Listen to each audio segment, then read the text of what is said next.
Well, good afternoon, everyone. I'd like to call to order this Pierce County Council meeting here on Tuesday, March 21st, 2023. The time is approximately 3:07 p.m. Madam Clerk, will you please call the roll? Councilmember Campbell. Here. Councilmember Krueger. Here. Councilmember Denson. Here. Councilmember Herrera. Here. Councilmember Hitchin. Here. Councilmember Morrell. Excused. Thank you. And Councilmember Mello. Here. There's 6 members present, Mr. Chair. Thank you. 6 members present is a quorum.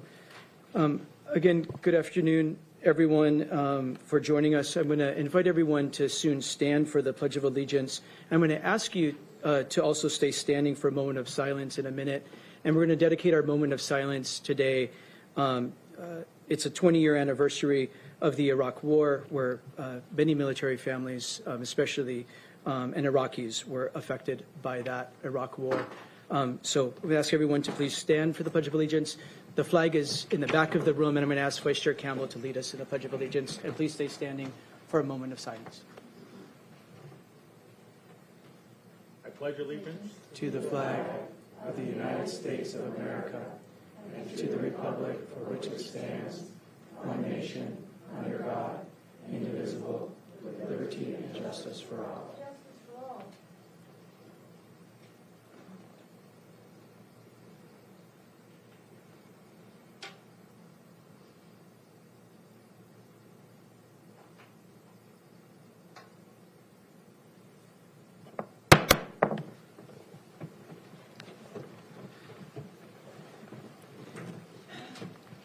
Thank you. And I know we have more public, in-person public participation than normal for good reason. There's a lot of important bills for consideration today. And we also have community members online, and we have some community members in an overflow room. Thank you, everyone, for making time to be here. And we're going to accommodate for everyone who has taken time from their busy schedules to be with us. Item number 4 is approval of the agenda. Is there any objection to the agenda as presented? I would like to move. Councilmember Morrell. Thank you, Mr. Chair. I would like to move the order of ordinance and switch out ordinance number 1, proposal number 2022-81S, and move up proposal number 2, 2023-5S.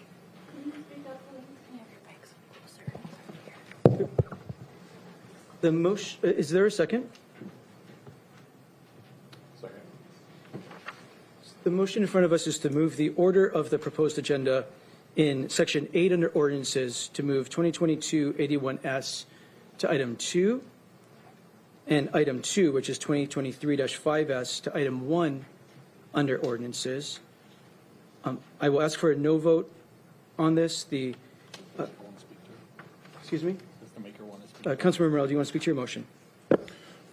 Thank you, Mr. Chair. I just think that this is prudent at this time to know how -5S is going to come out in the order of the day's agenda. And I think that one might be the easiest one to deal with. And so, and it has most amendments to deal with. So I think that order would be in order. Thank you. Thank you. I'll ask for a no vote on this, and for us to keep the agenda as published in the order that it was published. This is how these orders work, and I think it makes the most sense to do it in this order as published for the public. Vice Chair Campbell. I would just note that I was contacted about several amendments to 5S that are still being prepared, and so it may not. That'll give the time that we're discussing 81S for staff to get their diligence done on the amendments to 5S. So I would be voting no to give them the time to complete the work. Thank you for that added practicality, Vice Chair Campbell. The vote is on the motion to reorder the published agenda. All those in favor say aye. Aye. Opposed, nay. Nay. The motion is not adopted. Are there any other objections to approving the agenda as presented? Seeing none, the agenda is approved. Item number 5 is the consent agenda. Vice Chair Campbell for a motion. Move approval of the consent agenda as presented. It's been properly moved and seconded to approve the consent agenda as presented. Madam Clerk, will you please call the roll? Councilmember Kluber. Aye. Councilmember Denson. Aye. Councilmember Herrera. Aye. Councilmember Hitchin. Aye. Councilmember Morrell. Aye. Councilmember Campbell. Aye. And Councilmember Mello. Aye.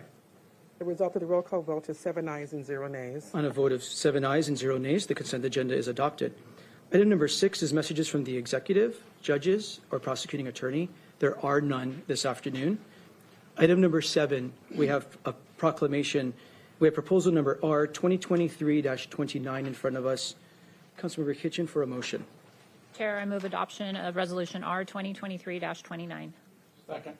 It's been properly moved and seconded to adopt proposal number R 2023-29. Madam Clerk, will you please read into the record? Proposal number R 2023-29, a resolution of the Pierce County Council recognizing March 21st, 2023 as World Down Syndrome Day in Pierce County, Washington. Thank you.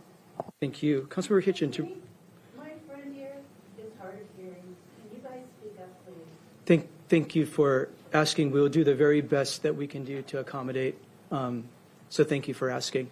We do want everyone to be able to hear and participate. Thank you. Councilmember Hitchin, to read into the record. Thank you.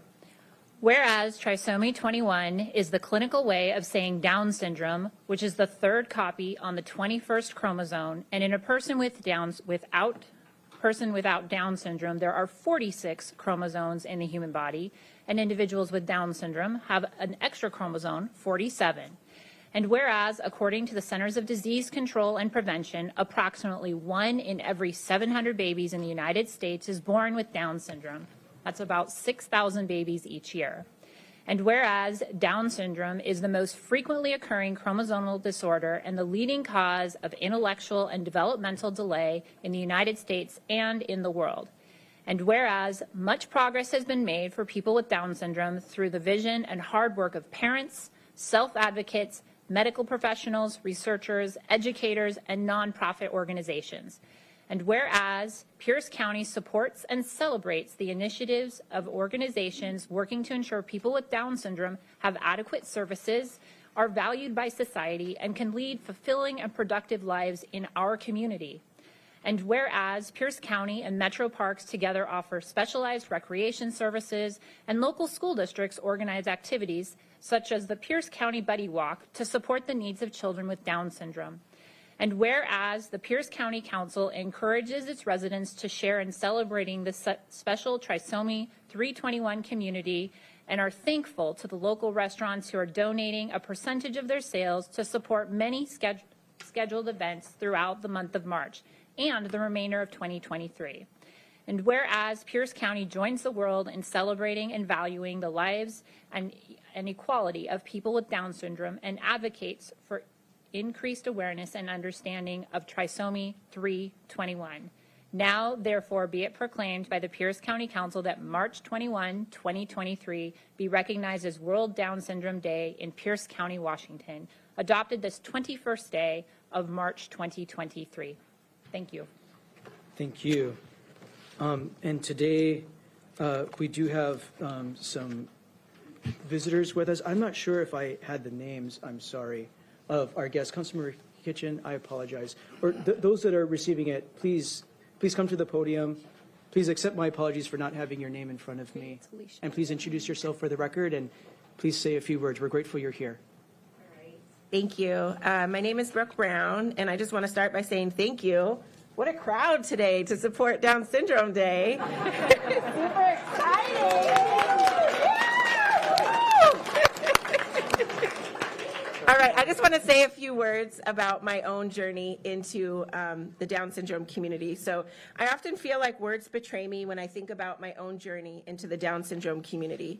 They say if you have the privilege of being loved by someone with Down syndrome, that you are considered to be a part of the lucky few. When we found out a few weeks after my son was born, honestly, I didn't feel lucky. I felt the opposite. He was born in July of 2020. There were a few other things happening at that time. And we experienced grief in the midst of a global pandemic. I didn't know which way was up. Honestly, I was in a deep depression. However, I found a group online through the Down Syndrome Diagnosis Network on Facebook, and they had a birth group. And it was a support group for moms who had babies born with Down syndrome from July to December of 2020.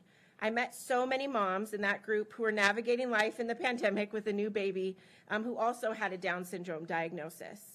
So after interacting online, eventually Alicia and I realized that we actually live pretty close to one another. Her daughter attends school where I work in the Franklin Pierce School District. We met up in person a few weeks later, and my life changed again. I discovered a sister, a confidant, a partner, a cheerleader, an encourager, and a best friend. We realized how much we both needed someone who gets it, the beauty and the hard parts of raising a child with the unique needs that come from a diagnosis of Down syndrome. And this is the birthplace of 321 Buddy. Yes, as a group, we are fundraising. Come on out to Mod Pizza tonight. Yes, we're going to have a community center soon, but the best part of this work is our boys. It's creating a village where a new mom who gets the diagnosis doesn't go through it alone. That we can say, congratulations, welcome to the lucky few. It's the community we have built that says you belong. The support, the recommendations, the genuine joy we celebrate when each of our kiddos reaches a new milestone, or an inch stone sometimes. This community is one I did not sign up to join, but I'm a better person because we found it, we've made it, and we have the best leaders, our boys. They remind us to slow down, to enjoy the little things, and celebrate every day. And I'm Alicia Valela, on a very similar journey as Brooke just went through. And just to say, if we did this alone, we wouldn't be where we are today. My niece and Brooke encouraged so many things to start and really helped me just ignite a light after such a crazy time, depression, trauma, everything. So we immediately partnered with PAVE and Sharing Down Syndrome in Pierce County, and they really helped support us on our way to building a community and starting the Buddy Walk. Our first Buddy Walk had 400 attendees representing 35 individuals with Down syndrome. And in October 2022, we had our second Pierce County Buddy Walk with over 1,000 people who attended, celebrating over almost 100 individuals with Down syndrome in the Pierce County area. Together, we have worked to raise over $80,000, and we continue to grow and plan to open our doors to a community center that we plan to call A Place for Me. A place for each of our children and ourselves where we can have a place to belong and a place that we can continue to connect until full inclusivity in the workplace, schools, medical care, and the community is achieved. Our community is hungry for full inclusivity for our loved ones, and Pierce County recognizing the important day of celebration is another step in that direction. We'd also like to thank you guys all for wearing colors and supporting World Down Syndrome Day and just acknowledging how important this is.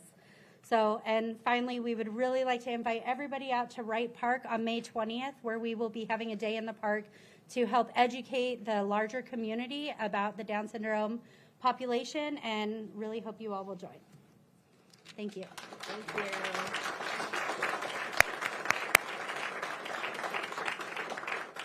Thank you for being with us. Councilmember Hitchen made sure most of us wore blue and yellow today and have our blue and yellow buttons. We'll get Councilmember Morrell to put his blue and yellow button on. He's been very busy today. He's been very, very busy today. We have a pin. We have a pin for you too, Councilmember Morrell. We got it. It takes extra management for. Thank you. We have a little bit of protocol to get through before we vote on the proclamation, but thank you for your kind remarks and your leadership in this community. This is a public hearing on the Down syndrome proclamation. So if anyone wishes to provide comment on the Down syndrome proclamation, please come to the podium, state your name for the record. Not seeing any. You don't have to. Oh, I want to, because I am a para and a special education teacher, and I'm right now a para in Franklin Pool School District at the HLC for a little girl with Down syndrome. And it's a braided program where she can be in the classroom, and I am all 100% for it. So you go, girls. Ma'am, I'm Melody Atwood. you knew what I was going to ask. Thank you.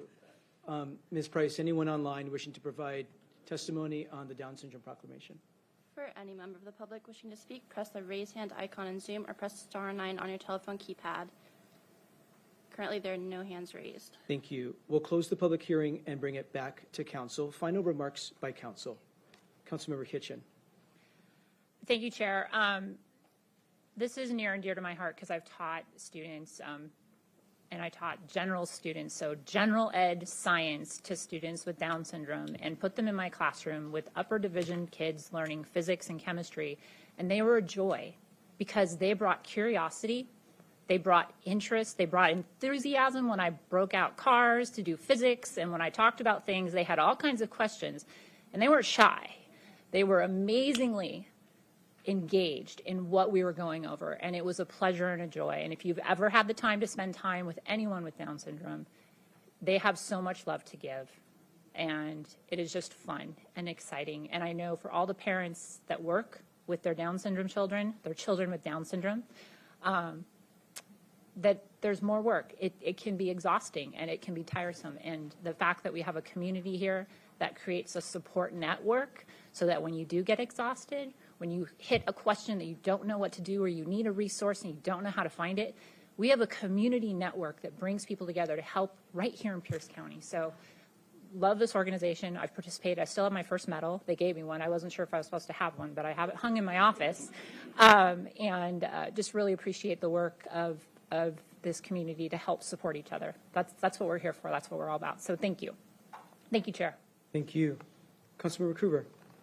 Thank you, Chair. And just to add a little bit, I don't have the experiences, but I have one of my best friends from high school has a Down son. And he has been amazing. I wish I could tell exactly the stories that she has of his accomplishments. But he is he works with like basketball teams, college teams, and they love having him. And he plays and is so normal that it's just amazing what can happen with that. So bless you for what you do and all the help that you give. And I hope we can also have the supports in our society needed for you. Thank you. Thank you, Chair. Thank you. Councilmember Herrera. Thank you, Chair. We've come a long way. I was a school resource officer and at the school, Chief Leschi. They've had, students with disabilities, and long ago, it was never like that. It was probably a parent or somebody who stood up for their child to get their kid to be integrated with regular kids in school. I really appreciate the work that you're doing here. These kids are blessings to all of us. They really kind of, in our busy lives, we can kind of lose scope of what our blessings are, and these kids are a great reminder of that. I was reminded that in working with the Special Olympics for several years as a volunteer. So this is really good that we've brought this to the forefront to the community and showing what they are a blessing to all of us. Thank you, Chair. Thank you. I too want to add my gratitude. The work you do to support individuals and families with Down syndrome is really significant. It's beautiful to watch. I wish we could go to Moctezuma with you tonight. I really do. Where we? Oh, Mod Pizza. I clearly I want Mexican food. Mod Pizza. They have Mexican pizza. Yeah, I'll go. Yeah. I'll walk out with you. Really grateful to your leadership and your compassion and what you do to support families. So, Councilmember Morrell. Sorry, I'm coming in late on everything. Thank you, Mr. Chair. I just want to say, as someone who lends his legs to adaptive wheelchair racing, I really appreciate and have come to understand that if we can all have the attitude of a Down syndrome person, the world would be a whole lot better. Their outlook is amazing. They don't care what's going on around them usually. I mean, they're always happy. Sure, they want to know what's going on, but they're happy. And they're just a joy. I mean, the amount of jokes that I've learned doing marathons with these individuals, these really great people, has been just funny at best. And so I just thank you for everything you do. I really, really do appreciate it. And God bless all the mom and dads out there that have to, look at a lifelong commitment. So thank you. Thank you, Mr. Chair. Thank you. Councilmember Herrera? Or no? No, you got me already. I got lights. The vote is on adoption of resolution 2023-29. Madam Clerk, will you please call the roll? Councilmember Jensen, Aye. Councilmember Herrera, Aye. Councilmember Hitchin, Aye. Councilmember Morrell, Aye. Councilmember Campbell, Aye. Councilmember Kluger, Aye. and Councilmember Mello. Aye. The result of the roll call vote is 7 ayes and 0 nays. On a vote of 7 ayes and 0 nays, the resolution is adopted. Please join me in thanking our families.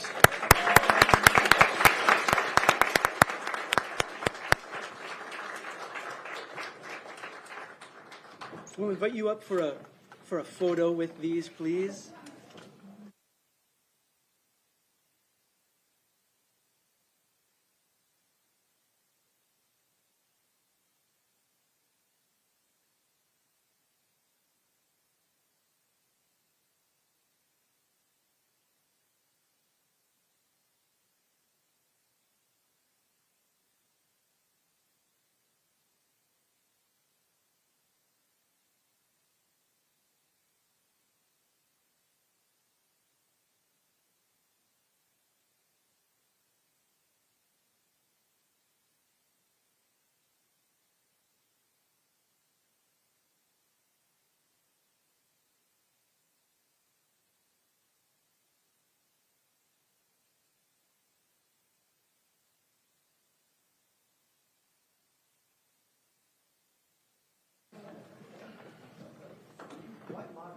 Mod Pizza.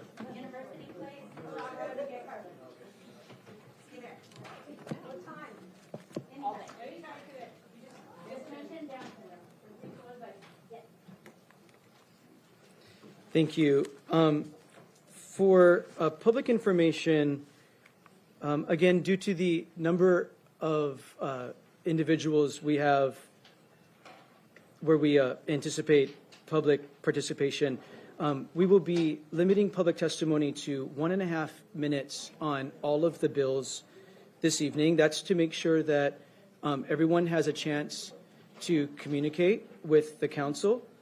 We have folks in an overflow room, we have folks in chambers, and right now I have about 90 people on Zoom.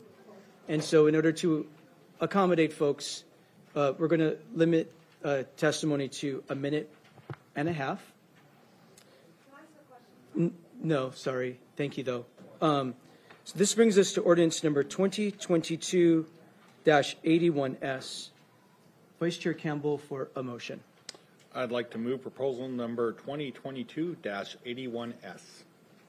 It's been properly moved and seconded to adopt proposal number 2022-81S. Madam Clerk, will you please read into the record?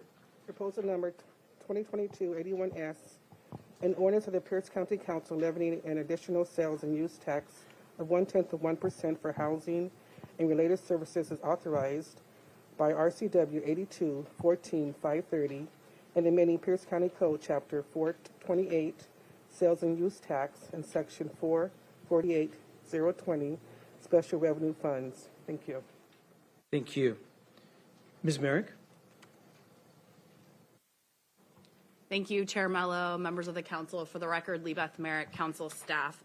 Before you is proposal 2022-81S, which imposes a 0.1% sales and use tax for housing and related services. This is being continued from the council's March 7th meeting. Just for some brief background, state law allows the governing body of a city or county to impose a local sales and use tax for housing and related services. The tax must not exceed 0.1%, and at least 60% of the funds collected from the tax must be used for capital costs for affordable housing or facilities where housing-related services are provided, capital costs for behavioral health facilities, or operating any and maintenance for new units of affordable housing, facilities where housing-related programs are provided, or newly constructed evaluation and treatment centers. Statewide, 9 counties and 25 cities, including Tacoma, have imposed this tax. Under the proposal before you, an additional sales and use tax of 0.1% is imposed in Pierce County for housing and related services. A housing and related services fund is established for the tax funds to be deposited into. All expenditures from the fund must be approved by the council, and the Human Services Department is required to annually provide funding recommendations to the council, and the council must periodically establish funding priorities through resolution or the budget. Turning to the fiscal impact for fiscal years 23 through 27, the tax is expected to bring in about $85 million. There is one amendment that is being proposed by council members Mello and Morrell. And with that, before I brief the amendment, I will pause for any questions. Thank you. Are there questions for Ms. Merrick on the underlying bill before the council amendment? Councilmember Denson. Yes, just real quick. Ms. Merrick, could you repeat the time frame for that $85 million expected revenue? Yes, so it's based on fiscal years 23, 24, 25, 26, and 27. If the tax were to pass today, it would not go into effect likely until July 1st, so there'd be about a half a year of collections, and then you would have full year's collections for the remaining years. Thank you. Any other questions for Ms. Merrick before we move the amendment? Not seeing any. For the public's information, I apologize for not saying this earlier for those that don't come here that often.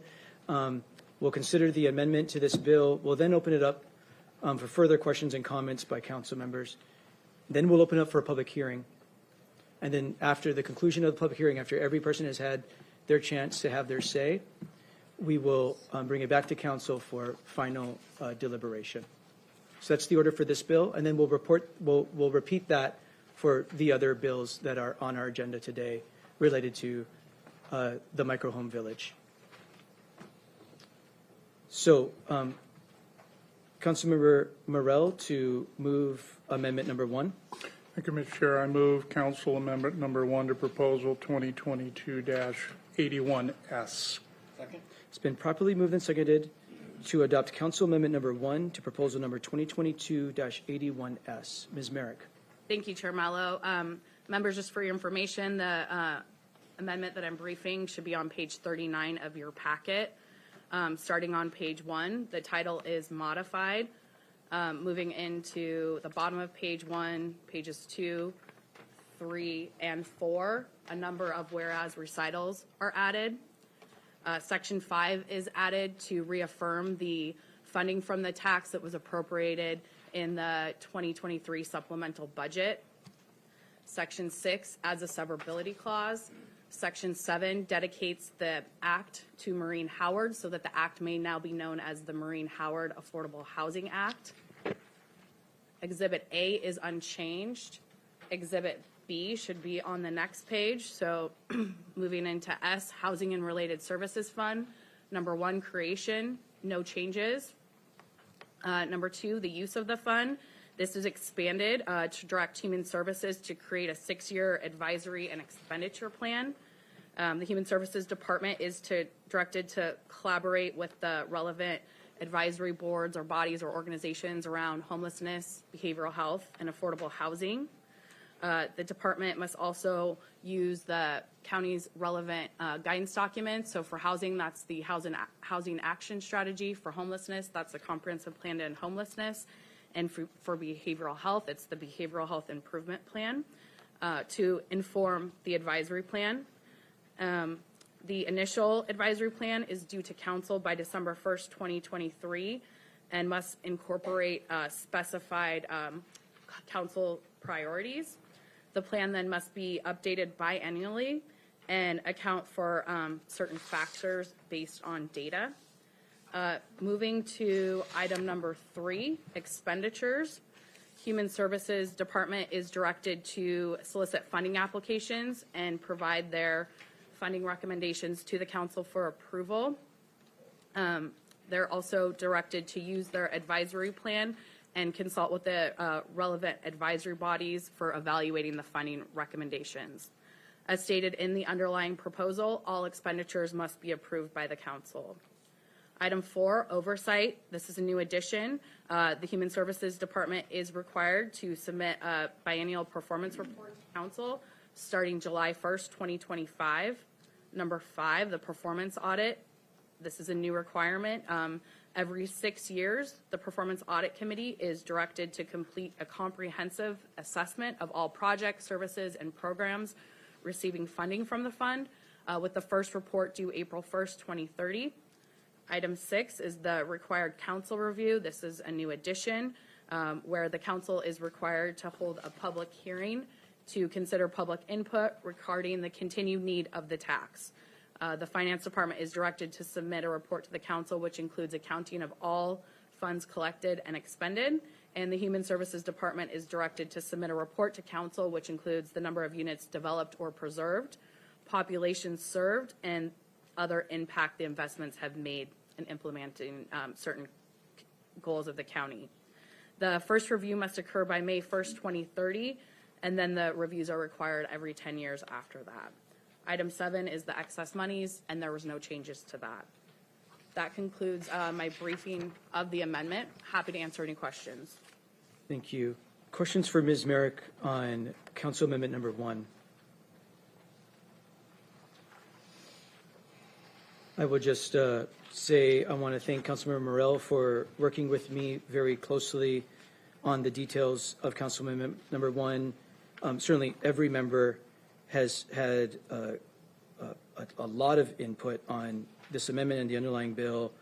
In particular, appreciate Councilmember Morell for working on the details of this amendment, how we continue to be really thoughtful about what we want to fund in the community as it relates to affordable housing, behavioral health treatment facilities, and how we're going to be accountable to the taxpaying public for those dollars.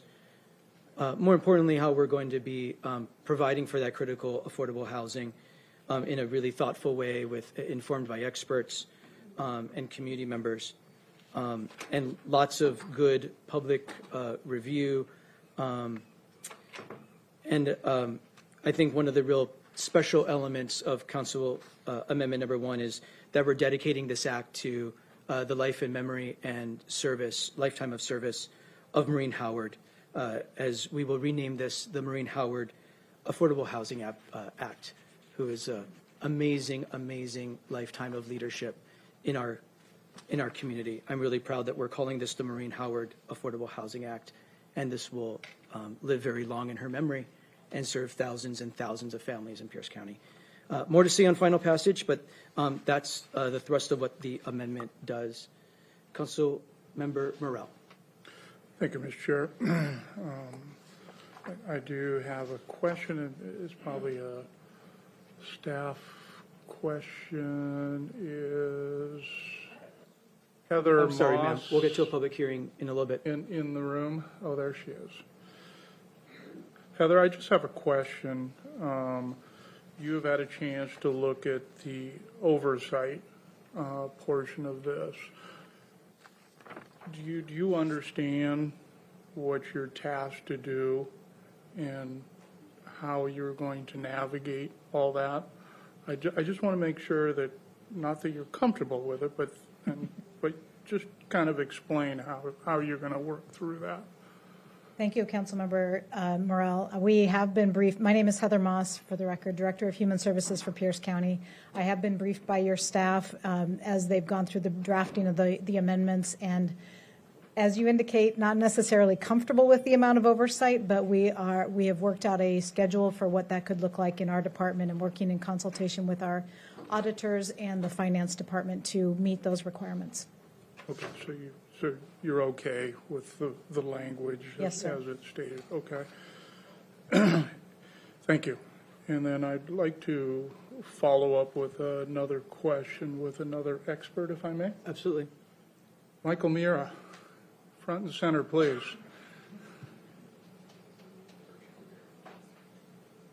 I'd like you Michael Mira to, for the record. thank you, sir. Items 1, 2, and 3, which is basically the percentage that we're doing on page 2 of 2, the top, where it goes,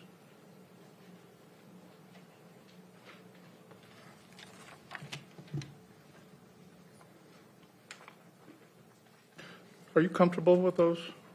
Mr. Mayor, before you answer, can you further introduce yourself for the record and your brief professional background, please? I'm sorry. My name is Michael Mira. I'm a member of the Pierce County Council's Comprehensive Plan to End Homelessness Implementation Advisory Board. And passed. Prior to that, I was Executive Director of the Tacoma Housing Authority. Thank you.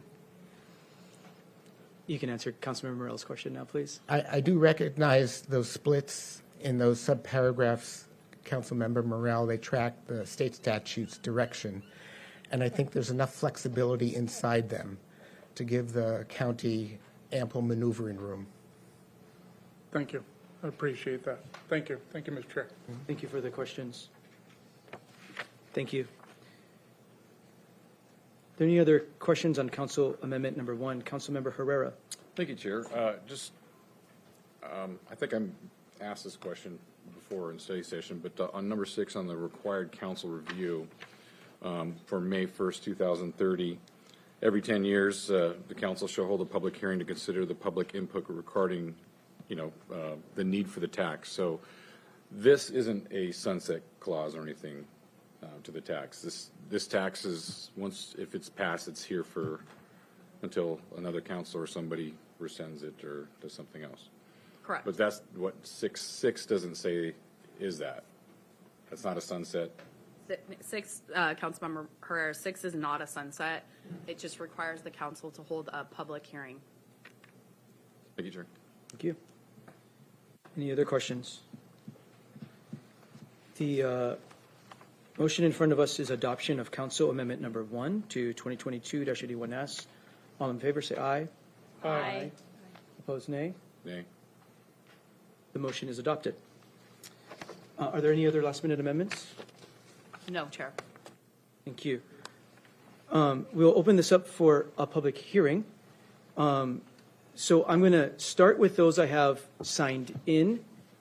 I will try to call you in groups of 2 or 3. So if you're in the holding room, give you time to get into chambers and just queue up here with the podium. And if your name isn't called, there will be time at the end. If you did not sign in, there will be time for you to self-select and come forward at the very end after we get through those that have signed in, those on Zoom, and then we'll make sure everyone has an opportunity to give input. We're only talking about 81S, the 1/10 of 1%.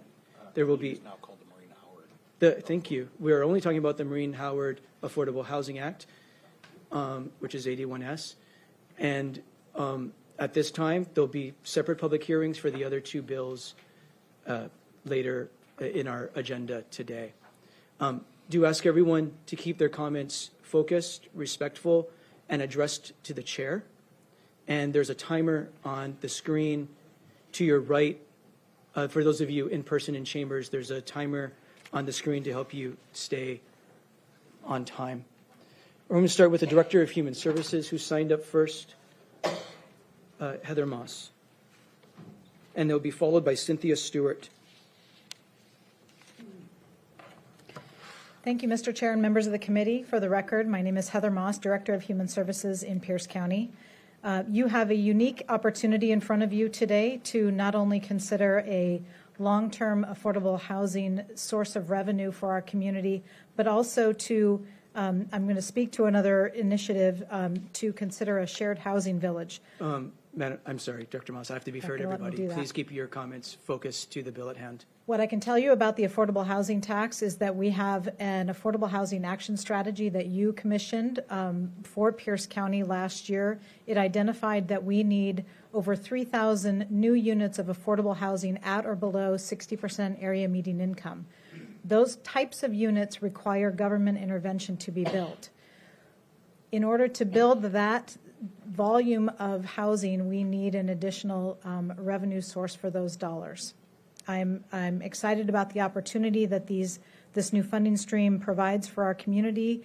My department stands ready to meet the requirements that you've set forth in how we administer those dollars responsibly on behalf of the citizens of Pierce County. Thank you. Cynthia Stewart, followed by Melody Atwood. Thank you, council members, for the opportunity to testify today. My name is Cynthia Stewart, and I represent the League of Women Voters of Tacoma Pierce County. The League operates on the principle of taking positions only following extensive evidence-based studies. Our League has done studies on housing and homelessness, on Pierce County budget, and on behavioral health. And those have come together for us to strongly support proposed ordinance 2022-81S. Adoption of this tax is long overdue. We have urged the council for years to adopt this tax. The very small increment in sales tax that this would create will make a huge difference in the county's ability to provide affordable housing and supportive services for the very lowest income people in the county, and particularly those who cannot live independently without this help.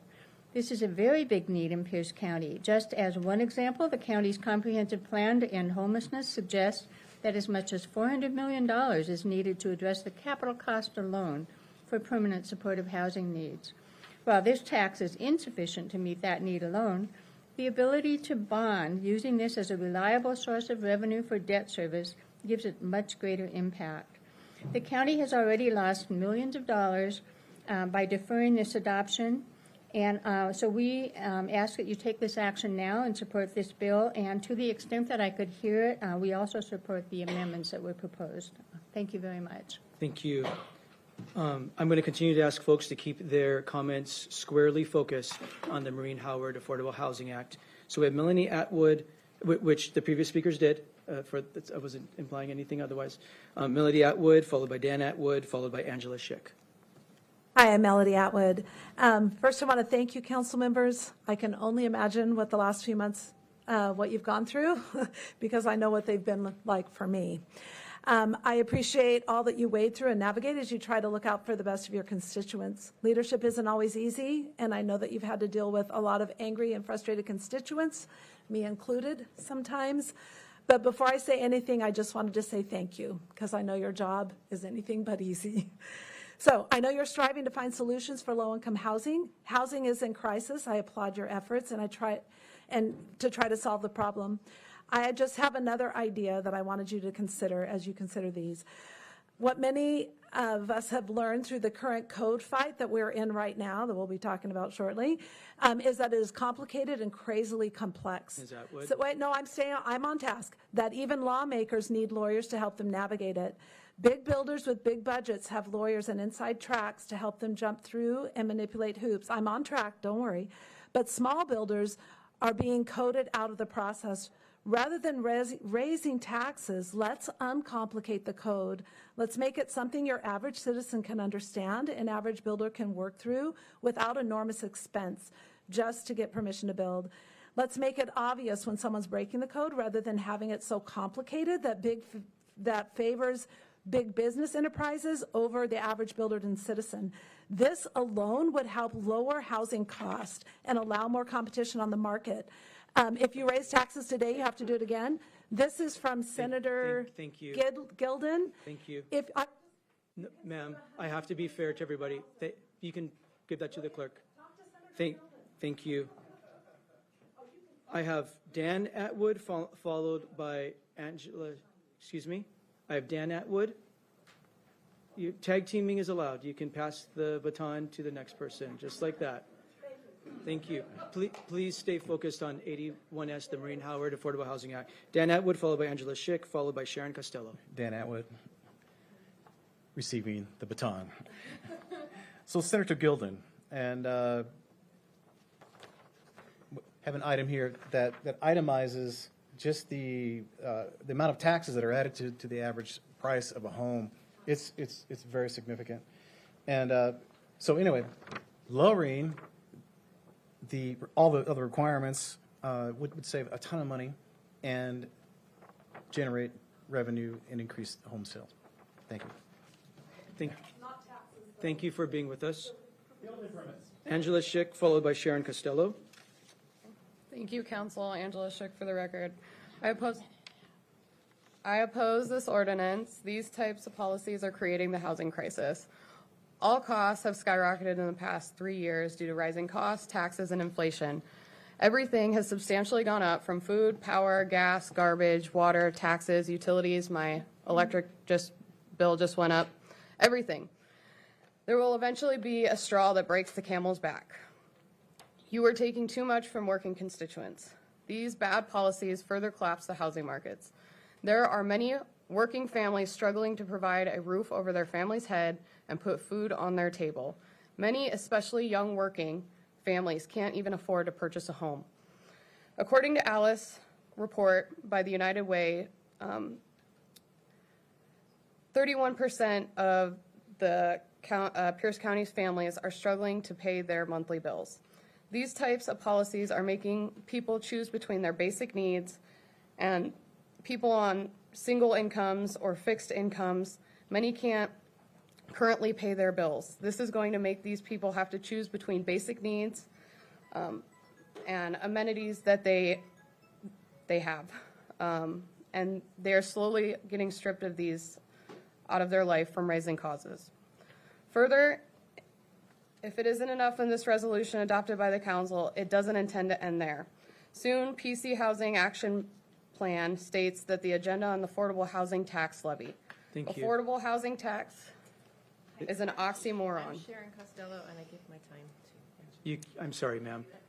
Thank you, Ms. Schick. There'll be more time, and we've also received your emails. Thank you very much for your thoughtful comments. Sharon Costello, Right. followed by Arlene Adams. I thank you for the opportunity to speak. I am speaking in opposition of this. I believe that families are really struggling out, especially in Pierce County. I think that this would be very negative for those families in Pierce County if you raise taxes on them. It's very regressive, and for people living paycheck to paycheck, this is just one more thing to push them into poverty. So, thank you. Thank you for being with us. Arlene Adams, followed by Tony Montgomery. For the record, thank you for what you do. My name is Arlene Murray Adams. For those of you who don't know, I'm a surviving military spouse, commonly known as a Gold Star, and I struggle to make ends meet. I'm one of those people she just talked about. What I'd like to say is that this plan has a great deal of ambiguity in it. The timeline that Mr. Herrera talked about, Councilman Herrera talked about. Also, accountability is very important. It's just not a matter of putting somebody in a house in a 160 whatever square foot place to stay warm at night. If these facilities had what they called a commons area with laundry and cooking and showers, that might be a better viable option. And I was on the board with the tiny homes that started in Olympia called the Quixote Village. They currently have 35 homes. It's serviceable and it works. The plan works. Also, we adopted the same plan, and it's down at the Washington Soldiers Home, and I was helpful with that as well. I think that there needs to be more accountability for the people that would go into those homes, because if you give them all that and they don't really have to do anything, they cannot appreciate what they have. So please consider the long-range plan and what you have now. And Commissioner Mello, I did leave this plan with Amy Kruger's assistant, Larry, Thank you. so you can make copies and see that. Thank you very much. Thank you very much. Thank you for being with us. We have Tony Montgomery next, followed by, I believe, Eddie Hamilton. Thank you, Chair Mello and Council. I'm Tony Montgomery and I'm a member of the Tacoma Ministerial Alliance. And I want to speak in support of this measure, truly in deference to Maureen Howard and her lifelong service to the Pierce County community, supporting the needs of people who are housing challenged. There are certain traumas that goes along with being homeless, and these traumas, all of them are, emotional, social, and physical. And I think I can say truthfully that most of the homeless are not people who we see in tents, but all of the people who are homeless have all of these traumas associated. And when we as a community come together and in this way to support them, I think that it speaks volumes about how great a community we are. Please vote in support of this. Thank you. Thank you, Pastor Montgomery. Thank you for being with us. We have Eddie Hamilton, followed by Katie Randall. Good afternoon, everyone. Eddie Hamilton from the Graham community. The Pierce County Housing Action Strategy proposes 5 strategies. In the natural sense, it is a fair assessment of the need, but may I suggest it is disordered and incomplete.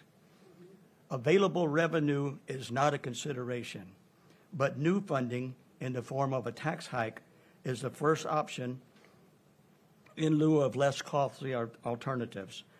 Perhaps spending could be curtailed in other areas like reducing development costs and barriers, facilitating the use of land for affordable housing, or promoting middle housing production while strengthening and coordinating affordable housing incentives. The public, I believe, would prefer these measures be undertaken before raising taxes. At least doing so would show the government's willingness to work with the taxpayers and be commensurate in any additional taxes required at a later date. Whoever does not provide for his own, and especially for those of his household, has denied his duty. Americans, including Pierce County residents, are renowned as the world's most benevolent society. Citizens contribute abundantly to numerous nonprofits and subsidize a multitude of government programs to which recipients have a responsibility to gracefully receive and humbly use in a manner to alleviate their condition. Thank you, sir. Your time's expired. Thank you very much for being with us. Thank you very much. We have Katie Randall, followed by Nicholas Carr. Thank you, Mr. Chair. My name is Katie Randall. I'm a project developer with Mercy Housing Northwest, and I am testifying in support of Ordinance 2022-81.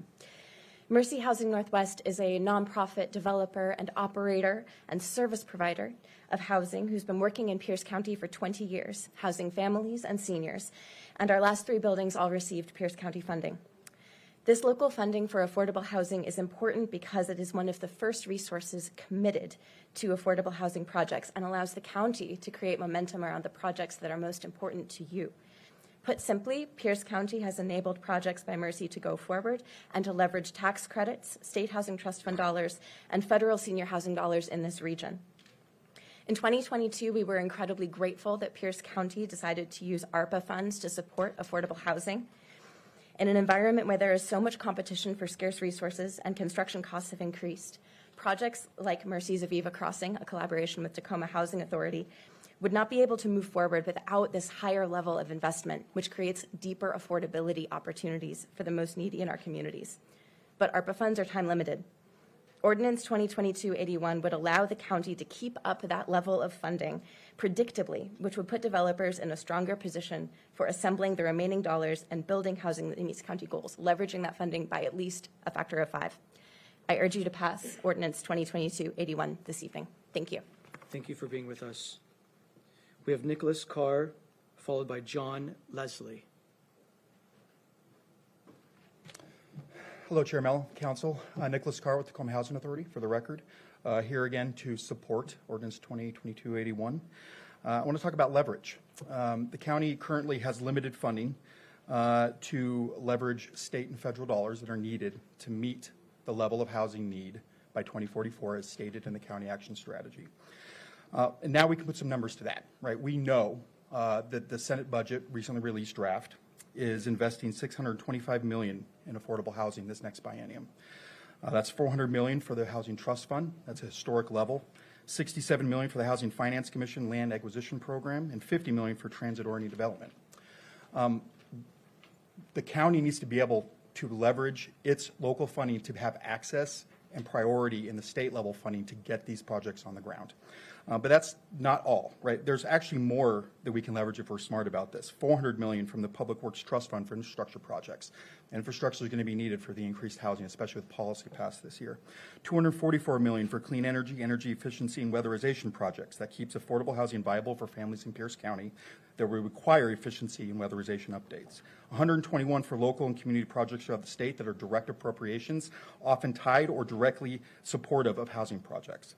$50 million for broadband projects that combines affordable housing and stable broadband access is one of the leading priorities currently for HUD and for the state broadband office that offers upward mobility and equitable access to families in need. That's $1.4 billion that we're not going to leverage if we don't pass this today. So please pass this. Thank you. Thank you, Mr. Carr. John Leslie, followed by Teresa Villona. My name is John Leslie. I'm a lifetime resident of Pierce County. I appeared before the council on 3/7 and testified about one segment of the population affected by 2022-81S, the drug-addicted homeless. Just to quickly reiterate, they are helpless and deserve our compassion, but to allow them to continue in their addiction is cruel. The compassionate response is to compel them to seek treatment. The choice has to be made for them. They are helplessly trapped and are incapable of making that choice themselves. Today, however, I want to address the underlying issues in the broader population that 2022-81 affects. This ordinance is admitting defeat on its face. It is a permanent tax which accepts the cited issues as permanent. There are no clear metrics to measure success, nor to repeal the tax. The meager measures that were offered in the amendments are very insufficient. This is no way to achieve a gain or a victory. There's also a 0.3% proposal right on the heels of this one, which would then make us the highest taxed county in the state. We are currently in the unenviable position of third in the state. The underlying premise that we have elected you to take money from this guy and put it in the pocket of this woman for her housing is a limitless proposition. There's no end game, no final accomplishment, just a continuing escalation. Thank you, Mr. Leslie. Wow. Thank you for being with us. We have Teresa Villona, followed by Michael Yoder. I wrote the wrong number. It's okay. I do not want to comment on this. So You want to I'm sorry. comment on another bill coming up? I will add your name to that. Thank you. We have excuse me. We have Yana Cook, followed by Michael Yoder, followed by Joel Hellenkamp. I apologize for not giving you the psychological warning there, Ms. Cook. That's okay. Thank you, Chair Mello. My name is Jana G. Cook, and I'm here as a volunteering member of the community that has been working to end homelessness on behalf of the over 4,000 waterless, homeless, sleepless human beings and families who need housing. Please pass the 0.1% sales tax. This is equal to a candy bar a month.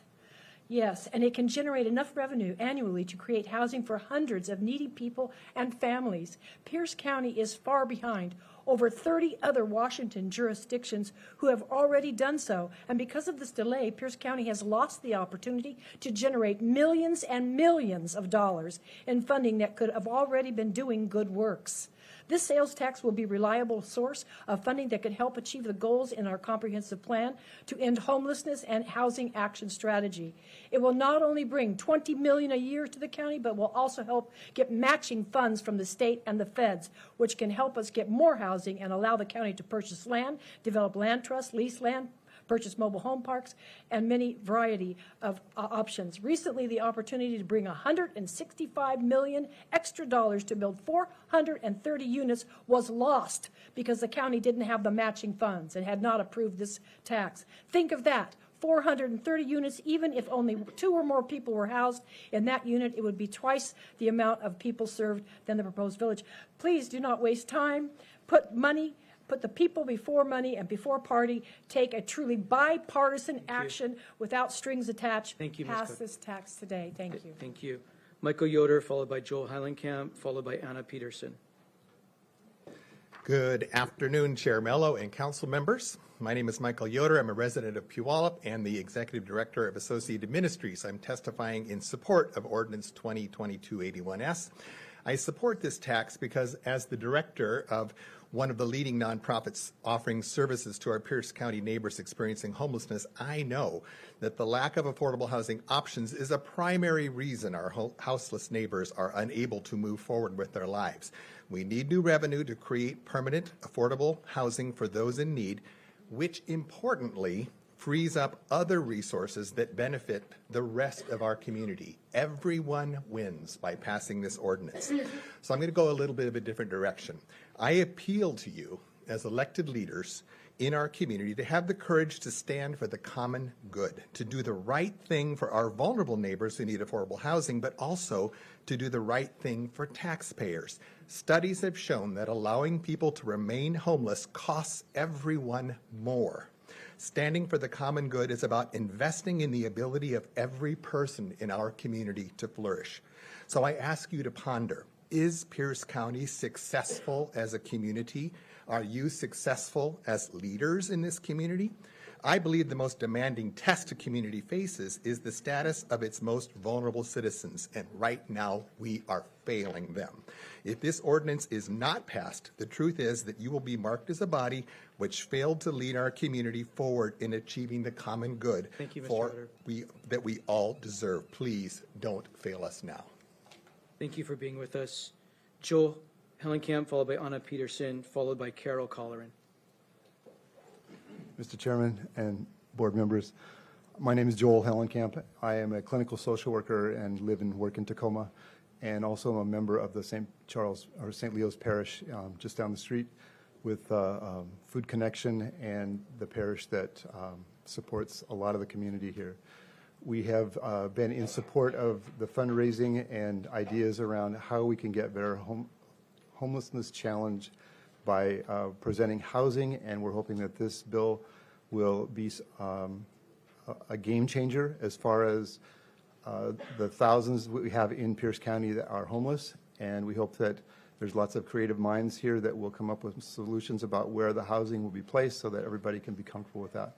I'd also like to mention that it's really important for those that are afraid about the tax itself that the state just passed ordinance to support those who have difficulty paying their taxes so that they will not be sacrificed for those that have low income. So when we're worried about taxes, this is going to be a minimal amount of money that we're taking from our pocket to support our very members of our own community that live here in the woods. Thank you. Thank you for being with us. Anna Peterson, then Carol Colleran, then Jerry Roxbury. Thank you very much. Carol Colleran, followed by Jerry Roxbury, followed by Nate Lauber. I'm bringing my own timer because it's hard to see that. It is hard to see. Yeah. Good afternoon, Chair Mello and council members. My name is Carol Colleran. I'm here to encourage you your yes vote on the Maureen Howard Affordable Housing Act. Yeah. Approximately 4,300 people are homeless in Pierce County, according to an official estimate by Pierce County Human Services in 2022. Do we turn our backs on these human beings and just try to keep them out of our particular city, or say, here is my 10 cents for every $100 I spend on clothing, furniture, automobiles, remodeling my home, dining out? Just 10 cents for every $100. Many people, out of their compassion, donate to the nonprofit entities such as Tacoma Rescue Mission, Salvation Army, Associated Ministries, etc., who are all helping the unhoused. But the housing tax is the way to include every citizen to help. Some people want to help but don't know how. It is not a frivolous tax, but a life-saving tax for our fellow citizens who have lost the ability to keep up with the cost of being housed today. And making sure this tax will continue for a long time will allow its power to be multiplied through bonding to finance low-income housing projects. Thank you for your affirmative vote. Thank you for being with us. Jerry Roxbury, followed by Nate Lauber.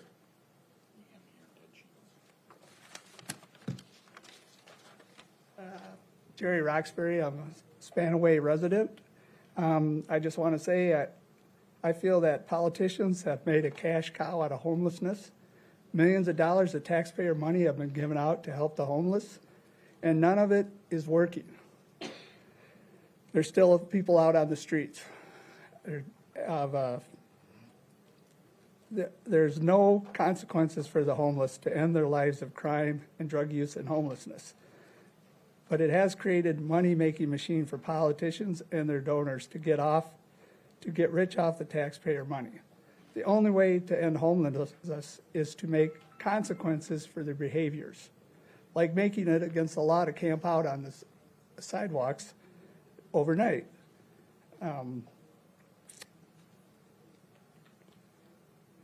That's about all I have to say about this part of it. Thank you for being with us. Nate Lawver, followed by Oneida Arnold. Thank you, Chairman. Council members, good afternoon. Thank you for this opportunity to share our support of the much-needed piece to the housing puzzle in our community. My name is Nate Lawver, and I'm here with a couple of different hats. The Secretary-Treasurer of the Pierce County Central Labor Council. I'm also the Interim Secretary at the Pierce County Building Trades and Vice Chair of the United Way. All of these organizations support this Maureen Howard Affordable Housing Act. And we think that this is a great opportunity because for decades we've been told that we need to keep up with the housing needs of our community, and we have failed our community in that way. And this is a great opportunity to take a step in the right direction to fulfill those needs across. It will improve lives, change our communities, and make Pierce County a vibrant place to live, to work, and to play.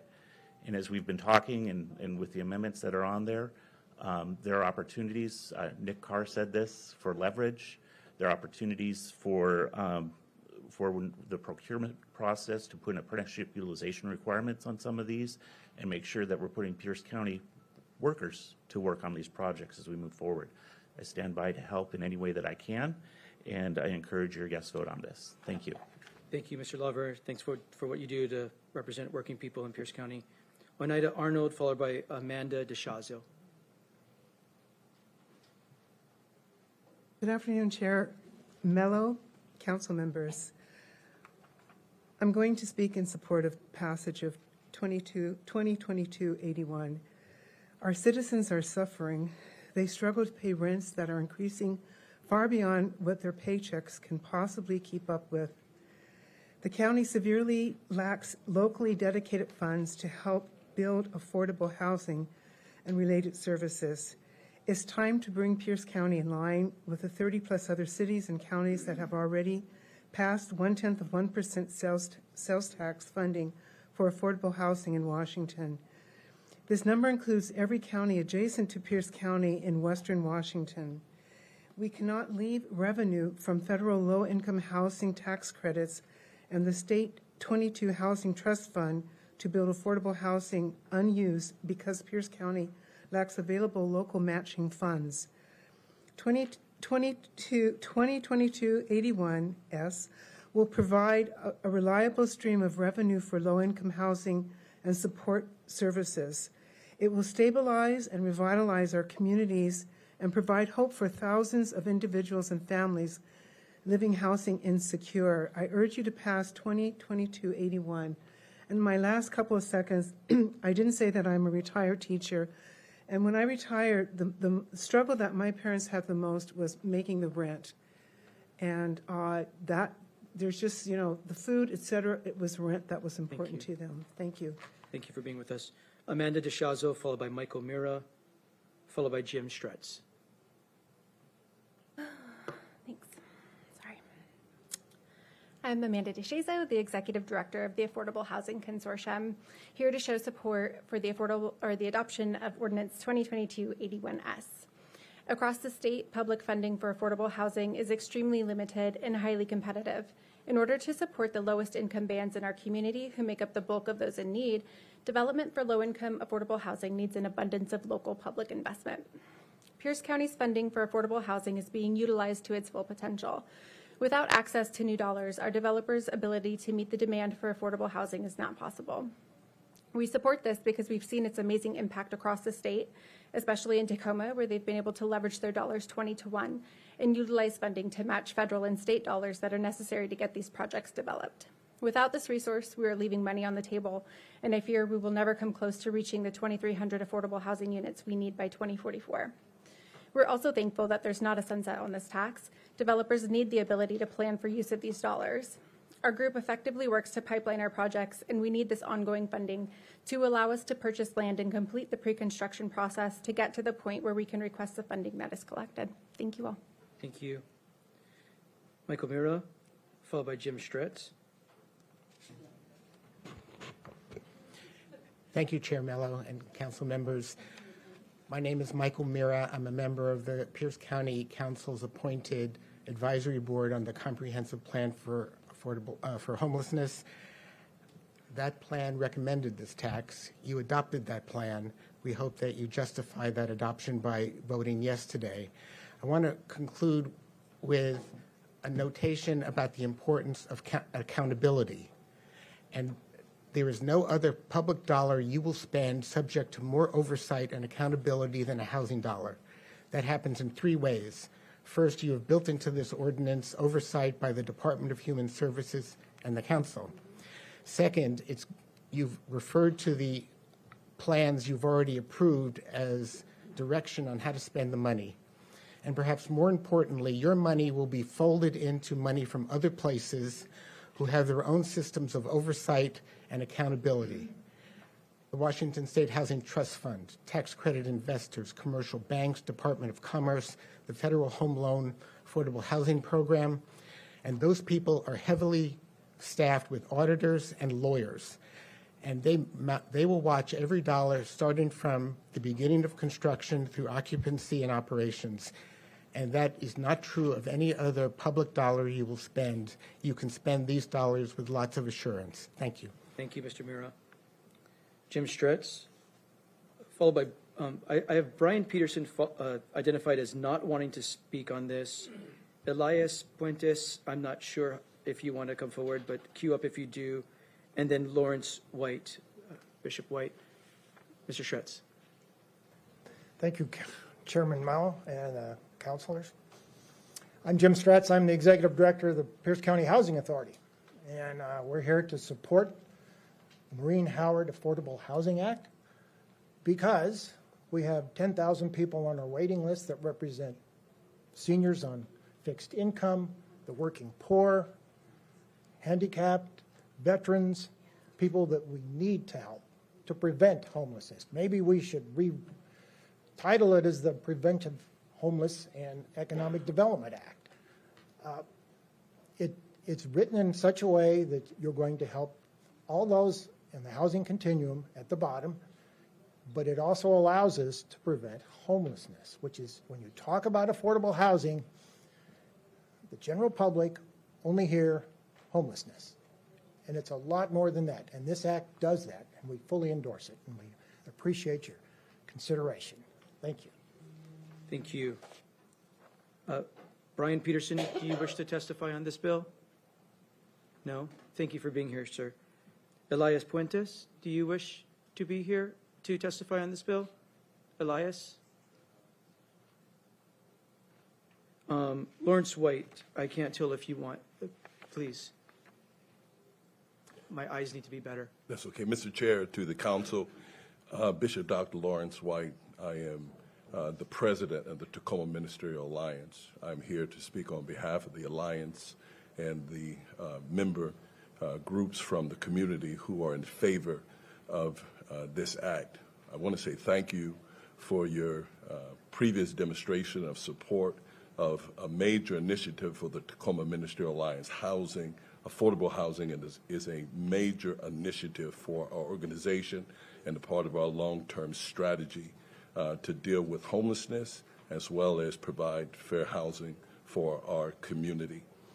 I do want to also have you to consider that as faith organizations, you know, because you supported that we have member partners who have property to do projects, and it is a major focus for us to continue to look at member partners who have the opportunity to provide affordable housing through this initiative. Thank you so much for your consideration.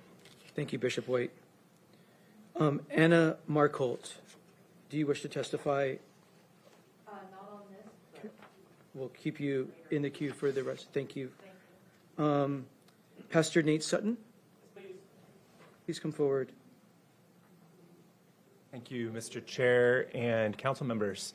My name is Nate Sutton. I serve as pastor of Peace Lutheran Church in Puyallup, so East Pierce County representing today too. I'm here to speak on behalf of the Maureen Howard Affordable Housing Act. I'm on the Pioneer Avenue corridor there on 3rd and Pioneer, nearby some partners all of whom have the privilege and I must say the burden of working with neighbors who are often living on the street, but who are experiencing homelessness one way or another. So I have a bit of a front row seat when it comes to the housing and homelessness crisis in Pierce County. And I just want to mention that faith communities are concerned with love of neighbor. That's maybe a cliche, but as I'd like to represent my fellow leaders, faith leaders, and members of congregations who are concerned about this particular issue in particular, I also want to mention that we do what we can, and we will be continually committed to that call in a personal, in a private way. But we also, I'd like to speak on behalf of a wise person who once said, "Policy is my love language." So when we think about addressing this particular issue, I'm willing to partner with anyone, public and private, for the sake of solutions. Thank you. Thank you, Pastor. Thank you for making time to be with us.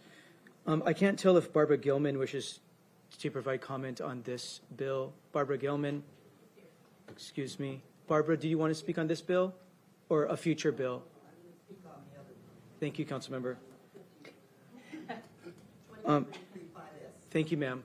We'll queue you up for that. I can't tell if Paul Lebesmeyer would like to testify on this bill. Paul, would you like to testify, sir? Please come forward. State your name for the record. My name is Paul Lebesmeyer, lifelong resident of the Parkland area, and I would like to speak in opposition to Bill number 2022. Simply, I'd like to state is, when is enough enough? Taxes continue to go up in all categories, including a 100% increase in recording fees that was supposedly allocated toward the homeless. I've attempted to look up as to where those funds have gone, and it's nowhere to be found. Also, a 400% increase in my business license this year, a House Bill 1670 down in the state that will most likely increase all of our property taxes, and 10% on $100 is half of 10% on $200. And with inflation and the cost of housing that's going up, where is the economy of scale in the sales tax that we already have? I know things go up in appreciation, but there is economy of scale, and this continued increase when we've had all this inflation, 10%. Where's the accountability? Why do we never see the increased funding that is happening and not have some representation of where that's going and how it can help our homeless problems? Thank you for your time. Thank you for your thoughts. Jim Henderson, followed by Pastor Christopher. I'm sorry for not queuing you up, Mr. Henderson. Pastor Christopher, you're next.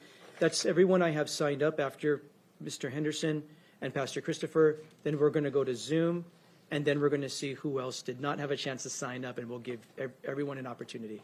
Jim Henderson. All right. Thank you, Mr. Chair. Thank you, council members. For the record, Jim Henderson, representing the Tacoma Pierce County Association of Realtors. I want to start by just thanking this council, and I want to echo Chair Mello's comments earlier about the collaboration that and the thoughtfulness that has gone into this bill. So we appreciate that. TAPCAR represents more than 2,300 real estate industry professionals in Pierce County. If done correctly, Pierce County can provide a boost to the county's efforts in housing those who earn 50% or under the area median income in Pierce County. The private market faces significant challenges in providing housing for this end of the market, and we welcome the chance for a public-private partnership to provide solutions.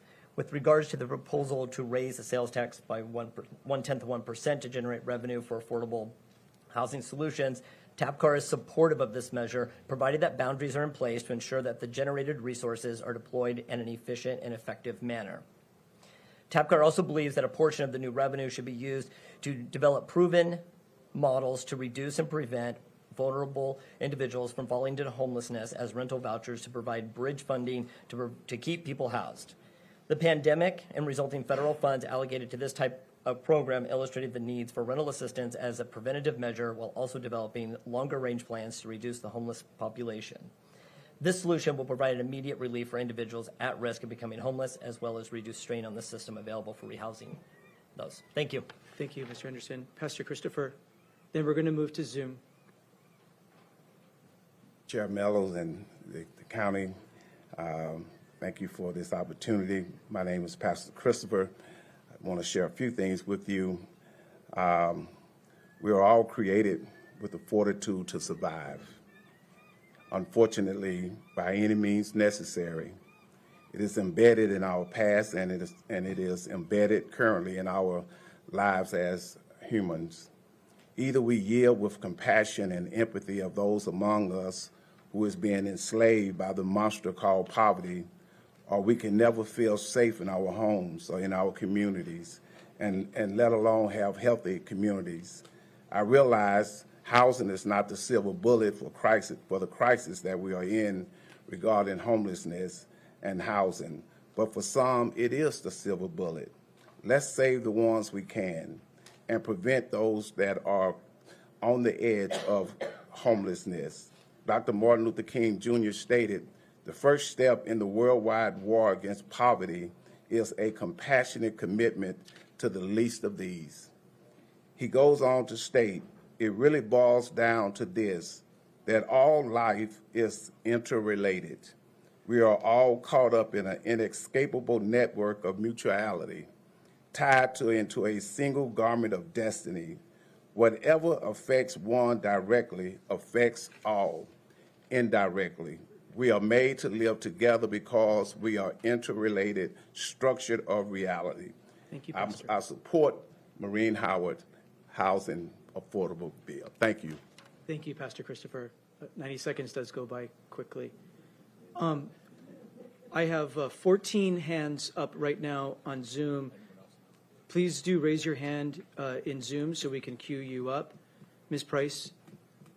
For any member of the public wishing to speak, you can press the raise hand icon in Zoom or press *9 on your telephone keypad. And please state your name if you'd like it on the record. First, we have Devin.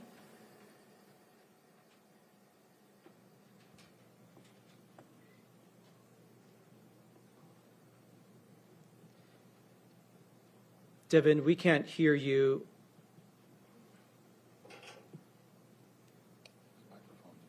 Devin, your microphone might be off on your device.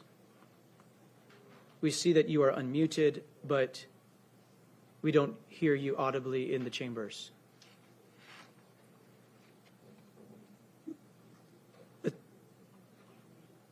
Ms. Price, let's move to the next person. Okay, we can come back.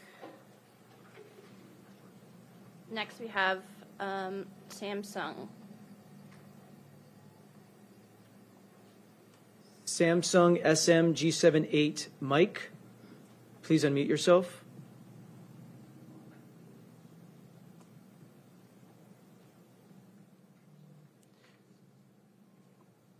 We'll come back to you. Let's go to Trish Siltala. Trish?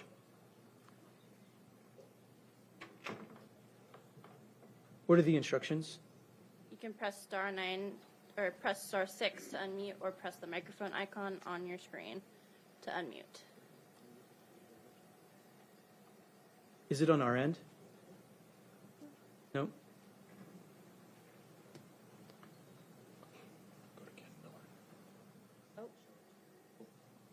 We're going to come back to those in chambers. The Zoom on, so. Been one of those days. We're going to come back to those in chambers or in the holding room. So is anyone else in chambers wishing to provide? Well, we don't have Zoom. Well, I'm going to do in person. I know, but if the people on Zoom can't hear. Where's Ms. Long? Denise, do I have a problem with continuing the meeting if Zoom is down? Do I need to wait for Zoom to come back up?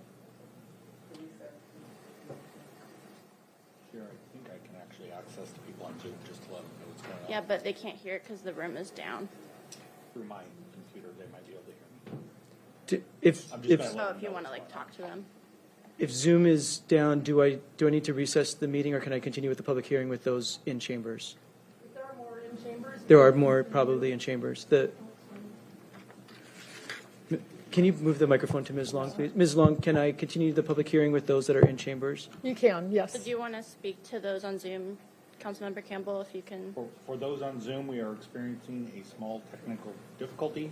We're going to continue with testimony here in the chambers, but we'll get the Zoom link up back as quickly as we can, and we'll be back to you shortly. Thank you for your patience. Thank you for that. The clerk will work on that. So we're going to invite anyone else who didn't have a chance to sign in to come to the podium, state your name for the record. I would invite anyone else so that we know if you're here, if you're in the holding room, please come into chambers and queue up behind Mr. Siegel. I can't see the timer, so. I'll thank you for letting me know about that. I got you. It's just, it's Go- Go ahead, Mr. Siegel. Thank you, Chair, fellow members of the council. I'm Tom Siegel, Superintendent of the School District. I'm in favor of this proposal. I'd like to mention that while a lot of discussion has been around the chronic homeless that we see and others that are not as well seen, there is a subgroup of homeless people in this county that deserve help and are definitely not seen on the average day, and that is the kids. There's 4,300 of them in the Pierce County that qualify as McKinney-Vento kids under federal law. And within Bethel, we have now 700, and of those, we know that there are 59 who are actually living out of cars or out of derelict RVs. I just want to remind everybody that this is a group that does need special support. They have, if given that support, they have a good chance of getting out of the cycle of poverty that otherwise they're going to be locked into. So I do support this. We have a problem. This is a way to get the resources to fix the problem, and I support this issue. Thank you. Thank you, Mr. Siegel. Anyone else in chambers, please come forward, state your name for the record. I am Charlene Cook, and I am a resident of Pierce County and a retired teacher, actually in the Bethel School District. And I taught in Graham for many years, and I saw a regular turnover of students whose families had trouble finding low-income housing. And so I am asking you to vote in favor of 2281S. I discovered that children who experience inconsistency in their education struggle to keep up with their peers, and changing from school to school or district to district really led to gaps in their learning. It was always sad for me to look at a second grader's file and see that they were already on their 6th or 7th school, even in that short period of time. Also, I work through our church in Puyallup, and we do feeding programs at some of the elementary schools. And when I talk to the people that work in those schools, the parents that we are providing food for their children are not people that are not working. That some of them are working 1 and 2 jobs to feed their or to house their families, and they don't have the money left over for feeding their families. And so I really would like to see that there are affordable options so that those people don't have to leave our community. They're the people that serve us in nursing homes, waitresses, all sorts of things like that. Thank you very much. Thank you very much. Anyone else? Could I finish my comment? No, thank you, sir. Anyone else who has not had a chance to comment yet? Evan, can I ask you to go into the Tahoma room to see if just one more time, please? We want to make sure everyone has their opportunity to give their input. Ms. Bryce, how much longer do you think you need?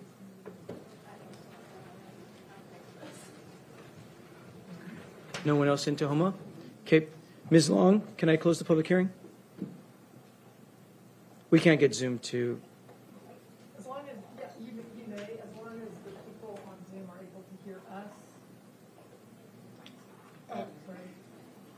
At best, they might be able to hear through my microphone, probably not well. Okay, so here's what we're going to do. We're going to take a 10-minute recess to try to resolve these technical difficulties. We apologize. We're doing the best that we can. Things happen, and so thank you, everyone, for understanding. We're going to take a 10-minute recess. I'm going to ask us to be back to start again at 4:48. We're in 10-minute recess.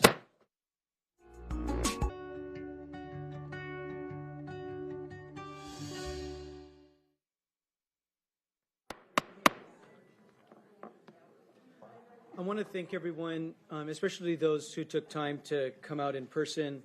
I want to thank you for being extra patient and kind and respectful during this public discussion, and patient again. Thank you sincerely for being patient. We are simply trying to accommodate those who chose to participate in the public meeting via Zoom so they can have public participation as well. We believe that they have been listening to We know that they've been listening. We have confirmation that they've been listening to all the public feedback and the staff reports. We just could not hear them. But we think we found a way to hear those that are participating via Zoom. So we're going to continue the public hearing on the Maureen Howard Affordable Housing Act, and we're going to turn to those on Zoom. Ask you to keep your comments to 1.5 minutes. And we're going to ask you to state your name for the record, and the clock is on line as well. Ms. Price.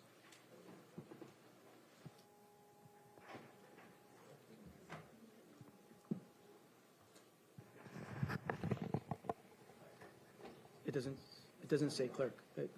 There. Thank you. First, we have Jonathan.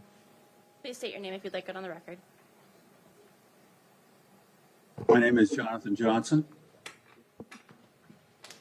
We can hear you, Jonathan. Okay, I will get started. Thank you, Chair Mello. My name is Jonathan Johnson, a resident of Pierce County since 1974. I'm a proud veteran and one who believes that we cannot afford to leave anyone behind. I also served as the president of the Tacoma branch NAACP. I enthusiastically speak in favor of Ordinance 2022-81, Maureen Howard Affordable Housing Act. I believe it is essential to build our beloved community, actually rebuild our beloved community after COVID and all the things that have been going on. I believe in our system of capitalism. However, we all know that human systems are imperfect. They have great delays and they don't always respond to what we need in time. Thus, any system is flawed because we humans make it so.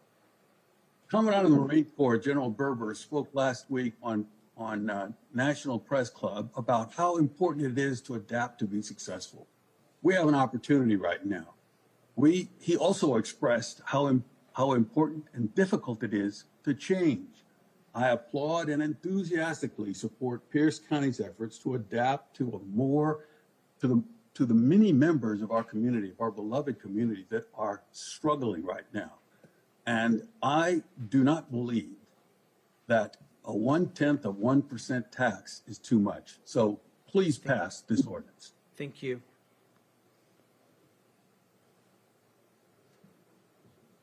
And next we have Michael.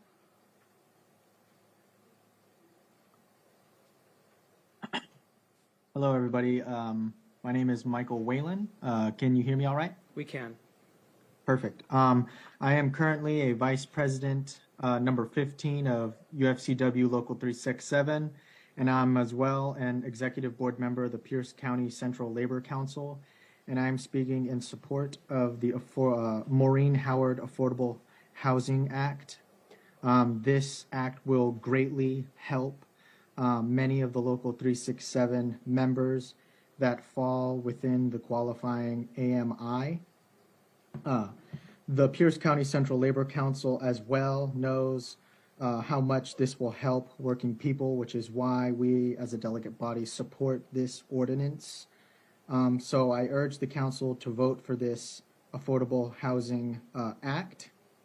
And I think this is just a really common sense act that as a Pierce County resident, I think it will greatly help us.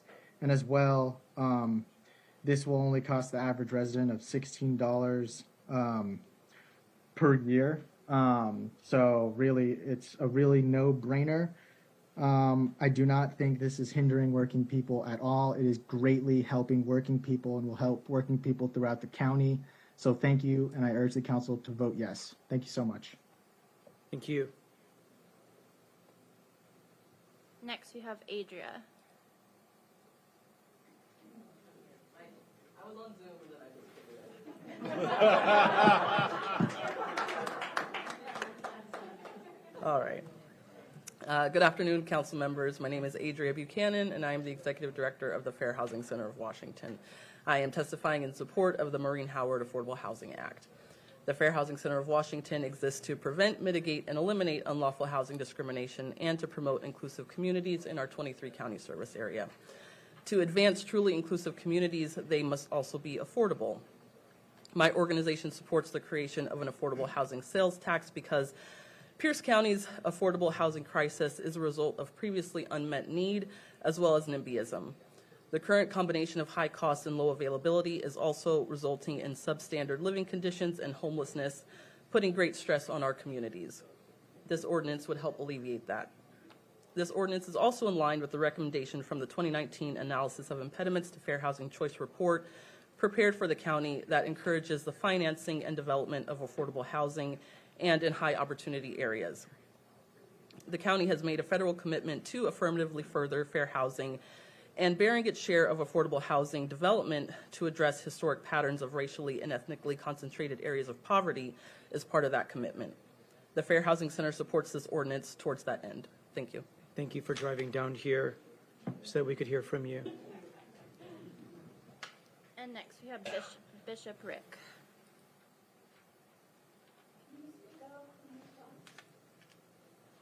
Thank you. My name is Richard Jake. I want to speak very strongly in favor of this Affordable Housing Act. I am the bishop in the Lutheran Church, the Evangelical Lutheran Church in America, and we have 25 congregations in Pierce County. Spread throughout Pierce County are 25 congregations that are very much involved in their neighborhoods with food programs, with daycare centers, with health clinics, with educational programs. In our faith tradition, in the Lutheran Christian faith tradition, as with other faith traditions, we feel our mission is to bring God's love to people, not only that they can experience that in their hearts, but in their everyday lives. And so our congregations are actively involved in serving their neighbors. As I visit these 25 congregations throughout Pierce County, a common theme that comes up is the lack of affordable housing. Housing for the homeless, affordable housing for elderly, for veterans, affordable rents, affordable purchase. It's just such a common problem that keeps coming up. Therefore, I thank you for considering this Affordable Housing Act. I fully support it.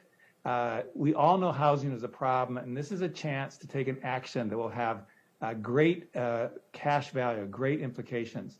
So I'm going to be a person of hope, and I'm going to thank you in advance for voting to pass this Affordable Housing Act today. Thank you very much. Thank you.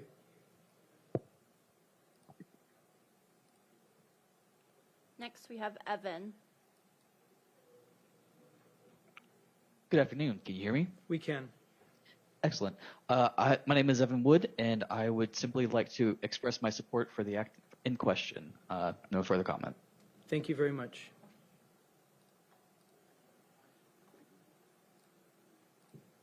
And next, we have Jim.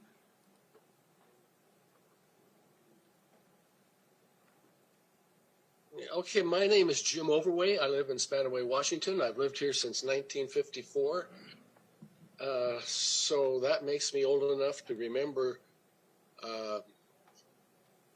Lyndon Johnson's War on Poverty and how well-intentioned politicians and others have sought to fix all kinds of social problems by throwing money at it. And just for the heck of it, while we're on recess, I went back to the Heritage Foundation to see how much money has been spent on government-subsidized housing and the other components of the War on Poverty, to find that they estimate, and they break it out in lots of different areas, they estimate we spent $22 trillion on the War on Poverty, throwing money at projects that don't work and leave people worse off than what they were. if anybody's watching the news today, all they have to do is look around and see, and and ask themselves, are we 22 trillion with a T? Are we $22 trillion better off than we were back in 1964? I'm looking around and I say, nope, there's got to be a better way. So encourage you to vote no on this. We have seen abundant evidence that it doesn't work. Let's try something that will work. Thank you. Thank you. Ms. Price, before you go to the next person, Jim, can I ask you to close the doors on the side that you're in? The hallway conversations are just a little disruptive to those of us in chambers. Let's see if that works. Let's see if we can keep that other door open in the event people feel claustrophobic. That's better. And if folks in the hallway want to be hallway monitors, you can either close that door or you could ask people with... You could ask them to take their conversation to the other end of the hallway. You can still tell them. Thank you. Ms. Price. And next we have Joey.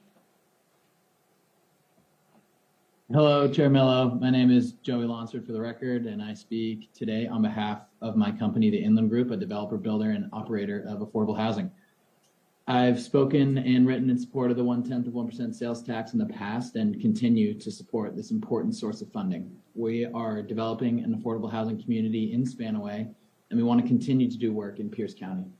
This is a great opportunity tonight for Pierce County to make sure that they remain competitive in the allocation of federal and state dollars and ensure that we can continue to develop and build affordable housing in this community for years to come. So on behalf of the Inland Group, I urge the Council to pass the Maureen Howard Affordable Housing Act. Thank you. Thank you. And next we have Ken. Thank you. I'm Ken Miller. I'm a small builder, a very small builder.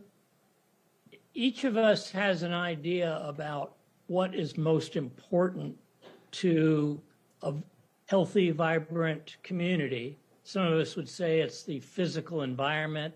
Others would say it's public safety. I think underlying all of that is the health of our economy. Companies that are profitable and individuals holding good jobs. And while most of the conversation today has been about this measure as a housing bill, it's also a jobs bill. Every dollar we spend on housing will generate $2 more in indirect spending in the county, whether that's buying a new car or buying a rhubarb pie. Construction has a 3-time multiplier effect. And so if we can contribute to a healthier economy, all the other things we're concerned about, safety and the environment and a sense of community, become more possible. I hope you'll consider it for that reason, as well as for the many other good reasons you've heard about tonight. Thank you. Thank you.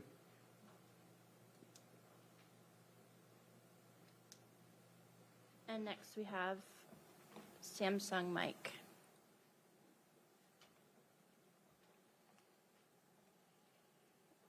If you know that your mobile phone is Samsung SMG78 Mic 1V, please unmute yourself.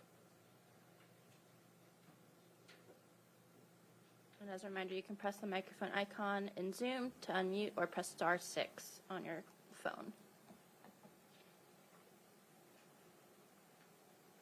Let's move to the next person. And next we have Sandy. My name is Sandy Williamson, and I want to speak against increasing taxes. I'm all for helping people, but I see lots of the speakers in favor of it are involved in organizations in the housing business, and seems like some consolidation could save way more than 1%. I've seen 13% increase in the sales tax rate in the 15 years I've been a business person here, from where it was 8.9% when I started. And currently, prices are going up, so sales tax is going up. So sales tax revenue to the county is going up substantially, probably more than 10%. So, and the organizations that support this, I've seen tenants that get 90% of their rent paid for over a year when they have a good job, like a bartender. So I think we need to reorganize and live within our budget like everyone else. If this was only a 0.1%, I could be for it, but I bet it'll be the beginning of more. Thank you. Thank you.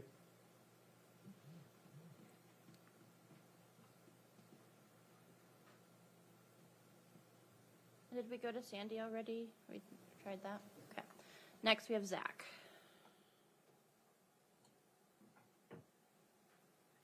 Hi all, Zach Baker here. Thank you, Chair Mello and fellow council members. My name is Zach Baker and I represent Southport Financial Services, a private developer in Pierce County. I'm also the Vice President of the Tacoma Pierce County Affordable Housing Consortium. I've lived and worked in Pierce County nearly my entire life, and as a private developer and Pierce County taxpayer, I fully understand wanting to avoid new taxes and keeping costs low. I also understand in order to be productive at something, you need to have the right tools and equipment. The reality is that Pierce County is currently under-equipped, and we need better tools to produce the housing necessary to keep people from falling into homelessness. We are under construction on 133 units of senior affordable housing in Pierce County that frankly would not have been financed without county ARPA funds. ARPA funding is now gone, and we need a forward-looking replacement to remain productive. It is obvious that we have a housing shortage in Pierce County, and giving an extra penny on every $10 spent seems like the least that we as a county can do to provide wider access to safe and affordable housing. In addition, it's already been said, but in many instances, the concept of local leverage is a determining factor in winning state or federal funding. Without those state or federal funds, true long-term affordable housing will not be built in Pierce County. For that reason, it is important that we pass this ordinance. Thank you. Thank you.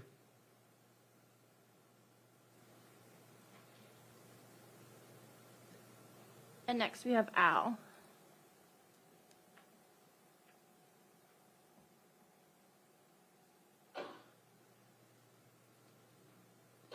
Al Schmoder, if you can unmute yourself. Yeah, gentlemen, I did not intend to speak at this time. Thank you. Thank you. Your hand was up, so that's why we called on you. Thank you for being here. Next, we have Christy. Hello, thank you, Chair Mello and council members. Christy Gledhill, District 7. I am speaking up today to urge you to pass the 0.1% sales tax to fund affordable housing. Homelessness, we all know at its core, is a housing problem. The council has heard from Pierce County staff themselves for some time that there is and will continue to be a shortage of affordable housing here unless some major intervention is introduced. I personally am tired of feeling like any of my individual efforts to address the staggering disparity evident on our streets on any given day are barely a drop in the bucket. This resolution orchestrates a way for us all, based on our purchasing power, to be part of a start at solving this soul-crushing community problem. And I mean soul-crushing for everyone, for those who find themselves unhoused for sure, and also for those of us living in a community where such disparity outweighs any efforts to help us on an individual level. In our race to grow, we have met the needs of those looking for instance, luxury condos at Point Ruston, but we have not accommodated those at the other end of the financial spectrum. Our prosperity has been good for some of us, but not for all of us. Research shows that contrary to expectations, rates of homelessness tend to be lower where poverty rates are higher. All of our neighboring counties, as well as dozens of others throughout the state, have already passed this kind of thing. And per year, this tax would raise $20 million, yet it would just cost average residents about $16 a year. Please give the residents of this county a systemic, sustainable solution to helping our brothers and sisters living unhoused by voting to pass this resolution. Thank you. Thank you. And next, we have Trish.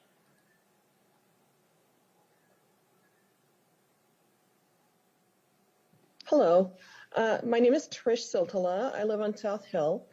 I support the Maureen Howard Affordable Housing Act. Multiple other counties and cities in Western Washington have adopted this.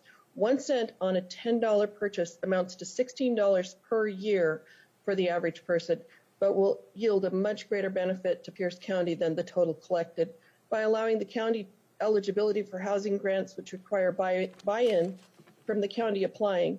I have 2 examples of the benefits of additional housing beyond the obvious benefit of allowing those living on the streets and in the woods a safe place to call home.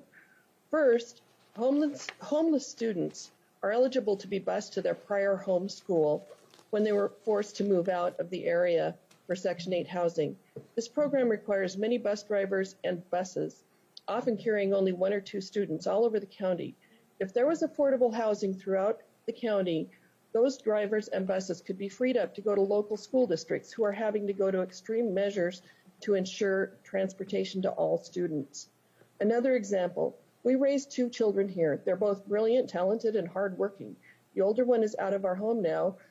She chose to move to Chicago, where it was less expensive to live. The younger one is getting ready to graduate from Wazoo, go Cougs. She'll graduate with honors from 2 of the programs there. She's exactly the type of person Pierce County needs in the 21st century, and she has expressed an interest in living here after she completes graduate school. Thank you. The question is, where can a young person just starting out live that they can afford? Thank you for being with us. Thank you for those comments. And next we have Patty.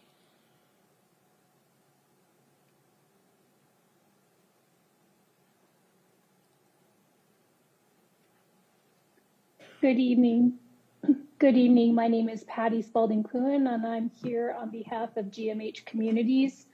We are a developer that is working diligently to be able to build housing for active duty service members, transitioning service members, as well as veterans in our community. And I am speaking on behalf of supporting the Maureen Howard Affordable Housing Bill. And I just want to double down on the fact that housing isn't just a people problem, but it's an economics problem. It's a safety problem. It's a workforce problem. It's a families and communities problem. And we get to wrap our arms around our community and level up and lead from the future and act in the now so that we can leverage these dollars for future housing opportunities for all service members and their families so they can do their jobs supporting our country and defending us. Thank you for your time, and I just want to encourage you to support this bill.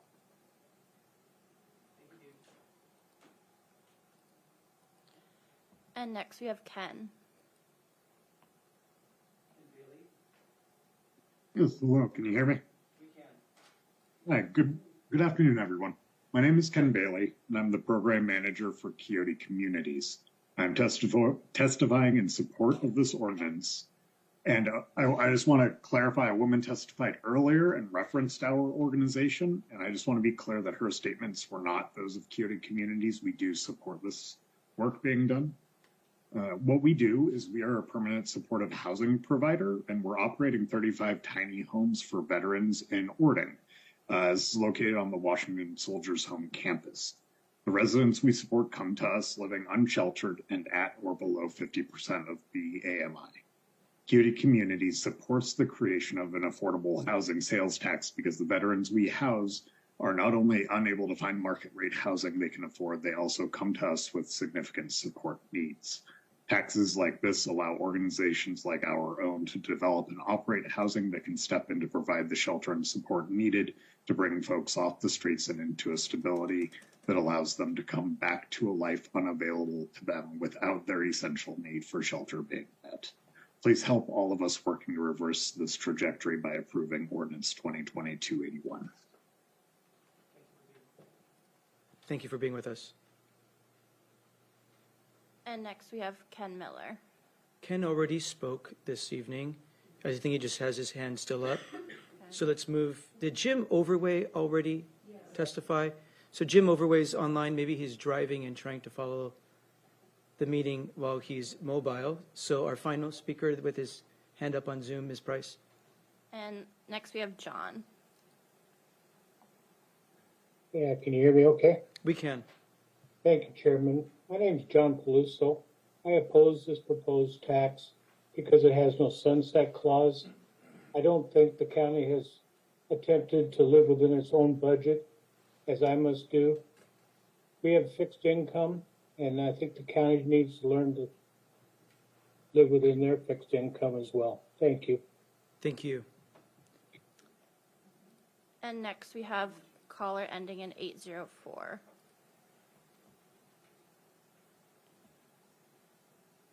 And you can press *6 on your keypad to unmute.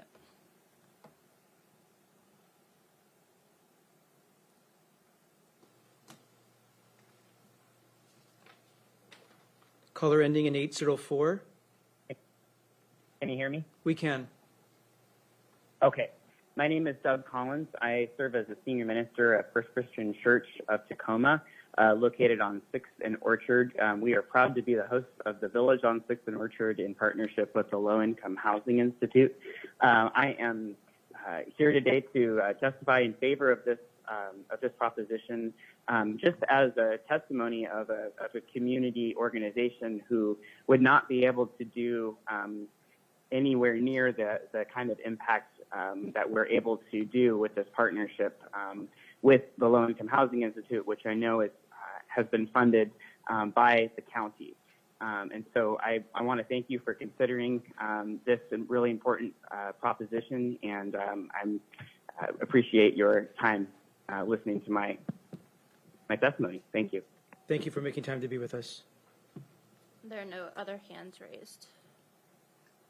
No other hands in Zoom. We want to again thank the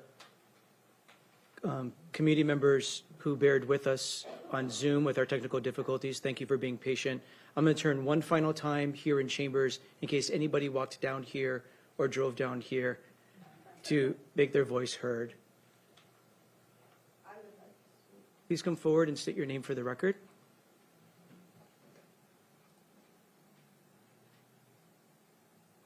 My name is Sharon Netter, and I'm a long-time resident of Spanaway, Washington. Sharon, could you, I didn't put your microphone on. Can you please start from the beginning? My name is Sharon Netter, and I'm a longtime resident of Spanaway, Washington. I'd like to ask you, how many of you have lived next to a HUD home? I have for 23 years, and I've watched a development in the Bethel School District go to pot. I had dreams of being a young mother, raising my kids, where my children could play with the neighborhood kids. They could not, because the neighborhood kid, dad just got out of jail, and he brought his friend from the county to live with them. The next family moved in. They turned it into a shop job. We were given a card, oh, if you have any trouble, just call us. HUD will take care of it. No response. So I've listened to all these people talk about how it's going to benefit the community. We couldn't sell our home because of the neighborhood that was trashed. So there is not much oversight. Yes, what about, there is a problem for the homeless, but what about education? I don't hear anything. I'm a teacher at Bates. What about a partnership with them to get them retrained, to give them some integrity so they can live in their own place? But I don't think raising our taxes for people that are struggling is the answer. Thank you. Anyone else in chambers? Michael, I see your hand up on Zoom. So Michael, you'll be the last speaker on Zoom. And if there's anyone else in chambers, I'm going to ask you to queue up. Otherwise, we're going to close the public hearing after Michael Faherty. Michael, please unmute yourself. Go ahead. Hi, my name is Michael Faherty, and I'm a former naval officer. I've deployed doing counter-piracy operations, humanitarian support, and a final tour in Afghanistan as part of Special Operation Joint Task Force. Since leaving the military, I've been working with struggling active duty service members and veterans. And in this community, we have Joint Base Lewis McChord, which is the 4th largest military base in the entire country. There currently is a housing crisis at the base where roughly 1,000 active duty families are in temporary housing. What does that mean? Well, it could mean that a young military family stays in not the best conditions and wait 3, 6 months, a year, and sometimes more for housing. Or there's an all too common different scenario. I spoke to a sergeant in the Army. He and his wife moved up from Arizona with their daughter 5 and newborn son. They're currently on the wait list for base housing and can't afford any housing in the area. To save money, he's couch surfing with fellow service members, and his wife and children are living with his parents in Bend, Oregon. They're lucky to see each other a couple times a month, and he's getting ready to deploy for about a year this fall. The lack of affordable housing in this community is breaking military families, and this is unfortunately one of many similar stories. I've spoken to several other service members about this agenda and the small cost that they would have to bear to raise around $20 million in affordable housing. And not one single service member said that they would vote no, knowing full well that these funds aren't earmarked for the active duty service members or veteran community. Thank you. Please conclude. Being in the military, we're taught accountability is essential. It can be the difference between life and death. And I completely agree that we need accountability on this, but I also firmly believe the majority of the community supports this, and I urge the council members to vote yes. Thank you. Thank you. Thank you for being with us. I'm going to close the public hearing on the Maureen Howard Affordable Housing Act and bring it back to council. I'm going to open up to council for final remarks. We're going to start with Vice Chair Campbell. I'll lead out. After that break, I think we got back on schedule, so I think I can fix that. Thank you, everyone who came out and testified, and for everyone who's been working on this over the years. I know some of you have been coming to every meeting that we've had virtually and coming and reminding us that we have this option and keeping it in the forefront. I'm a big fan of numbers, as people who know me know, and as a former small business owner, I do look at the economic impacts, both sides of the ledger. And when we're looking at how much a tax like this costs, we talk about 1/10 of 1%. Kind of sometimes hard to wrap your head around. People say a penny on $10. If I expand that up a little bit, you'd have, if you spent $100,000 in taxable income, this would cost you $100. Now, I'm not spending $100,000 in taxable income. When we talk about taxable income, what is that? Well, food's not taxable, housing's not taxable, medical, many of our utilities, many things that go in our lives aren't taxable. So the large portion, particularly those who are more at risk, most of their money goes into things that aren't taxable. So when we talk about how this is deeply impacting them, not as much. So when people say this average person is going to be about $16, just think about how much taxable income you spend in a year. And you can base it off that. But what does it generate on the other side? Because for some of us, maybe we do buy something. Maybe we are putting in $100 this year. What are we getting out on the other side? So it's estimated that this would raise about $20 million a year. During a hearing that we had on this before, it was estimated that for every dollar that we raise, and this is based on City of Tacoma data, they already passed this. I believe it was $20 in matching and other incomes were able to come in. So we're talking $20 million a year, $200 million over 10 years, $2 billion in economic impact into Pierce County. And it was also just testified that it's also a jobs bill. So if you're getting $2 back for every dollar spent, that's $6 billion in economic impact and jobs into Pierce County. So if we want to address, part of this is homelessness. The best way to avoid homelessness is create a place so people don't lose their housing, and that's create an affordable place for them to live. A lot of people, and I think if you actually went around and looked who was living in housing that's called affordable, how many seniors are in there, how many just whole walks of life that are living in many houses that are considered affordable, and many of them are wonderful places. So looking at both the way that this magnifies through for me, the cost benefit analysis is far and away there. As it was discussed, I think earlier or yesterday, some are concerned about, could this be sunsetted? At any given time, the council can take a vote on taxes that are before us. And so if we feel it's not working, we have that authority to do it. If we feel it is going to work. So I think we need to take this chance, get this revenue. I mean, we're talking 10,000 people on Pierce County's housing waiting list. Tacoma Housing probably has a similar number. We heard about on-base waiting lists. There are people waiting for these places. If you have a couple $1,000s a month in your pocket, you're still not housing your family. We need to find a way to exponentially increase the options that we have for people who are at the margins, help them get into housing, stabilize it. It's far cheaper to keep someone housed than to manage the costs of someone being homeless. I will be proudly supporting this. Thank you, Chair. Thank you, Vice Chair Campbell. Councilmember Denson. Yes, thank you, Chair. I agree with everything that Councilmember Campbell just said.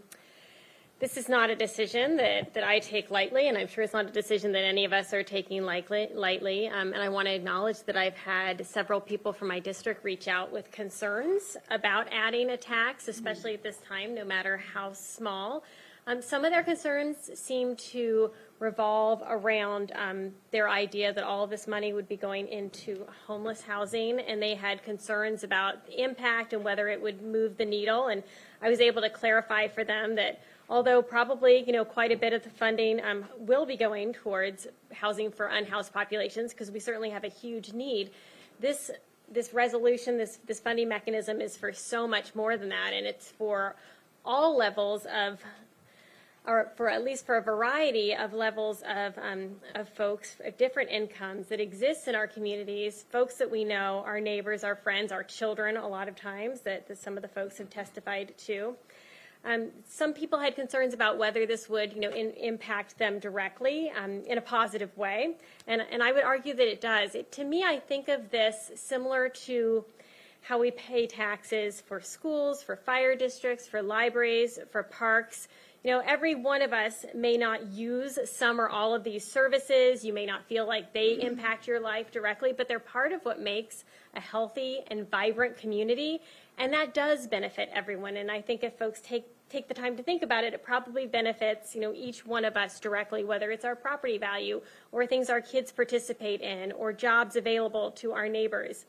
Making sure that we've got good, safe housing opportunities available for everyone, whether it's a young professional, we heard about that today, a longshoreman or somebody in the building trade, we had somebody talk about that today, firefighters, police officers, shopkeepers, service members, new entrepreneurs. I think we all benefit from having a diverse, healthy housing stock. And we know that we are lacking, desperately lacking in that right now at all income levels.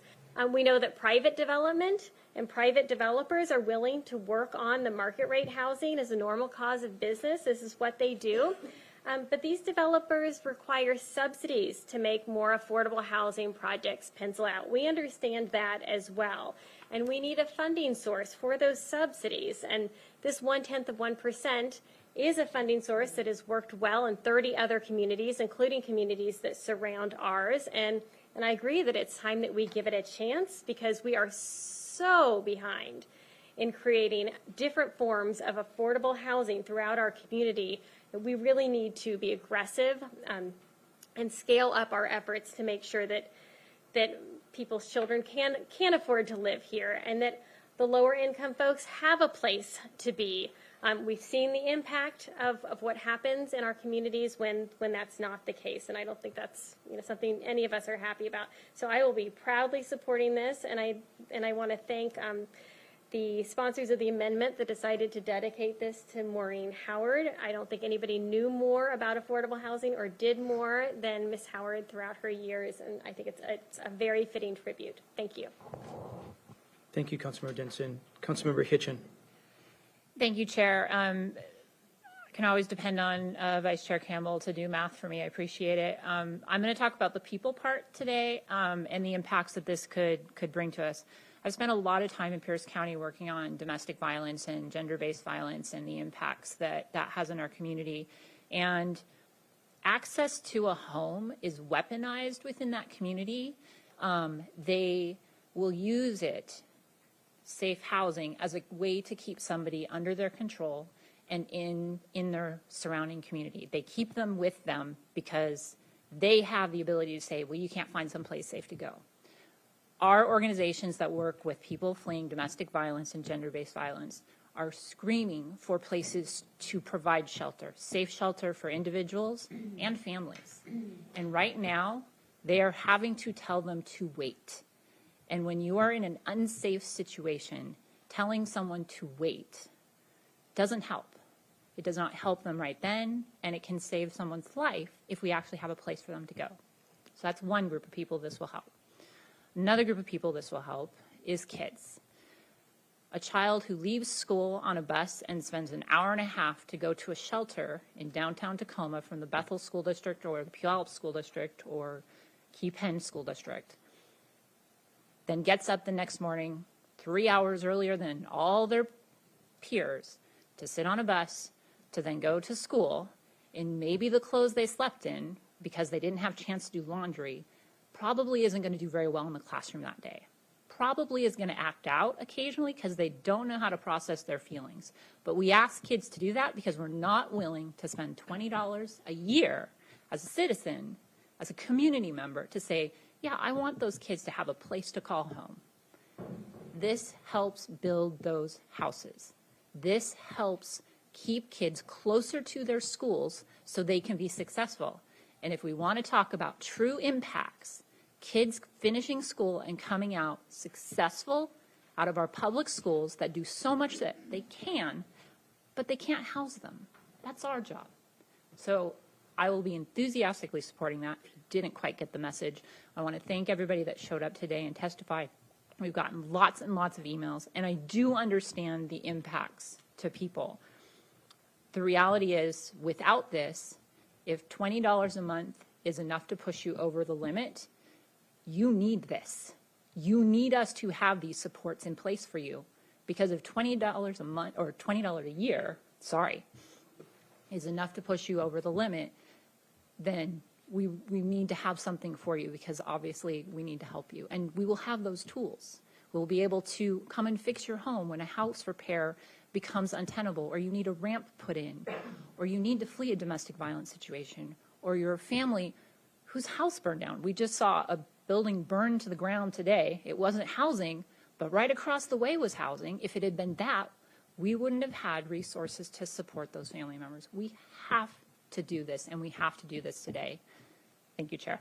Thank you, Councilmember Hitchin. Councilmember Herrera. Thank you, Chair. I agree with everybody here is looking for the same end result. We all want affordable housing. We want to address our homeless issues. We want a home for our children, our adult children, to live in the same community that they were raised in. But as it sits now, that's not the case. You know, there's people who probably experienced this in Southern California, and they moved up here because there was no affordable housing down there. So I think we all agree that we're trying to get to the same area to help everybody for affordable housing. But I think there's many different pathways. And a tax is probably the easiest way to get there. It's the bunny slope to get down to the same, down the hill. But there's other pathways to get there. You know, there's many examples close by here of other counties, other cities who spend tens of millions of dollars and billions, and there's still not affordable housing. My kids still can't buy a house in this area or up north or down south. And people are just done with taxes. And, you know, I think this is taxes is the easiest way that government just resolves a problem. And I think there's other maybe tougher ways to get to the same resolution of affordable housing for all, but this isn't it. I'm not going to be supporting this today, and I think we can get to the same affordable housing in maybe a different area. So, thank you, Chair. Thank you. Councilmember Cruver. Thank you, Chair. Goodness. So I have yet to recall, to see or to read of a time in history where increasing taxes addressed human conditions and produced prosperity or cured the cause for which it was enacted. You know, and I read more often that conditions increase instead of decrease the more we spend on it. But now's the time that, oh, I'm sorry. Is that better? Okay, sorry. My voice doesn't carry real well. So what I'm saying, now is the time that we should be applying a wisdom and common sense.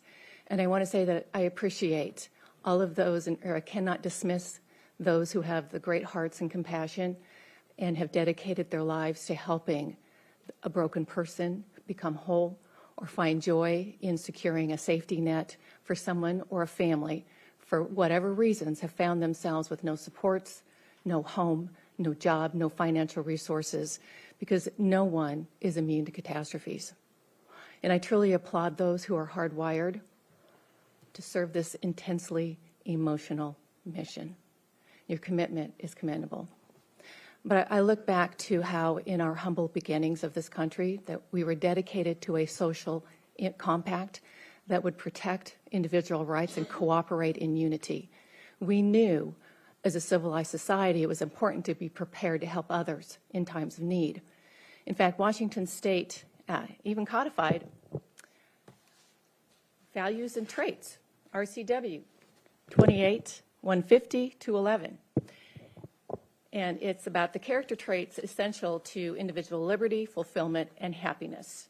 There were 8 of them. And so, Mr. Chair, you know, how can we expect to return to those basic values or laws that are needed to protect the public from criminals and lawbreakers who hold no respect for the law and continuously exasperate the lawful with their behavior and not held accountable for their actions? And how can we expect to afford the materials and labor to build housing and buy land, to build the many different types of housing that is needed for all income levels and subsidize them in perpetuity, and have no controls on the laws that are made by the state and its agencies that increase the expenses that are associated with home building and funding the agencies needed to manage the system? So for me, here's a case to determine at what point do we say enough. Now is the time for us to turn on a path of being a government that lives within its means and encouraging policymakers at all levels of government to make the policies that address the basic roots of homelessness and houselessness, in particular the drug culture, the cost of building a home, and the plight of those trying to afford housing. So I would encourage people to read about the story written by Mayor Mike Kaufman of Aurora, Colorado. Where did it go? He spent a week in his town spending the time with the homeless shelters and the campments, and also has a daughter who is drug addicted. And at the end of his week, it was concluded that 95% of those that he spent time with did not want help. There was the 5% that did. And I imagine that the concept of the village is to address that 5%. But continuing, so we are 1/10ing our way off of a financial cliff. The minimal amount of the tax really isn't the point. The county has an account that people can donate into for this purpose, to all that they want. But yes, we have a housing shortage, and why is that? There's plenty of theories that have circulated. This just isn't working well. There's plenty of theories that have circulated, and for decades, that not enough homes were built. Here we are now with living expenses increasing daily, and we're believing that increasing taxes is going to make a meaningful difference in the housing shortage. So, in my research, we have Brookings Institute, 4 reasons why more public housing isn't the solution to affordable concerns. U.S. needs more housing than anyone can imagine. And this references that the problem is the result of the country not permitting enough homes where people want them. Not to mention people can't afford what we have that we can build. So in a 2016 study by the National Association of Home Builders noted that impact fees and other growth regulations accounted for 25% of the price of a new home. That for every $1,000 increase, 600 young adults or families were eliminated from qualifying to purchase a home at a given price point. And since then, the price of new homes has increased substantially, 10.9% increase from 2016 to 2021. I couldn't find the numbers for 2022. And the regulatory costs of an average home went from $84,671 to $93,879. And more impressive, if not disturbing, are the facts about development costs pertaining to multifamily developments, which is where the focus is, where we can get the most folks to get them a place to live. The National Multifamily Housing Council estimates 40.6% of the costs are imposed by governmental regulations. So why can't we reduce these regulations to make living quarters more affordable rather than going to a tax? And creating a dedicated revenue stream negates our responsibility to prioritize spending. I learned in a meeting the other day that human trafficking in Pierce County has surpassed King County. Are we supposed to add another 0.1% to address that crisis? Or should we, as the fiduciary, actually prioritize the budget to reflect the priorities just like every other household? And housing shortages are not disputed. That is seen. And the taxpayers have already invested trillions into this industry. And what isn't seen is like what's in the $1.7 trillion federal omnibus bill and what will be our part of the financial fate at the end of the legislative session this year. Increasing taxes is the easy fix.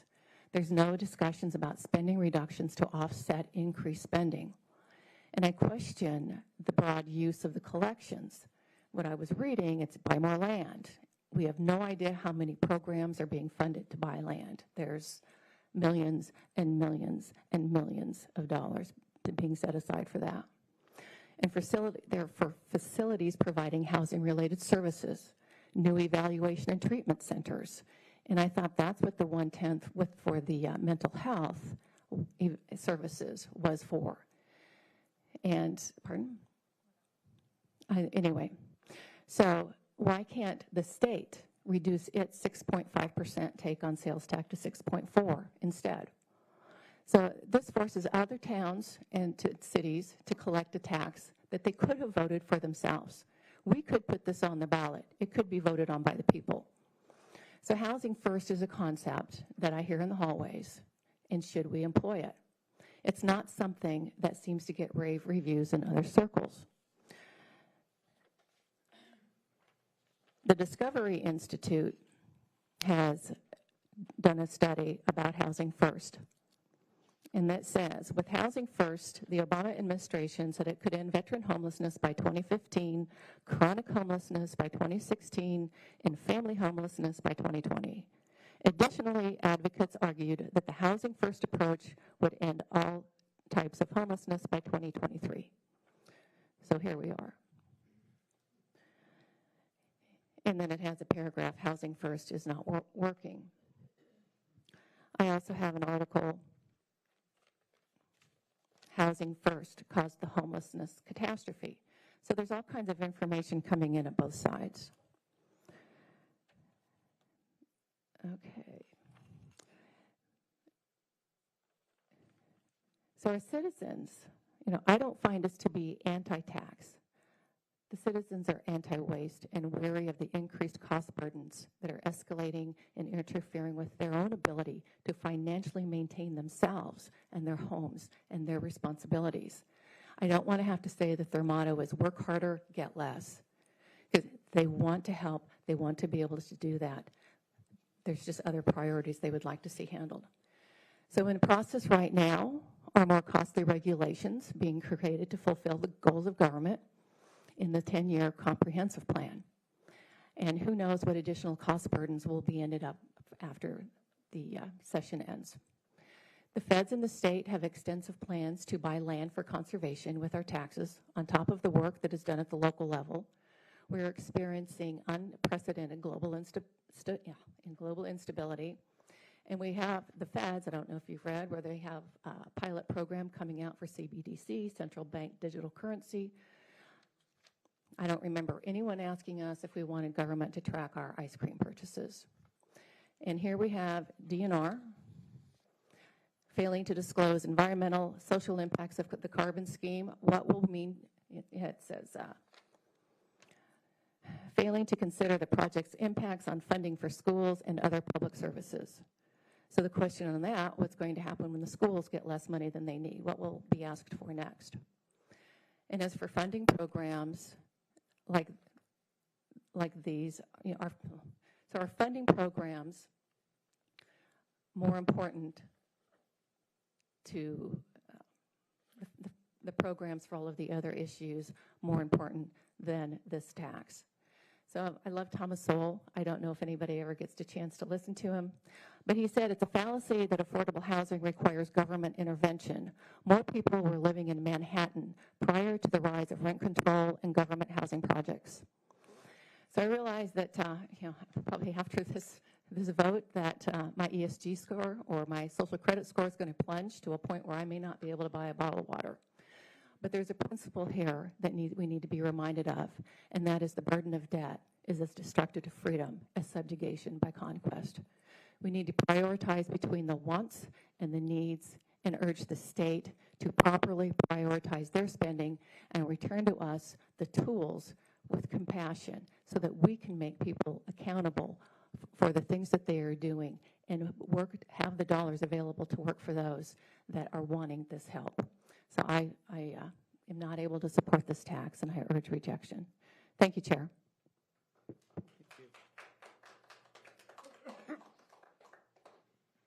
Councilmember Morrell. Thank you, Mr. Chair.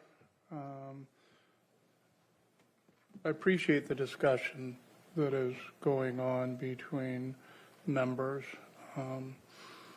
We're all elected officials. We're all elected to represent our districts.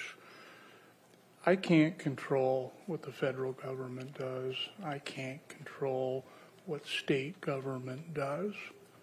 I can advocate, which I do. I'm responsible as an elected official to represent Pierce County and my district. We're looking at a point in time in history that is challenging for a lot of different issues out there. Housing is now moved up to the #1 priority in Washington State. Rent has gone up substantially. I don't have to even explain to you what the cost of a house is. In my district, I probably build more homes. I don't. The developers build more home than anywhere. I have the 2 master communities, which is Sunrise and Tahale, and more than 60% of everyone who buys a home in Tahale is moving from King County to Pierce County. So I look at a lot of things when I evaluate my decisions. I have been in business and am still in business for going on 42 years in Pierce County. So I come from an economic background. And the one thing that has been touched on by several speakers is the health of our economy. The health of our economy, and I will read one of the whereases that was put into this ordinance. Pierce County housing shortage threatens our ability to attract businesses and retain talented workforce. undermining Pierce County's long-term economic competitiveness. I hear that from businesses. I travel for county business, and that's one of the number one issues that I hear from potential businesses who want to move to Pierce County. What's your housing like? They understand we got a great quality of life here, but what's your housing? If I bring in 500 workers, where are they going to live? There is limited workforce housing in Pierce County. So I weigh that out, that I understand it. In an ordinance that this council passed last year, which was 49S, we attempted to tackle workforce housing.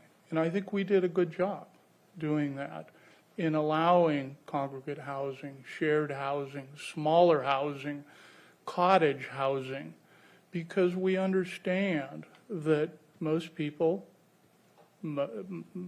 my kids included, cannot afford to live in Tahale, where the average home is $700,000. So, you know, we used to use the analogy was you keep driving till you can afford it. Doesn't happen anymore. I got homes in Greenwater that are going for $800,000 because people are buying homes. So when I look at this, I go, okay, what's the impact? I know that we discussed ARPA funding. ARPA funding helped me understand the ability to leverage, and that's the American Rescue Plan dollars, to leverage those dollars. And Councilmember Campbell said for every dollar we spent, we were able to leverage that 20 times. And we built and building numerous units. So we don't have the budget to do. So in looking at that, this $20 million a year is what we call leverage, gap funding. We have one project that I've been involved with. There were two for-profit developers that have built 95% of the affordable housing in unincorporated and some in incorporated areas. They have done it patchworking together funds, but they have now come to the point they need help. I think one of the testimony was pertaining to a project in Spanaway. It's called Copper Way by the Inland Group. $70 million project, private developer. But he needs help now. He has cobbled together all the funds that he could do. He has leveraged it out, and he's $4 million short. That $4 million that if we invest in their project will create 269 workforce housing units. Those are the projects that'll be the biggest impact. You know, Coyote Village is in my district, the Orting Veteran Village. They have the ability to double capacity, but do not have the funding. They have a wait list to serve veterans, but they can't do it because they're maxed out. All 35 of their micro homes are filled up. So, you know, when I look at this, yes, regulations, we can argue that till the cows come home. And someone who's been in construction a long time, I'm there with you. I understand that. But there again, I can control only what I can control. And with this issue, I think that seeing how responsive the county's been. And I appreciate Michael Mira's comment pertaining to accountability. I'm all about accountability. And after watching the hoops and hurdles that these developers have to go through to secure funds, whether you're a for-profit developer, whether you're a nonprofit developer, they're all the same. And as he said, there's more attorneys out there counting beans than anything else that's somewhat stand in your way to build. So accountability is in here. I appreciate the chair for allowing me to include a lot of those elements that are important to me within the amendment. But, you know, moving forward, there are challenges that I haven't seen in my lifetime that we need to address. And like I say, I appreciate the diverse comments. I understand where my colleagues are coming from. You know, I support the endeavors that they have and the concerns that they have. So those are the comments that I want to make, and I appreciate everyone sitting through this and the challenges that we had today. And, you know, a lot of people in this room that are left here we're going to address another issue that is also challenging. But this one before us is the first issue we'll deal with. So with that, Mr. Chair, thank you for allowing me to talk. Thank you for your comments, Councilmember Morell.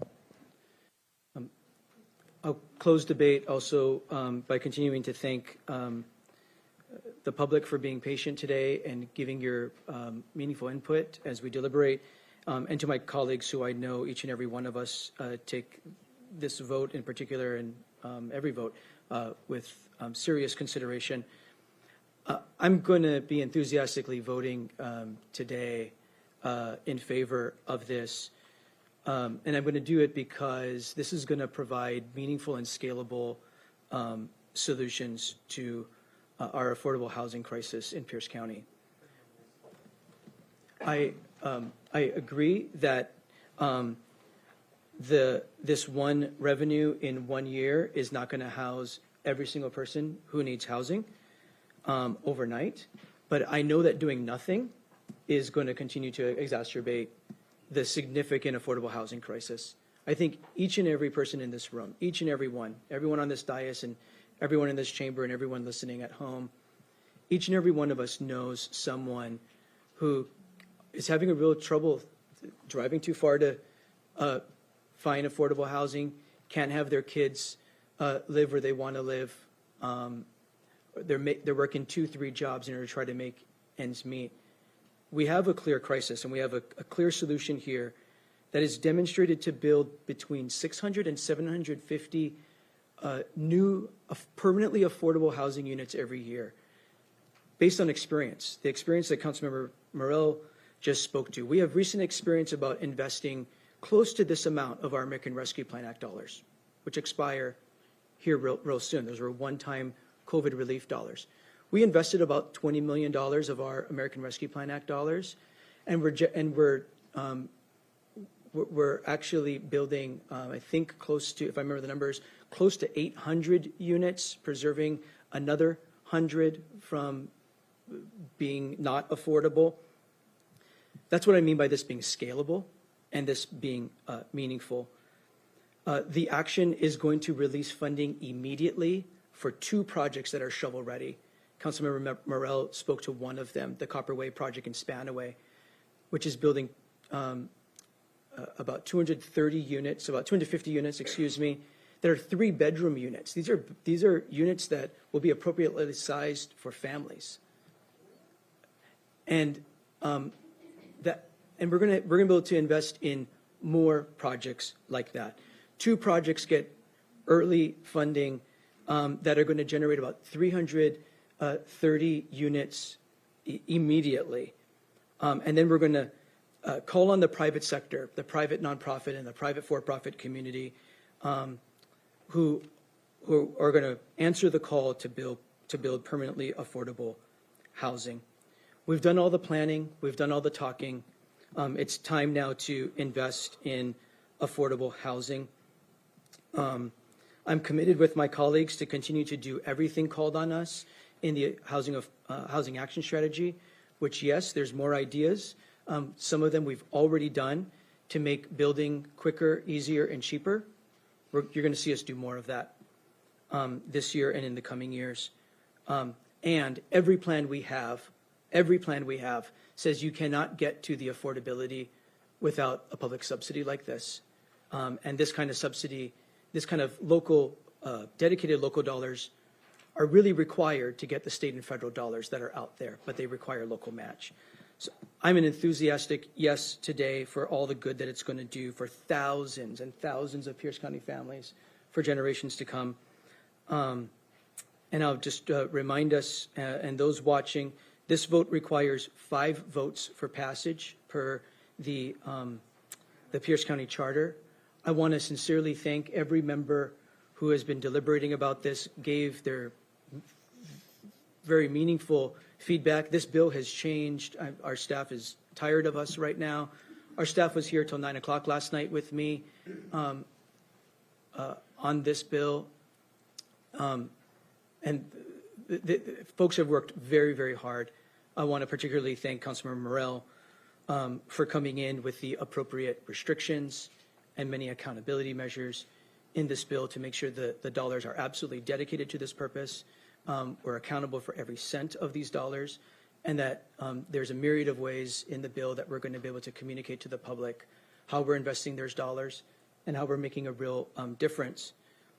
I'll leave it at that. And so, Madam Clerk, I'm going to ask you to call the roll on the Maureen Howard Affordable Housing Act.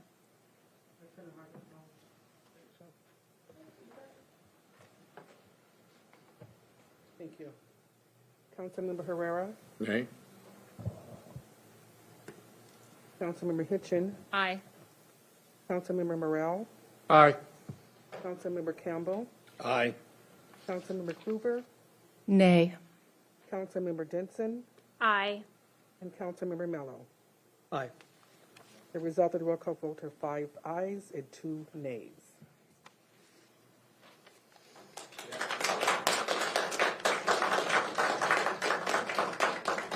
On a vote of 5 ayes and 2 nays, the ordinance is declared adopted. I want to make a brief public announcement before the council takes another brief recess, considering the hour. If you came and you parked in the green lot this evening, if you came and drove and parked in the green lot this evening, especially if you came after 5 p.m., regardless when you came, if there's an envelope on your windshield asking for payment, things got confused out in the real world out there.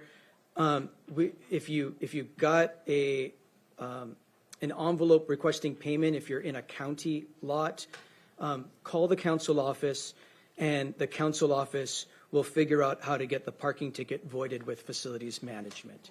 You can talk to one of our staff. You can take our business cards if you need to make sure you follow up, or you can Google the number to find the council office. It's 798-7777. If you've got a parking ticket in a county lot, we will figure out how to void it for you. With that, we're going to take a 10-minute recess. Staff, I'm looking to you. Is 10 minutes good? We're going to take a 10-minute recess. We're going to return at 6:25 p.m.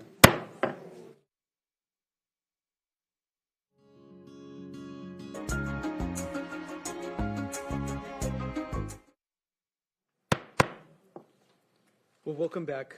We're back from our recess. Thank you, everyone, for taking that human break there. We are back to our regular agenda, and we do have proposal number 2023-5S in front of us. Councilmember Morell for a motion. Thank you, Mr. Chair. I move proposal number 2023-5S. It's been properly moved and seconded to adopt proposal number 2023-5S. Madam Clerk, will you please read into the record? Proposal number 2023-5S, an ordinance of the Pierce County Council allowing for shared housing villages in a residential resource zone of the Parkland, Spanaway, Midland Communities Plan area of unincorporated Pierce County by amending Title 18A of the Pierce County Code, Development Regulations - Zoning, adopting findings of fact, and setting an effective date. Thank you. Thank you.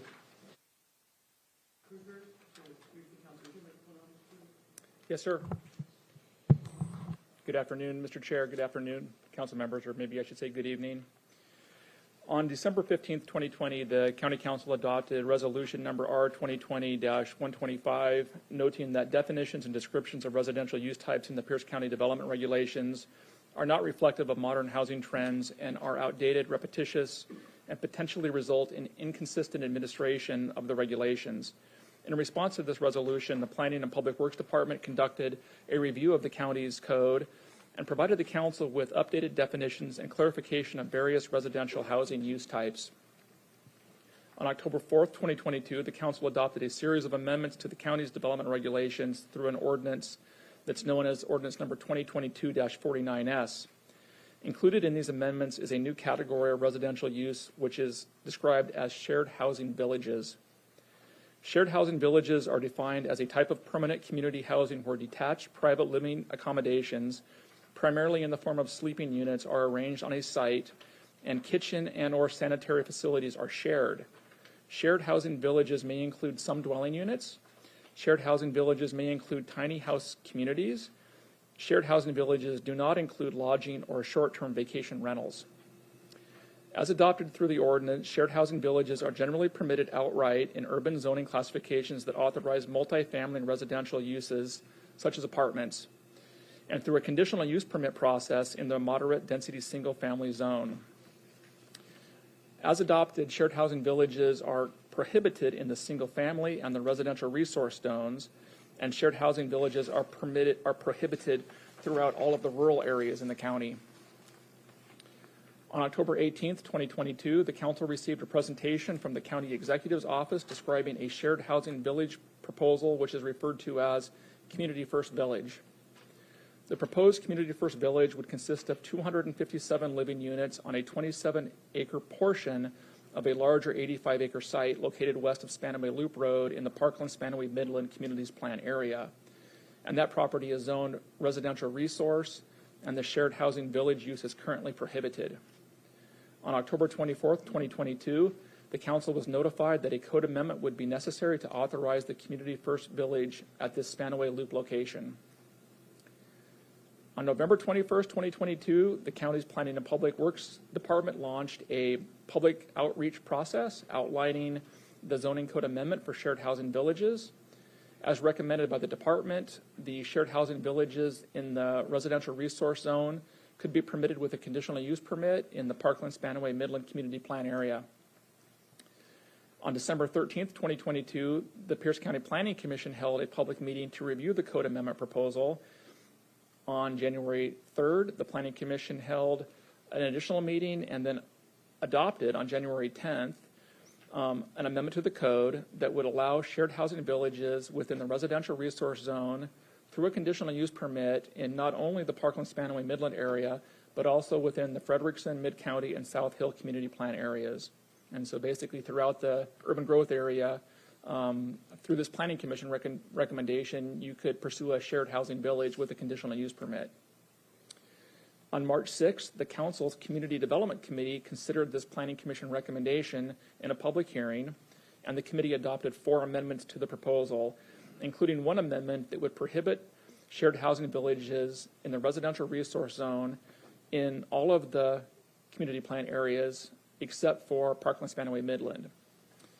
The proposal that's before the council this evening is that proposal. It would allow shared housing villages in the residential resource zone in the Parkland-Spanaway Midland Community Plan area through a conditional use permit only. It would not allow the use in the residential resource zone in the other urban community plan areas. This proposal received a do pass as substituted recommendation at the Community Development Committee meeting on March 6th. And there are a total of 4 additional amendments that have been prepared by council members for your consideration this evening that I'm happy to describe at the appropriate time, and I'm happy to take any questions from the council now if you have any questions regarding this legislative process. Thank you. Thank you, Mr. Kruger. Questions for Mr. Kruger at this time? Mr. Kruger, I'm going to ask a couple of questions because this land use stuff does get a bit wonky. You do a very good job of putting it into as much layman's terms as possible, but it is a bit wonky. The action in front of us, while it amends the residential resource zone in the Parkland, Spanaway, Midland community plan area, it amends the allowances for shared housing village types in the residential resource zone through a conditional use permit process. So there's more process to come so that we can appropriately consider permitting something. It's not spot zoning something. It's not doing something for one and only one tax parcel or a couple of tax parcels. It allows the use in everywhere in the RR zone in the community plan area that we've noted. Is that an accurate statement? Yes, sir.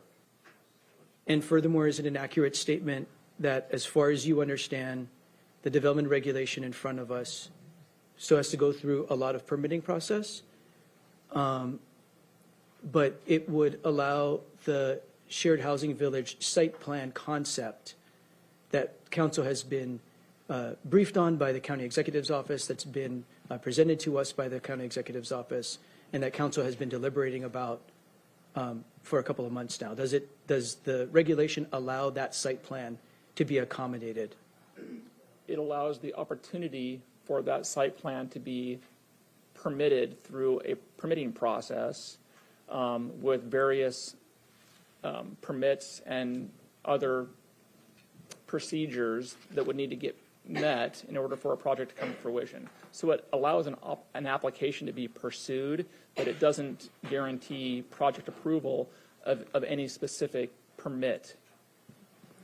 The conditional use permit process is, there's no guarantee of permitting. It's not permitted outright. It's not a guarantee of permitting. They have to go through the conditional use permit process. Correct. The council's action allows an application to be made for a project. But what we understand to want to be built, one of the project proposals that may take advantage of the code can be built as we understand it. Is that correct? Can be applied for. Can be applied for. Thank you for keep correcting me. Can be applied for. It's permissible for them to apply for it. It won't be rejected outright because it's just not permitted in the zone. Yes, this project concept that we've been made aware of would be permitted conditionally if the council takes this action. And there's a long list of findings and conditions that have to be satisfied in order to build a project in this residential resource designation anywhere within the Parkland Spanaway community plan area. Thank you. Those are my questions at this time. Councilmember Denson. Yes, and thank you for asking those questions, Chair Mello. I'll ask Mr. Kruger just to go a little bit further to make sure that I understand and the public understands. Through this conditional use permit process, who ultimately makes the decision as to whether a project actually gets permitted and moves forward or is rejected? Well, the conditional use permit itself is reviewed and approved by the hearings examiner. So that's one permit type. There's other potential permits that may be required that are permitted by other regulatory agencies as well. The action that council has before you tonight, though, would be to allow this shared housing village use type conditionally in the RR zone, and so the decision maker is the hearings examiner in that case. Okay, and some of these other agencies that might be asked to review certain portions or characteristics of the development, what other agencies? Could you give me some examples? So as an example, in the location where this community first village has been proposed, there's a shoreline management regulation that applies to that location. There will be shoreline substantial development permits that would need to be approved. There may be a shoreline variance that's necessary to cross wetlands and a stream. Those entitlements are approved not only by the county, but ultimately by the Department of Ecology before they become valid permits. So the answer to that question would be the Department of Ecology would have the ultimate decision-making authority when it comes to a shoreline variance, as an example. So it's not just the county, it's also the state that would have Correct. authority to make some of these decisions. Okay, thank you. Thank you. Thank you for answering our questions at this time. We have 4 amendments in front of us for consideration, and then. I'd like to ask a question. I'm sorry, sir. Sir, please, sir. We'll have a public comment period like we did last time. Thank you. The council will consider 4 amendments at this time. Then there'll be a public hearing. Every member will be given a minute and a half, like the previous bill, to give their input on this bill and ask any questions. And as customary here, at the end of the public hearing, we listen if there's questions, and we'll do our best to answer the questions at the end of the public hearing and as we listen to all the input. So the public hearing will happen after council considers amendments. We'll take the public hearing, and then it'll come back to council for further deliberation. Thank you, sir, for understanding our process. We have Council Amendment number 1 in front of us to Proposal 2023-5S. Councilmember Morell to move the amendment. Thank you, Mr. Chair.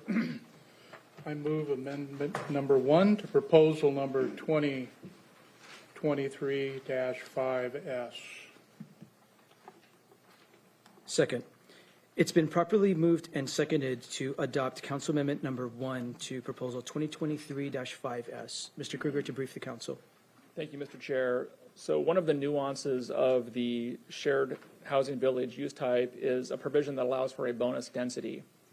The amendment before you, amendment number 1, would limit the size of sleeping units that are permitted within these shared housing developments that are eligible to receive this bonus density to a maximum of 300 square feet per sleeping unit. It would also prohibit those sleeping units to be designed as an independent dwelling unit.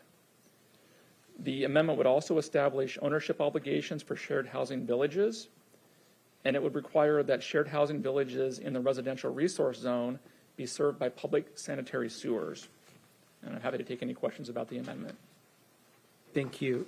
Are there questions about Council Amendment number 1? Councilmember Denson. Yes, thank you, Chair. Mr. Kruger, if this amendment passes, we are limiting the size of sleeping units to 300 square feet. But if the project sponsor, the developer of whatever shared housing facility wanted to build larger units, they could do that. It's just that like a larger unit of 400 or 500 or larger would be treated as one unit. It would not receive the bonus density of being treated as a quarter of a unit. Do I have that right? You do, that's so correct. they still have some flexibility. They could build bigger ones, but they just can't build as many of them. That's correct. All right, thank you. Thank you. Any other questions about Council Amendment number 1? I do see a Council Amendment number 1A, which would be an amendment to Council Amendment number 1. That's correct. Councilmember Herrera to move Council Amendment 1A. I move Council Amendment number 1A, proposal number 2023-5S. Second. It's been properly moved and seconded to adopt Council Amendment number 1A to proposal number 2023-5S. Mr. Kruger to brief the council. Thank you, Mr. Chair. So there is a subtle difference between Council Amendment number 1 and 1A. It affects one thing, which is the size of the sleeping unit. So Council Amendment number 1A would allow the size of the sleeping unit to be increased to 400 square feet in size and remain eligible for the bonus density exception. Thank you. Councilmember Herrera to speak to your amendment to the amendment. Thank you, Chair. The 400 square feet would accommodate folks who have wheelchairs and other things like that. And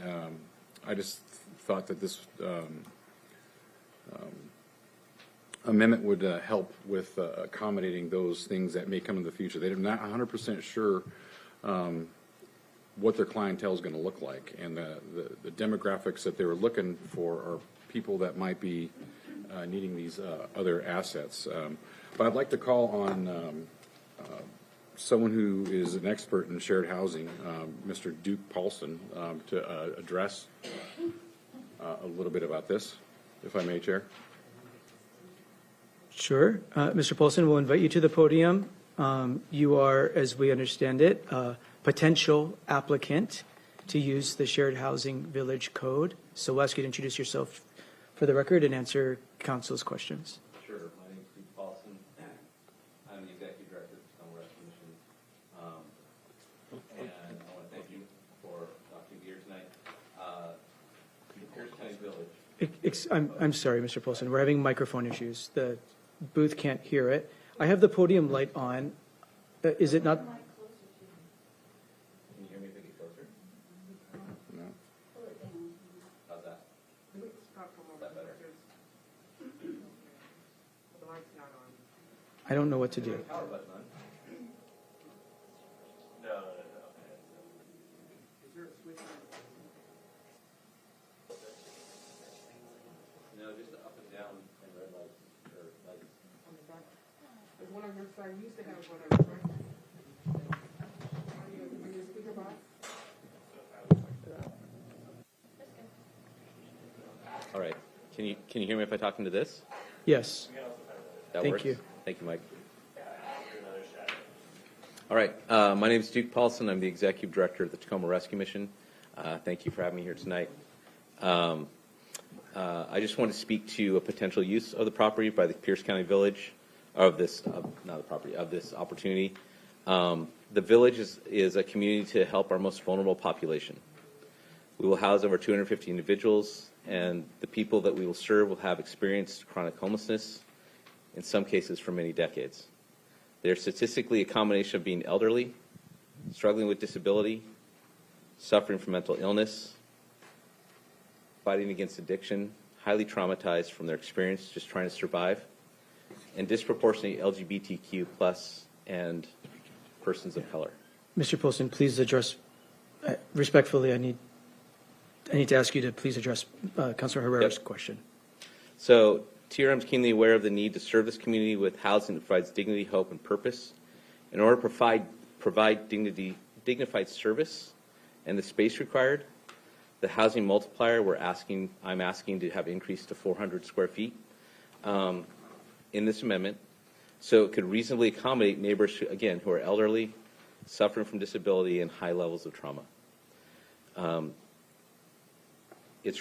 So I'll stop there. That's really my statement of where I'm trying to go. Thank you. Councilor Herrera, any further comments? No, Chair. Thank you. I'm going to ask staff to get a microphone to Mr. Kruger in case we need to keep that microphone there for when we get to the public hearing, okay? Roving microphones can be dangerous, but okay. Councilmember Morell. Thank you, Mr. Chair. Just a technical question. Does this amendment affect all community plans, everything within the UGA as far as increasing the square footage? This isn't just in the R zone. This is all zones? That's correct, council member. This subject matter that's being discussed regarding the bonus density involves any shared housing use type, countywide in any zone. Okay. Thank you. Thank you for the question. I will respectfully ask for a no vote on the amendment to the amendment. We have an agreed to amendment here that, as I was able to state on the record earlier, allows the micro home village that Tacoma Rescue Mission is proposing in Spanaway to be properly considered for application. The proposal that we've evaluated for many, many months now seeks to build 100 400 square foot units.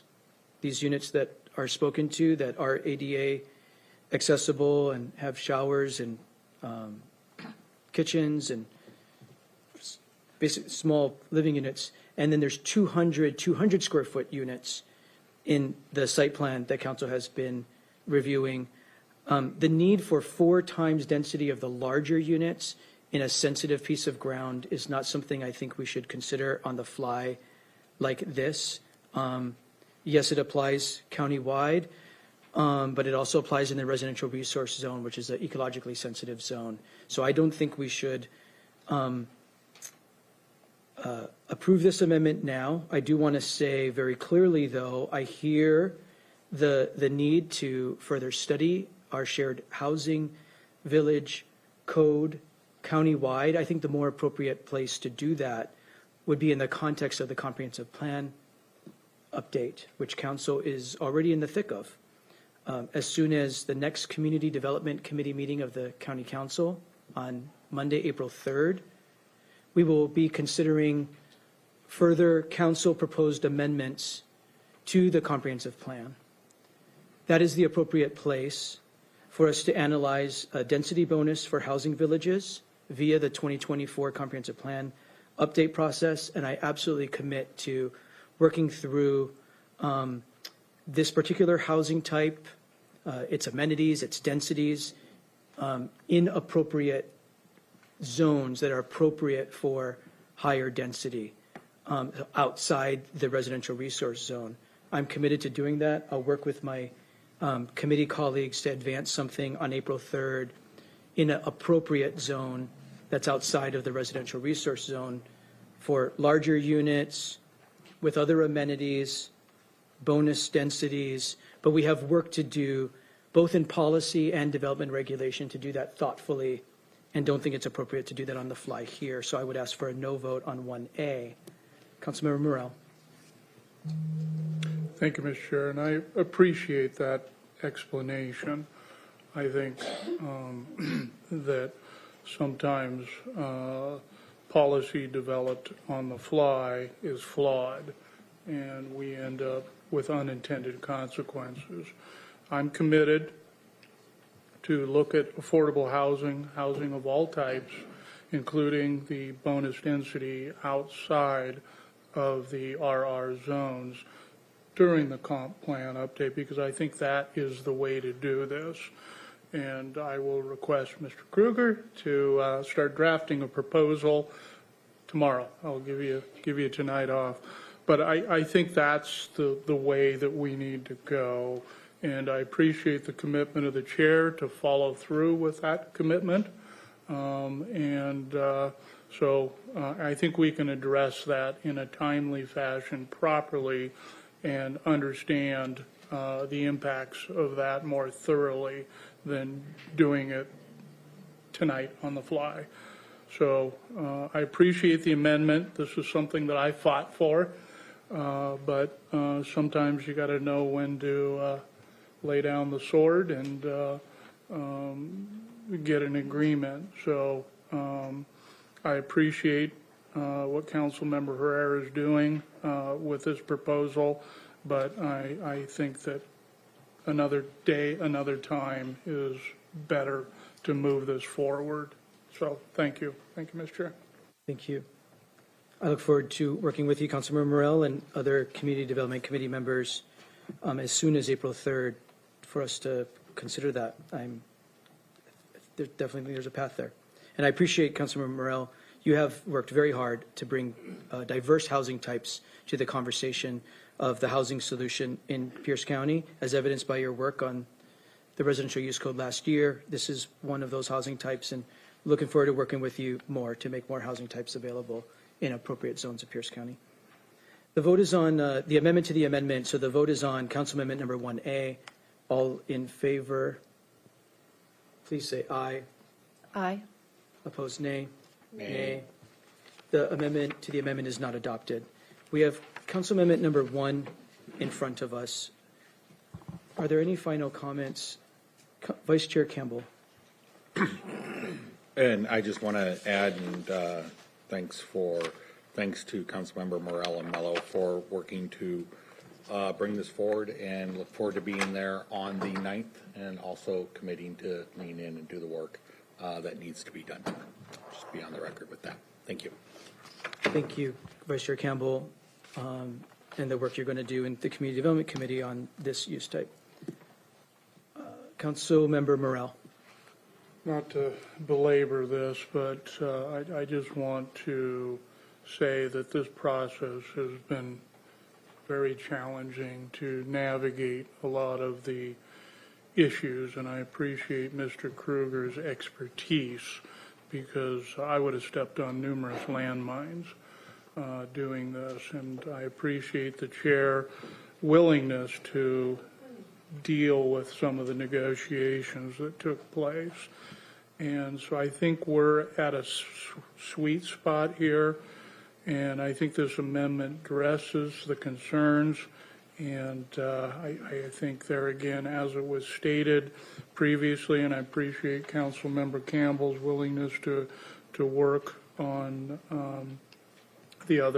on the comp plan pertaining to increasing some of the densities and some of the amenities within some of these smaller micro homes. So with that, I'm going to support the amendment. Thank you, Mr. Chair.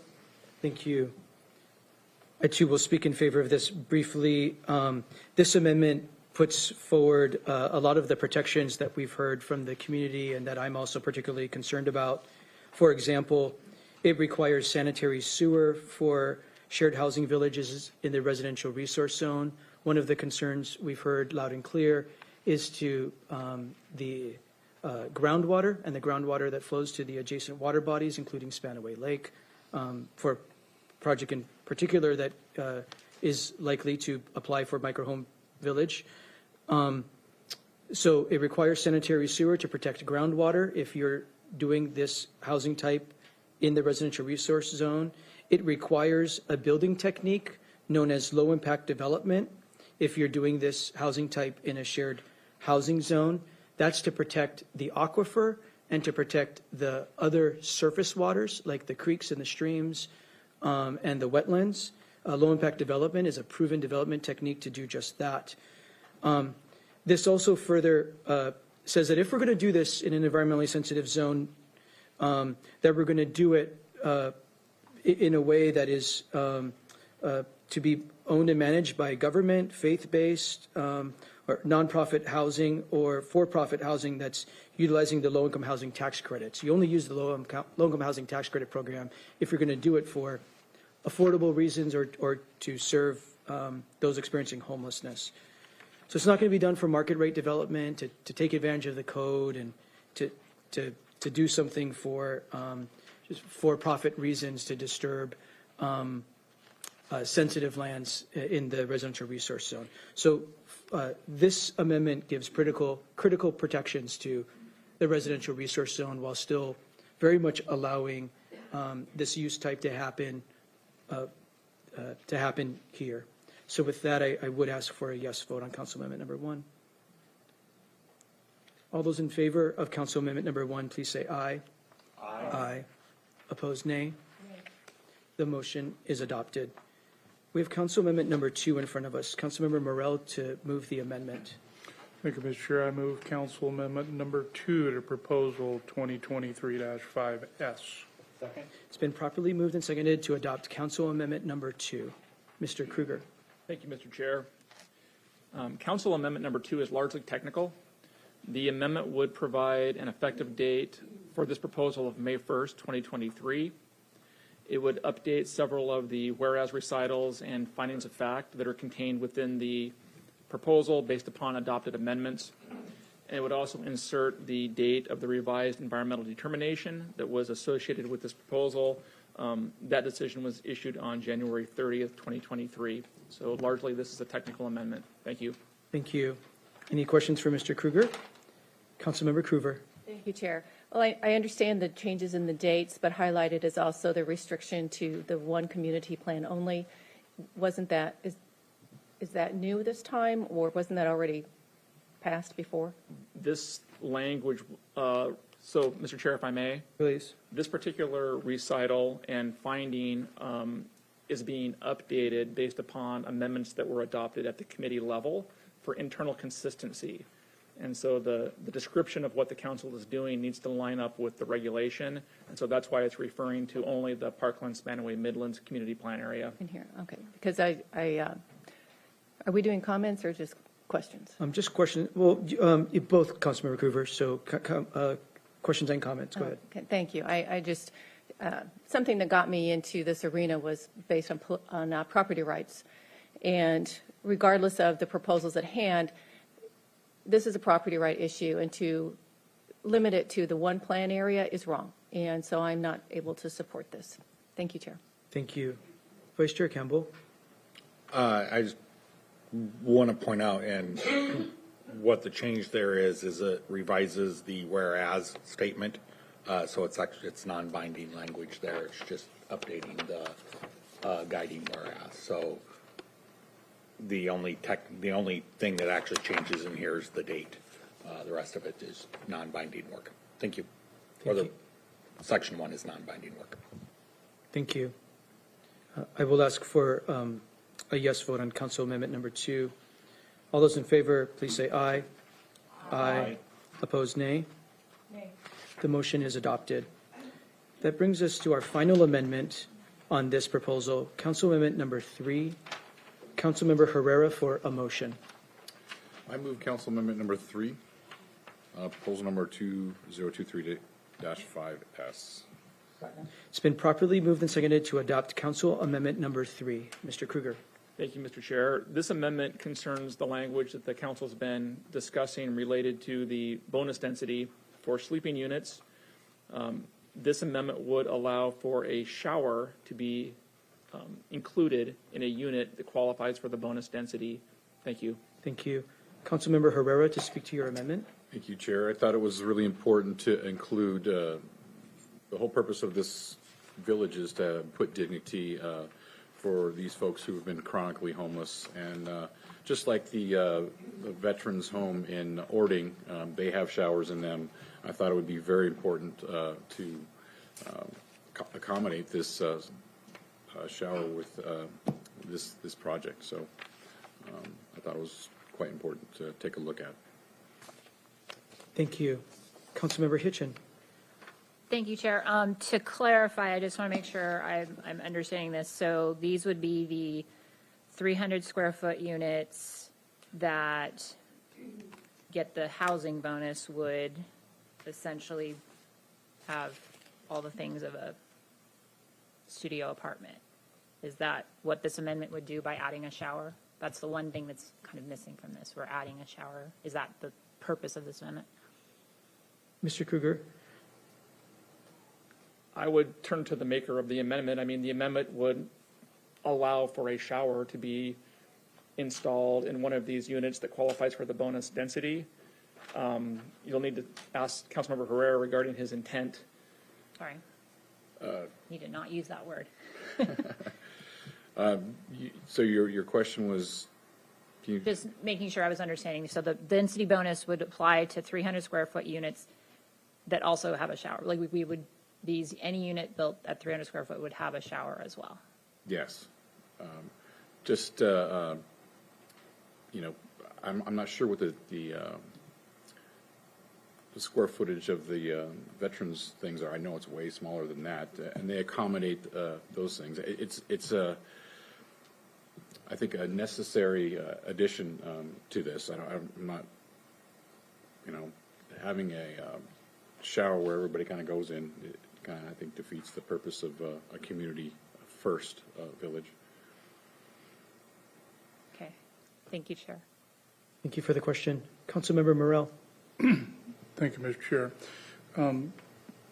Another issue that I would have liked to have put together, but to me, looking at the Veterans Village in Ording, talking to individuals that have PTSD, they appreciated the fact that they didn't have to go to a communal place to take a bath or a shower, that they can actually do it in their own units.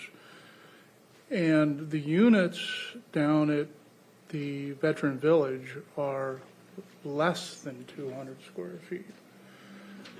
So this only allows a shower, does not allow a kitchen, does not allow a cooking area, so it's not like a studio apartment. It's just adding a place to take a shower. So there again, I think that we could address this in the future when we take a look at the comp plan amendments. So if this is not passed, it's not the end all, but I appreciate Councilmember Herrera bringing it forward because he speaks from experience, and though I would have liked to have it included, it's up to this council to decide what they want to do. So thank you, Mr. Chair. Thank you, Councilmember Morel. Councilmember Cruver. Thank you, Chair. I'm just trying to understand. So we're just looking to add a shower head? And I just think that's kind of a compassionate thing to do. I have visited the Kyoto villages several years ago, and the folks were doing great. It was very well done, but I don't think it's asking a lot to put a shower head in for folks that are in situations where that can be very beneficial. I would urge adoption. Thank you, Chair. Thank you. Vice Chair Campbell. Thank you, Chair. While I appreciate the direction of this, I step back and look at the overall project that was being promoted to us, and the idea, I think, when the executive pitched it to us, is this is something different, patterned after a facility in Austin that I think several of the members up here went and toured, and the something different is it's community first, community kitchens, community cooking, community bathrooms, showers. People are living together. They have separate bedroom units that are separate buildings, but everything else is togetherness, and together they lift and support each other. What I hear it's trying to do is amend it back to be like what we already do, and the whole point was to not do what we already do. So with that and with respect, can discuss it more perhaps on the 9th. I will be voting no on this. Thank you.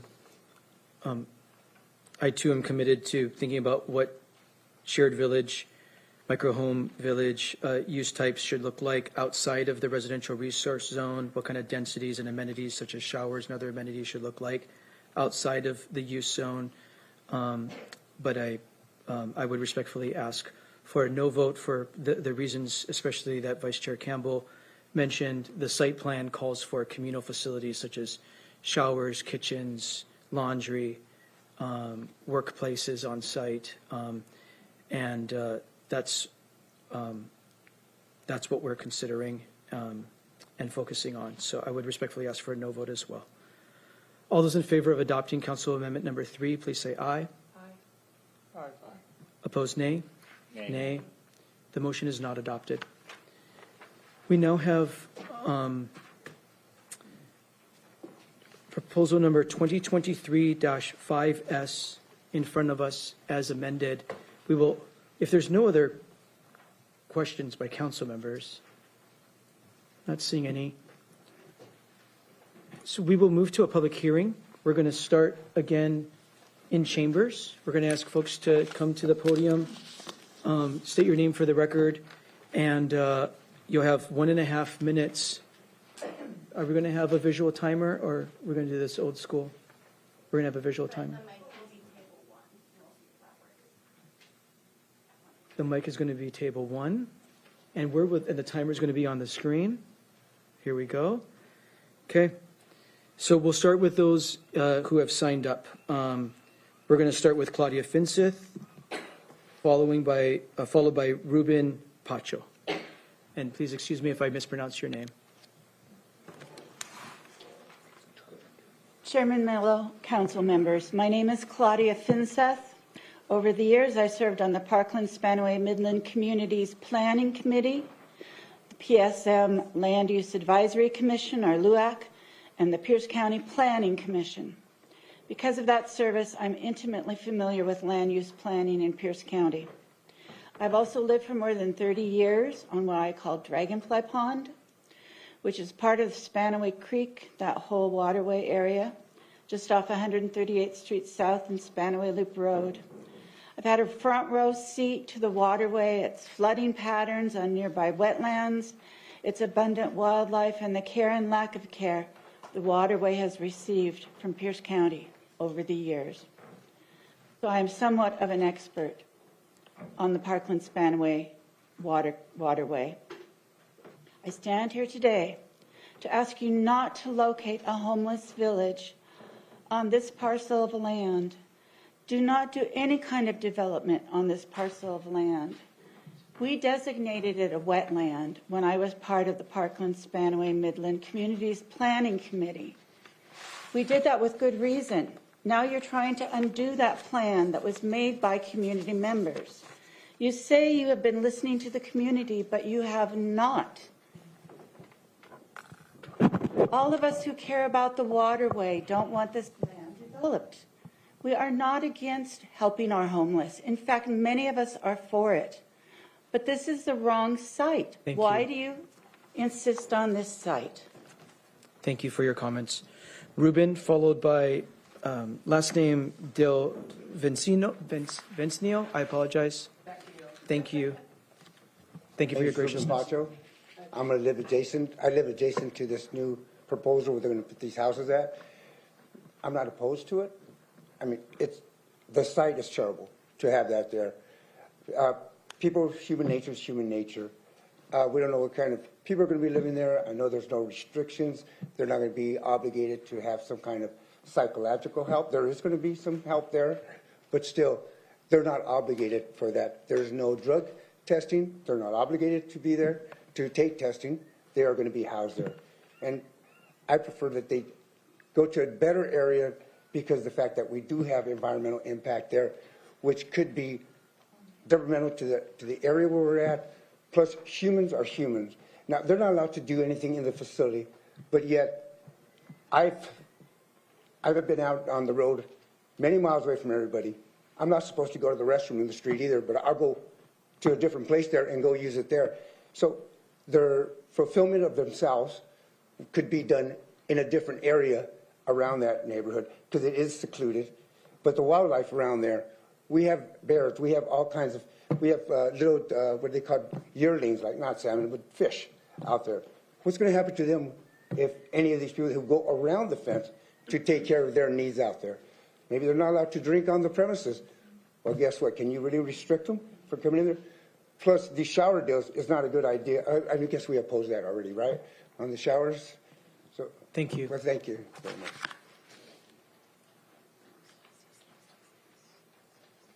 Please help me with your name. I apologize. Del Vecchio. Thank you. Like Al Del Vecchio. Thank Happy you. Days. Council members. So this is a really emotional topic. I have no notes because a lot of everybody else has notes on this. The rural area that is behind, I live out there with our neighbors. It's beautiful. That's why we moved there. That was supposed to be our forever home. The animals are going to go away. The hawks, the eagles, the bear that we have back there, the raccoons. I support a village, but I don't support it there. I really have a hard time that Spanaway, Midland, and Parkland are being targeted because Pierce County is a big spot. Yes. So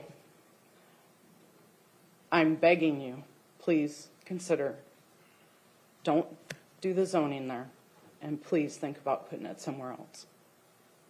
It's kind of goes back to, I have 14 seconds. I was watching, can't remember what it was, but I was watching where the Indians came, the white and the Indians, and it kind of feels like the same thing. You guys are taking that away from us when we live there. Thank you. We have Noel Pack, no. I don't think Cynthia Stewart wants to speak on this item. So we have Noel, and then Melody Atwood, and then Dan Atwood. Hi, I'm Noelle Pacho. So pretty much basically the same thing that Michelle said. This was supposed to be our forever home. We ask you not to let this rezoning happen. We moved in that house specifically because of the assurance that they couldn't build in front of us and they couldn't build behind us. We were safe. It's a beautiful area. There's animals, there's waters, there's billions of mosquitoes. There's the airfield. We are on the flight line. Whether they say we are or not, I can guarantee you we are. Our windows rattle.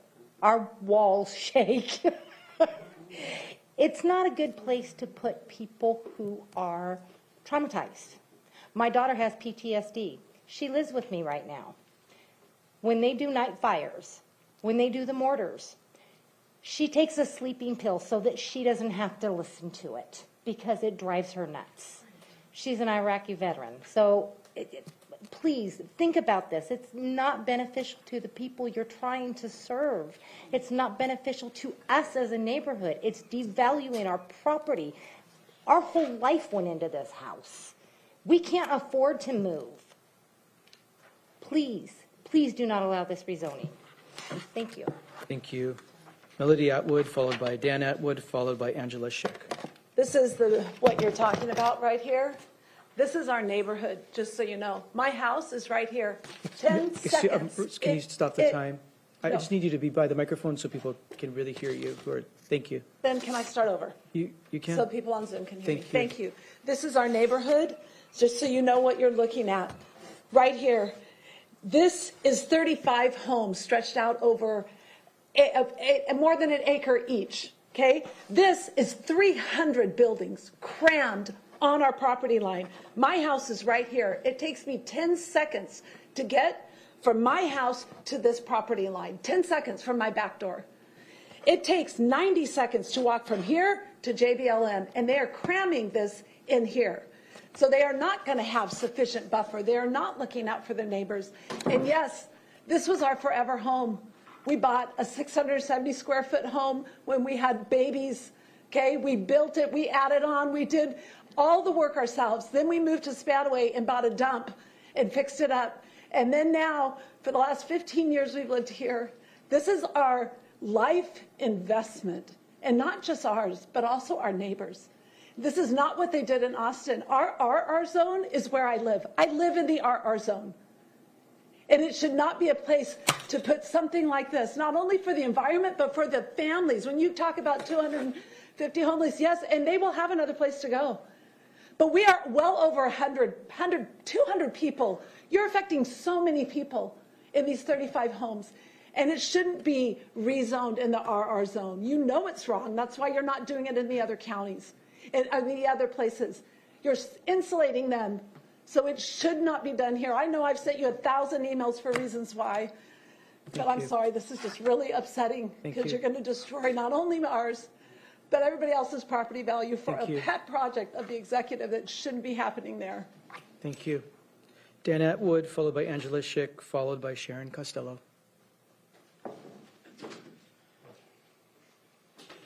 Mr. Chair, council members, I had something prepared, but it just doesn't seem appropriate right now. But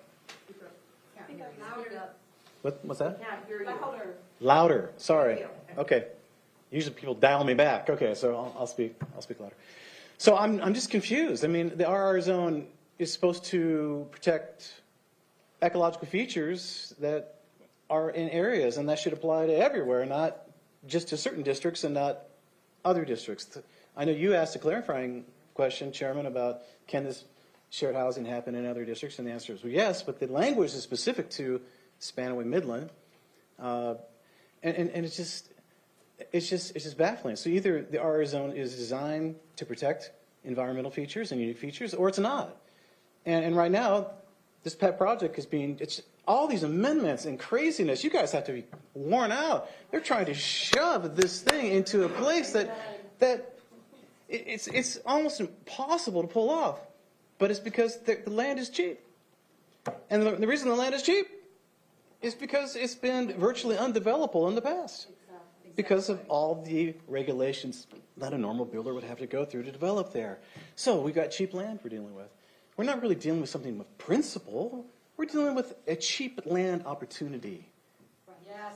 Rather than the principle, hey, we've established these RR zones for a reason.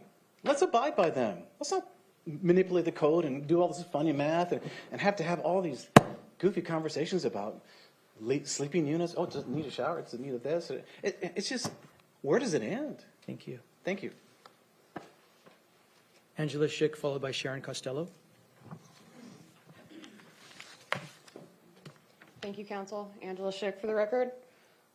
In your own words, you're recognizing the RR zone change on the fly right now. You guys adapted and drafted legislation to allow these shared house village to happen in urban areas. 2022, 14949, whatever code it was designed for this project. Now you're on the fly changing it because somebody made you realize, people raised your guys' awareness to the flaws that people told you it's okay. Developers told you it's okay. We can do this project here. Not only is it wrong because it's going against the comprehensive, or it's not in the proper zoning, so you're changing developmental code. You understand, and your old chair understood, that you would have to change zoning or do other comprehensive plans, bigger plans. And there's very written laws in this comprehensive plan that you can't touch, and you know it. So single-family homes in RR zones is what is designed in your comprehensive plan and community plan. You are violating that. It's not going to withstand a growth management board. And you know and have experienced as a board in 2013, if your May 1st date will violate the growth board. And that is going to lose you your funding. Please don't do this. You know it's wrong. You know what's going on the fly. It's a wrong policy change. Thank you. Sharon Costello, followed by Scott Munson, and then Arlene Adams. Hi, I'm Sharon Costello. Residential resource zones are not appropriate for micro-cities. This is not just a village, this is a micro-city. Your own Community Development Committee said they must not be permitted in RR zones of Frederickson, Midland County, or Mid-County, and South Hill. What makes this allowable in Parkland, Spanaway, and Midland? This is a very depressed area to start with. There are no economic opportunities. There's limited bus access. And where's the equity throughout the county? Shared housing villages either fit in residential resource zones or they do not. They do not fit in residential resource zones. Nothing about this use conditionally fits the area. It's zoned for 2 to 3 homes per acre. If it's necessary to use funny map to manipulate the number of housing units per acre to squeeze the peg into the round hole, it's wrong. It's overreaching, and it should not be allowed. Spanaway does not have the resources. They lack water. They have to buy water from adjacent municipalities, and they just don't have an economic platform to support reintroducing people, homeless people, through rehabilitation back into a community. I urge you to not adopt this. Thank you. Thank you. Scott Munson, followed by Arlene Adams, followed by Carol Bartle. Hi, good evening. My name is Scott Munson. I'm on the Citizens Advisory Board for the recently created Spanaway Lake Management District. That district was formed by Spanaway Lake property owners who voted to increase their property tax to improve water quality at Spanaway Lake. And they did that because Spanaway Lake is sick. And I'm here to oppose 2023-5 because I've reviewed the site plan. I'm familiar with building, and this project will make this lake sicker than it already is. We're making progress on the lake management district. We don't want that progress compromised by bad land use decisions. This proposal 2023-5 is a land use decision. It's not a homeless decision, it's a land use decision. It seeks to undo residential resource zoning countywide, or actually now just in Midland, Parkland, and Spanaway, which is punitive, and you all know that, so they can proceed on one specific project. If it's voted in, the county runs the risk of an onslaught of developers challenging a residential resource countywide. So why are we here? Why is this vote happening tonight?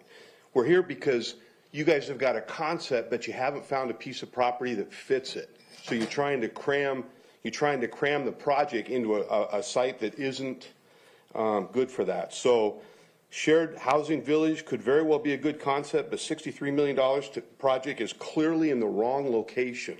I implore all of you to vote no and to continue to search for an appropriate site for this village. Thank you. Thank you. Arlene Adams, followed by Carol Bartle, followed by Lynn Borcherding. Excuse me. Is Arlene still here? Is Carol here? Yes. Carol, please come forward. Please state your name for the record. Then Lynn. 79.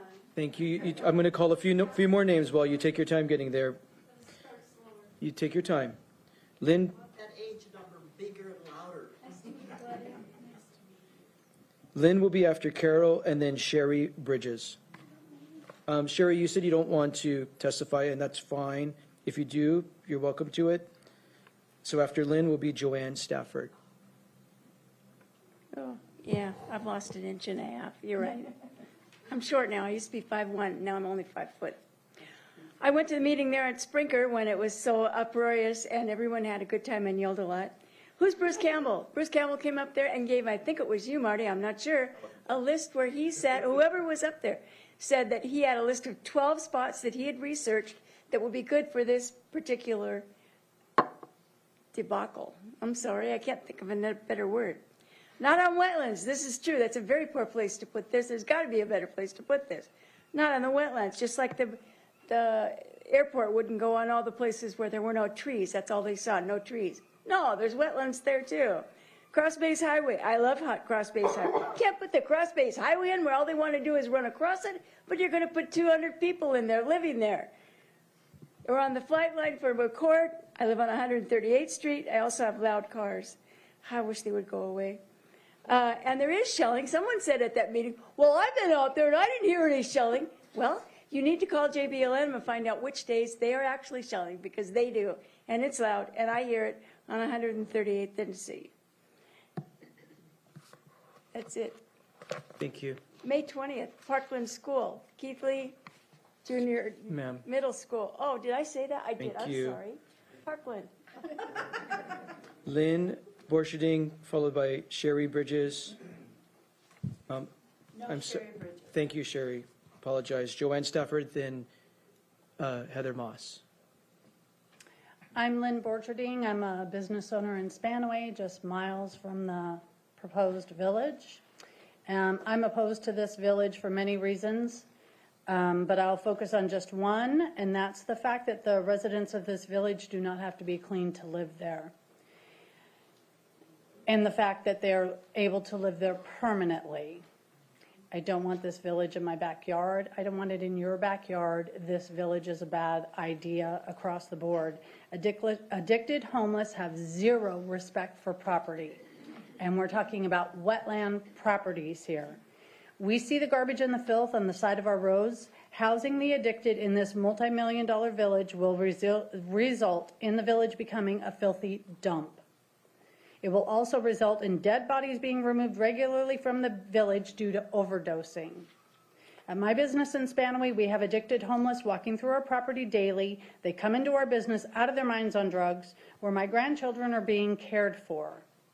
I've had a window smashed, I've had a glass door smashed, and I've been burglarized. In spite of all this, I do have a heart for the addicted homeless. I serve on the board of Truly Motivated Transitional Living in Yelm. This organization houses people suffering from addiction and offers them a transformative healing community with a Christ-centered approach to recovery. Yes, the residents there have to be clean to live there. We are not helping the addicted homeless by putting a shingled roof over their heads. We are enabling them. Thank you. The veterans and the seniors that you talk about living there do not want to live with the addicted either. Thank you. Joanne, followed by Heather Moss, followed by Eddie Hamilton. I don't think I'll need a microphone. My name is Joanne Stafford, and I'm representing the earth. And what happened 50 years ago with this county cannot happen again. In 1973, we had a corrupt county. Just look it up. Sheriff George Janovich and John Carbone ran this county like a mafia. Their group, their gang, their dangerous gang was called the Enterprise. The county committed a crime in 1973. They permitted 56 condominiums and 69 apartments built right on Coffee Creek. That's the water source to Spanaway Lake. That water source exits out the county park and out the county forest. I witnessed it. I was one of the first people that moved into Coffee Creek, number 53, and I lived on the creek. When they permitted those units, septic tanks, drain fields right next to the creek, people living on the creek for 27 years. That's why we have a problem with Spanaway Lake. And now you want to move upstream and continue even with worse pollution. Thank you. Right now, Breezeman's Forest, the county's cleaning it out because of all the homeless that are living in there. And they have been living in the park and in the forest for years. Thank you, Joanne. They've closed the forest to the public for a reason. Thank you. Okay. Thank you for being. We're pissed. Thank you. We hear you. We really. You are doing an invitation to a lawsuit if you go forward. That's all I have to say. Thank you. We appreciate you being here. We really do. Heather Moss, followed by Eddie Hamilton. Good evening, Mr. Chair, members of the council. My name is Heather Moss. I'm the Director of Human Services for Pierce County. I am testifying in support of ordinance number 2023-5S. I believe that you have tasked the Human Services Department and the Pierce County Executive Team with searching for options to resolve our homeless issues here in Pierce County. One of the primary populations that we are challenged by is our chronically homeless. These are people who will unlikely be able to work, take a long-term employment, and are needing a place to decompress, to live peacefully, and to pursue their abilities to get off of drugs, to address their mental health challenges. I think that there is a lot of misunderstanding about the people who live on the streets being the people who end up in this housing.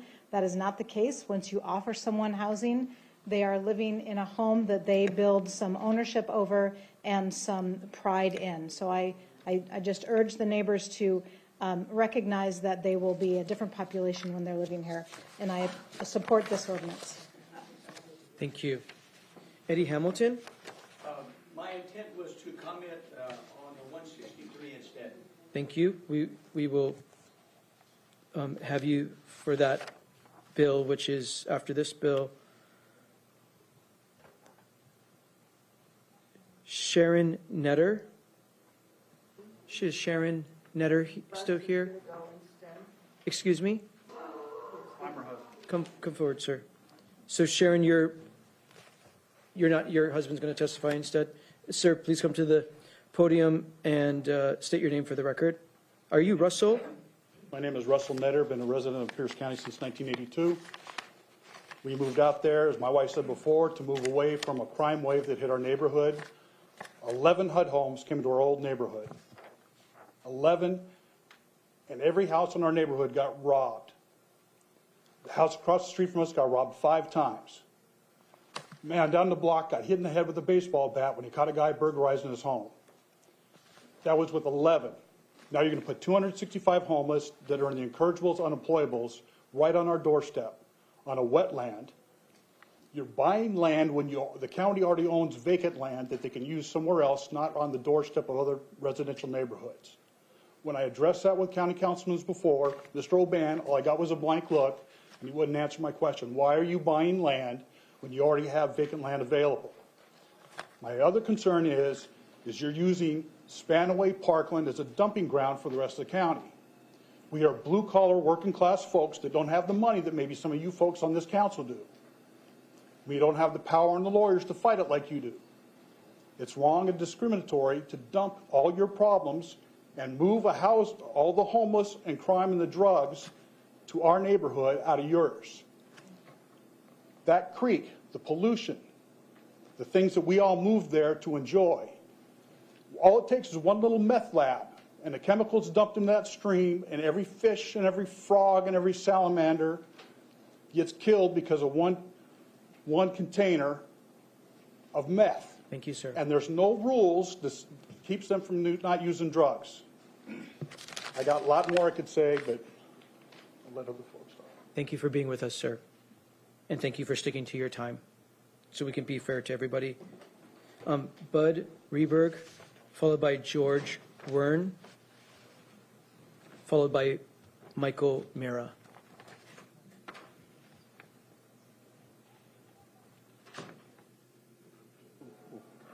Thank you much. My name is Bud Rayberg. A lot of really good comments. I hope you're listening. The key here is the RR zone is definitely the wrong place to put this type of project. It's not meant for that, number one. Number two, we're dodging a lot of comments about which project or this project is the project that we're not talking about. It is the project we're talking about. We should at least be honest about that. I've been to the site over the years. There's not just water there, there's a lot of water there. There's habitat there. Previous testimony has indicated that the habitat would probably just be bare habitat without any critters. Once this type of project moves in, it is an intense development. I don't even believe it can be built under low impact development standards. In any event, wrong place to put the project. I think we've gone a long ways down this road to satisfy another politician. Right.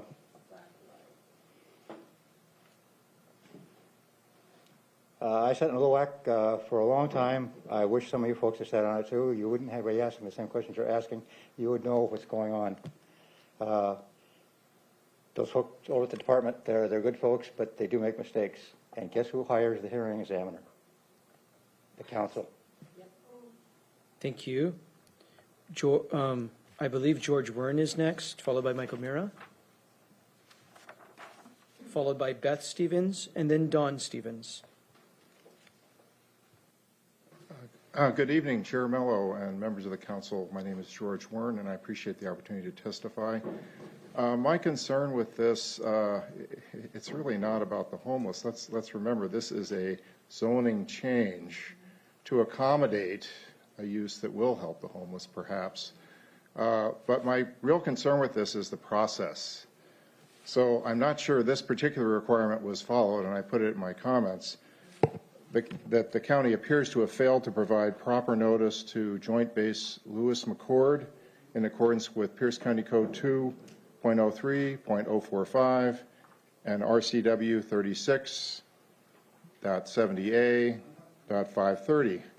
These regulations mandate a notice to the commander of the base requesting that he or she prepare a written recommendation and supporting facts relating to the use of the land being considered. So this is a zoning change. It's right next to McChord.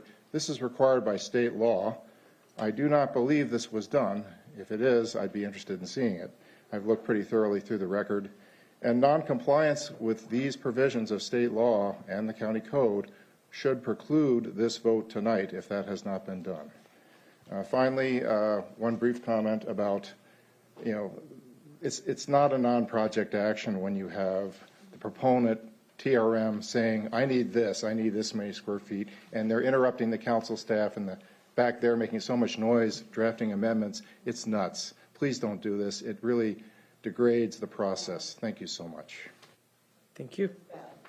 Michael Mira, followed by Beth Stevens and Dawn Stevens. Thank you, Chair Mello and members of the council. I admire your stamina. I'd like to comment on two aspects of the record. I do so on behalf of the Comprehensive Plan to End Homelessness Advisory Board. You asked us for our views of this question. You got our 10-page response favoring the proposal. The first element of the record that I think you need to consider is the choice is not between this village and leaving the land as it presently is. The land is presently zoned for single-family development, and we understand from the present owner his intention to sell it for that purpose to other developers if the county does not buy it.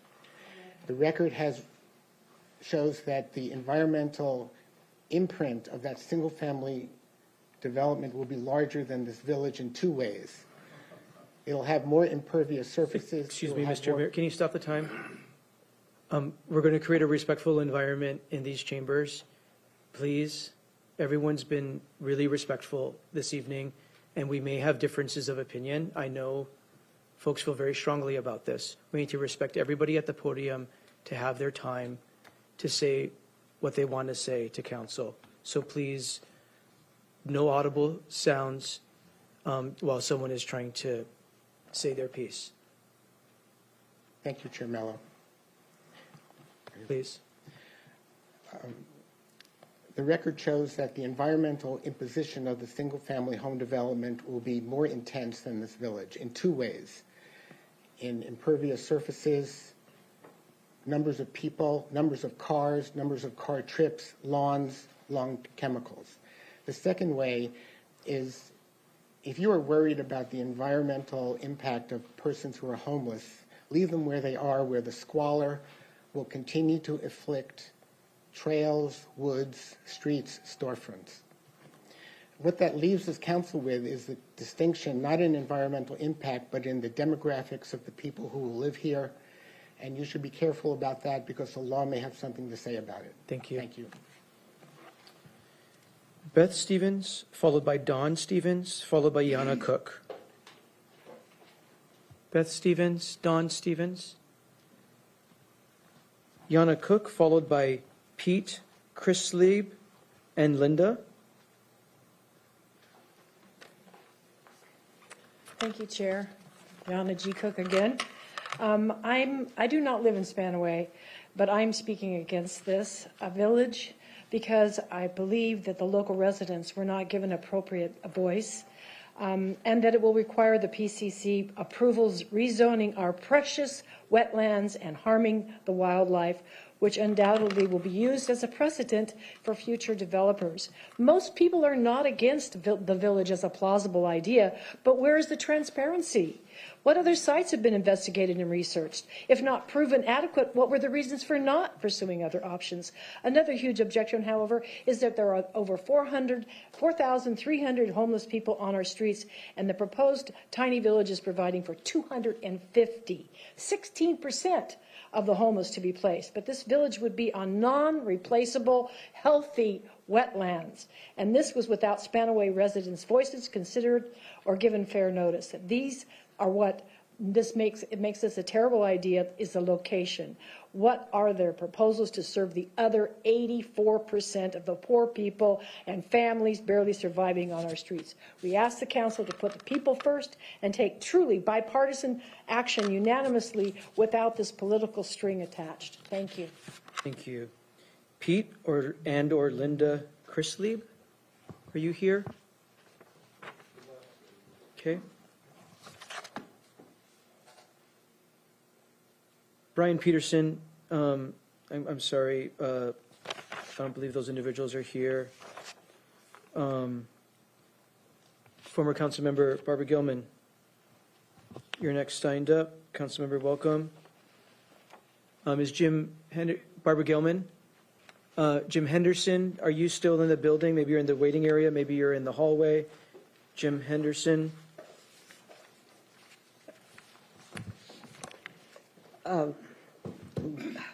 Good evening. Good evening. It started out morning, but I guess it's evening now. And now I know how it feels to be on this side of the podium. And council members, I don't want to repeat what everybody else says because it's just another long session. But I do want to say that what's happened today is solved by sleep deprivation. I no longer have to worry about sleeping from now on. That's supposed to be maybe that wasn't a very good compliment. Anyway, everybody here has indicated a successful outcome for the homeless. We all want that. And we want it to be able to serve the population that's necessary. But this is a mixed population. There's a lot of people in this that are addicts that have been in the county, have been in Western State, and this is a mixed population of people that should be identified. I always look at problems as opportunities, and I think tonight is one that's really important because we need a successful outcome of whatever we put up for the homeless, because if it isn't successful, we've wasted federal dollars and local time and energy. So I would like to suggest, and I'm submitting that. Please conclude. Your time's expired. Okay, for the record, I'd like to submit this into the record. This is some statistics about Seattle's villages, and I also would like to suggest that the council pay attention to a location up at the empty Kmart, which is a good place maybe to put the village. So I would like to suggest that. Thank you very much. Is there anybody else in chambers, before we go to Zoom, is there anybody else in chambers? Please come forward to the podium. Please state your name for the record. You two will have a minute and a half.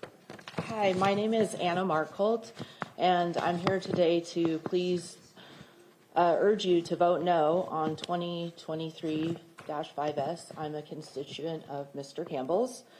I live on my family's farm that's been in operation since 1949 in rural Pierce County. We're the first organic farm raising cattle and chickens in the state of Washington, the first certified organic farm, and the first certified organic meat shop in the whole U.S. Pierce County is the fastest county losing farmland in the entire state of Washington due to development, according to American Farmland Trust. I did not make that up. Look it up. When wetlands are developed and the water is displaced, and it does get displaced, it floods out viable farmland like ours. Changing rural separator and opening up for development has and is changing our neighborhood. We don't have the infrastructure to support it. We're on septic. We don't have the police. Changing our wetlands is flooding out the back end of my property now. We're losing the wildlife and the aquifers, and most importantly, to me, our family farms that feed our community. You don't just go to the grocery store to get your food. There's farmers like me that raise them. And in the Clover Creek Collins community, where I'm from, I'm here to support the Spanaway community because this is going to happen in my community too if you change the laws. We voted in my community through our Collins Clover Creek Community Council to have rural separator 5. We got 2.5. Thank you. Okay, thank you. Thank you very much for staying in the time. Yeah, anyone else? I want to give my time up to her. We don't allow that, ma'am. I'm sorry. We just, that's not part of the council rules. You're welcome to come to the podium. Okay, thank you. Anyone else please come forward and state your name for the record. Either of you, both of you. Okay, if you want to queue up, please queue up behind this gentleman. Good evening. My name is Paul Lubismeyer. Floodways, hydric soils, hydro center lines, hydro water bodies, regulated floodplain, wetlands. All recognized conditions found on this particular piece of property acknowledged by Pierce County Planning at this time. This is not the right piece of property. This piece of property was put into residential resource, not only approved by the LUAC committees over the last 20 years for the community, but the Growth Management Act has approved it as such, that zoning. It's been put there for a purpose, and that is for protection of environmentally sensitive areas. And to disguise this with the idea that this is not to be considered spot zoning by utilizing the conditional use, the rule that just displaces the zoning, that doesn't make any sense at all, and basically kind of insulting to us that live in the Spanaway location. Please do not move forward or consider this. There's got to be other alternative locations, and just to make it conditional use only in Parkland, Spanaway, Midland is unacceptable. If you're going to look for, if you're going to propose a village such as this, you got to consider the entire county. You got to consider multiple housing that's already in place, that the infrastructure is in place. There is no infrastructure to this site. Thank you, It's sir. going to be, it's not cost effective to develop this site. Thank you. Thank you. Next. Please come forward and state your name for the record.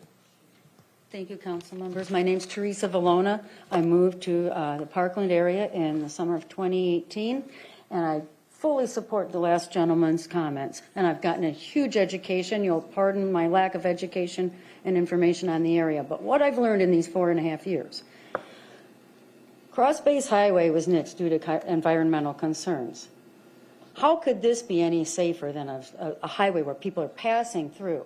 You have living quarters, terrible, terrible location. For a state that is so green-oriented, this is just beyond anything I can comprehend. The location. Yes, homelessness is a serious issue, no doubt about it.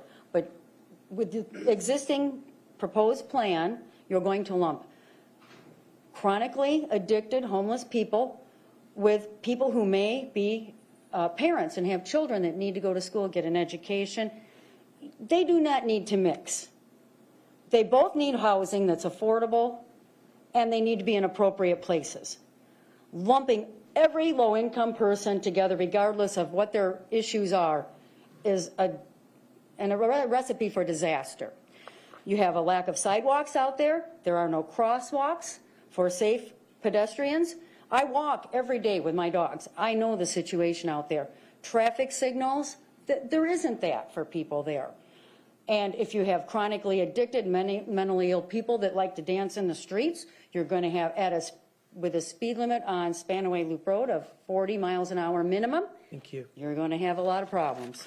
Environmentally, it's a disaster. Thank you. Anyone else in chambers? Yeah.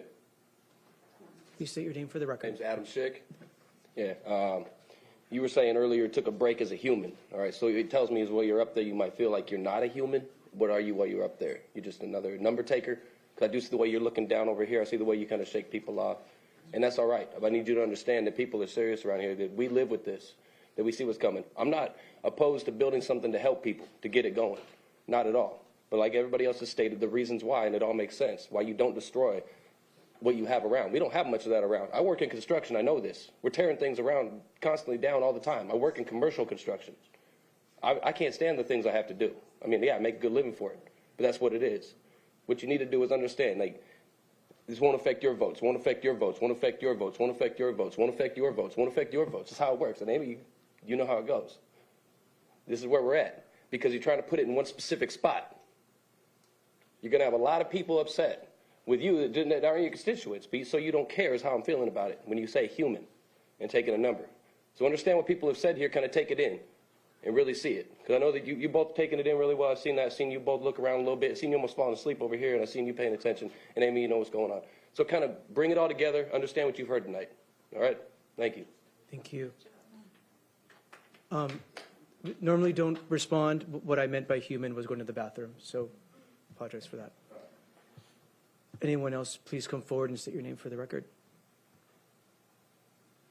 Hi, my name is Duke Paulson from the Tacoma Rescue Mission, and I just want to say I appreciate the county's consideration in equitably looking at shared housing across the whole county, and that this is very significant for housing people that are creating more affordable housing across our community, and I appreciate that, and appreciate that this will be a benefit, again, across the county in all of our zoning, and that this will be a benefit if there are future shared housing, the shared housing project, that this will be essential to it, and I'm hoping that this passes, and that'll be able to be used for a shared housing project, and that you have TRM support for that. So thank you.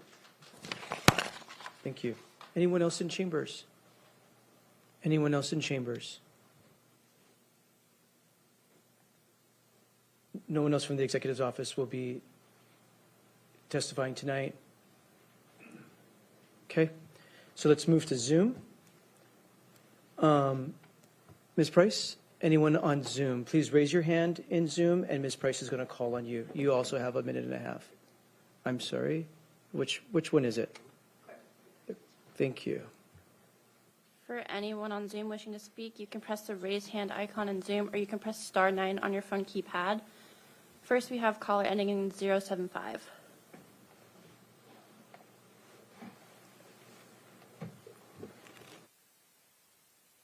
Hi, thanks for taking my call. This is Roxy Giddings. I had to say that this is actually talking about changing the, allowing certain things to happen in the residential resource zone. So I have in front of me an example of what a shared housing village actually is, and that would be that they want to allow into a residential resource zone. And so it looks to me like a shared housing place is building a little city from scratch, and you don't have to have anything. No sewer, no water, no drainage control, no transit, no road,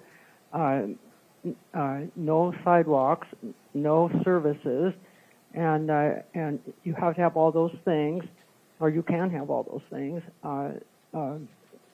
and clearing the only dry area in wetlands, and that will cause some of the wetlands to dry up, of course, but that will be convenient, and no water inside of a bunch of the buildings, and people will be sleeping there without water, a water source next to them.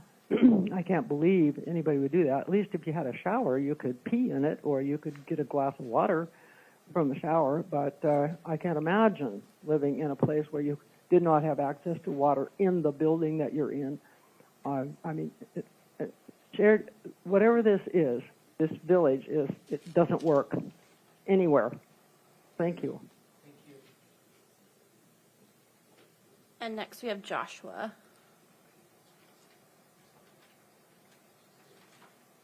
Hi, can you hear me okay? Yeah, I am medically retired Joshua O'Neill. I'm a veteran from I spent years in Afghanistan, or 5 years in the military, spent a year in Afghanistan. So I know what they're talking about. One of the people that was talking about as far as coming back with PTSD and living right next to Fort Lewis. And so yeah, I have mild PTSD from being mortared at least 3 times a week when I was in Afghanistan at Bob Shank. So I don't think that if you're going to have veterans that are going to be housed there, I would strongly suggest that you do not do that for our sanity. The other thing is when we come back, a lot of us come back with issues with working and being in crowds. When we come back, we usually have an issue with being around crowds, people behind us. So I would please suggest that you do not put this here behind my house. The other thing is, according to the Migratory Birds Act, you're going to have to move a couple bald eagle nests that are right where you're proposing to put all the houses at. So keep that in mind. You do have to move those before you do this.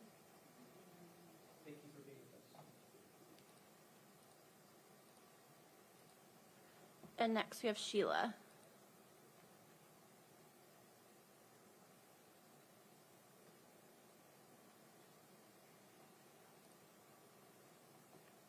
Sheila, you're still muted. If you're trying to talk, please unmute yourself.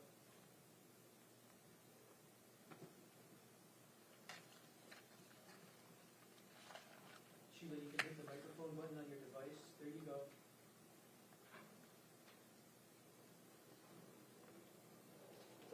Let's move to the next person. Next we have Emily.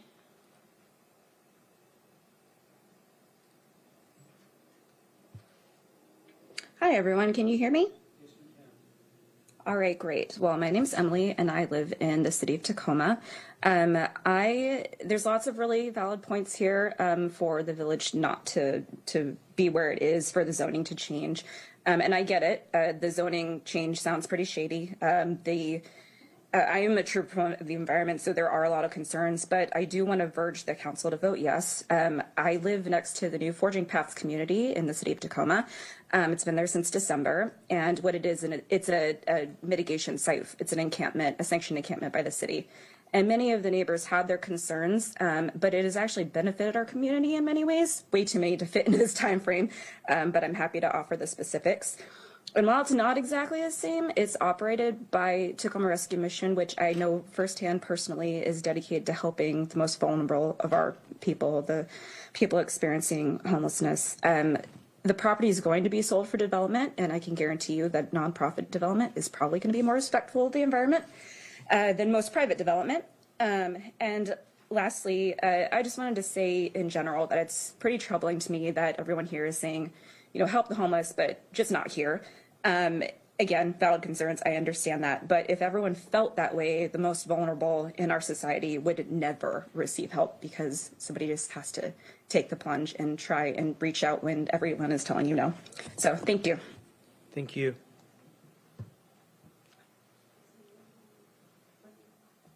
And next we have Sherry.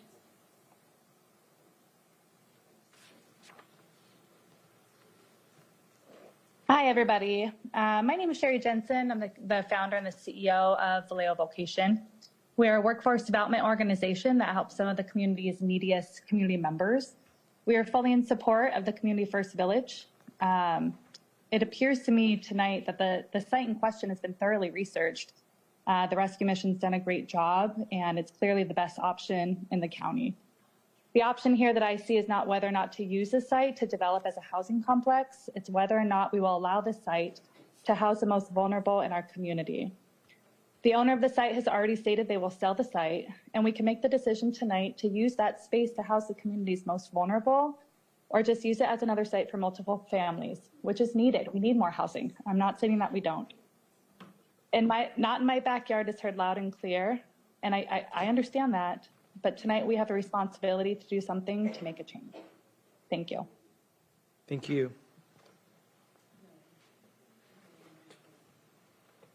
And next we have Elisha.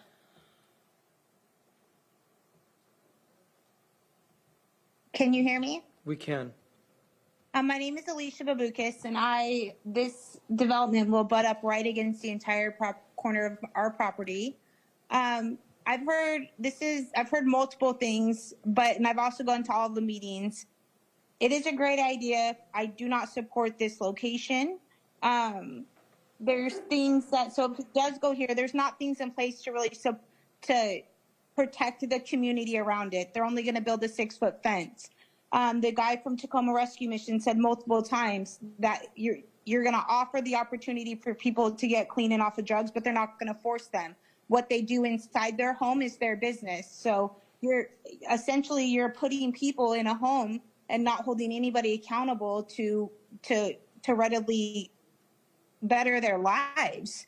I understand you're getting them off the street, but you're not kind of pushing them or forcing them to do anything. The other thing is that Spanaway Lake voted, they taxed themselves to fix that lake to where it's a better lake. And so they've done all these things, and you guys passed all these laws and stuff to be able to do that. But now you're just going to undo all of that by changing the zoning for this. I feel like there's got to be a better location. I completely support everybody that said, unless you live out here, you don't know the bombs, the guns, the constant mortars that are going off. And you're going to put people out here that have the PTSD, essentially, that are in the middle of the woods. Thank you. Thank you. And next we have Catherine.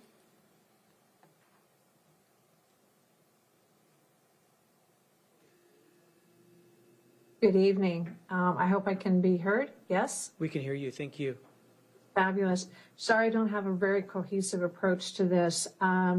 I agree that the housing situation is critical. I agree that in concept to this small housing tiny village, I think there need to be some more restrictions on it as far as who goes into it and their commitments to getting better mental health, drug treatment, alcoholism, and that sort of thing. So I'm concerned about whether or not there's enough restrictions there or encouragement to seek treatment. But I'm really concerned about the location. I'm not sure whether there are other better locations as far as the size of the availability of land, but as far as environmental impact goes, I think this one's really not a good location at all. And also now learning more about the PSDT with the flight thing, I think that makes the site even less desirable. I'm also concerned about the fencing. Everybody keeps talking about the fencing, but the fencing is problematic when it comes to wildlife because it disturbs their territory and migration patterns.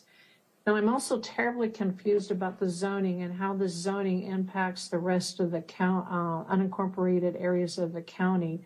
I live in South Hill, and I'm sorry I'm being a NIMBY here, but I'm not looking forward to a tiny village on the 3/4 acre vacant lot next to my residence.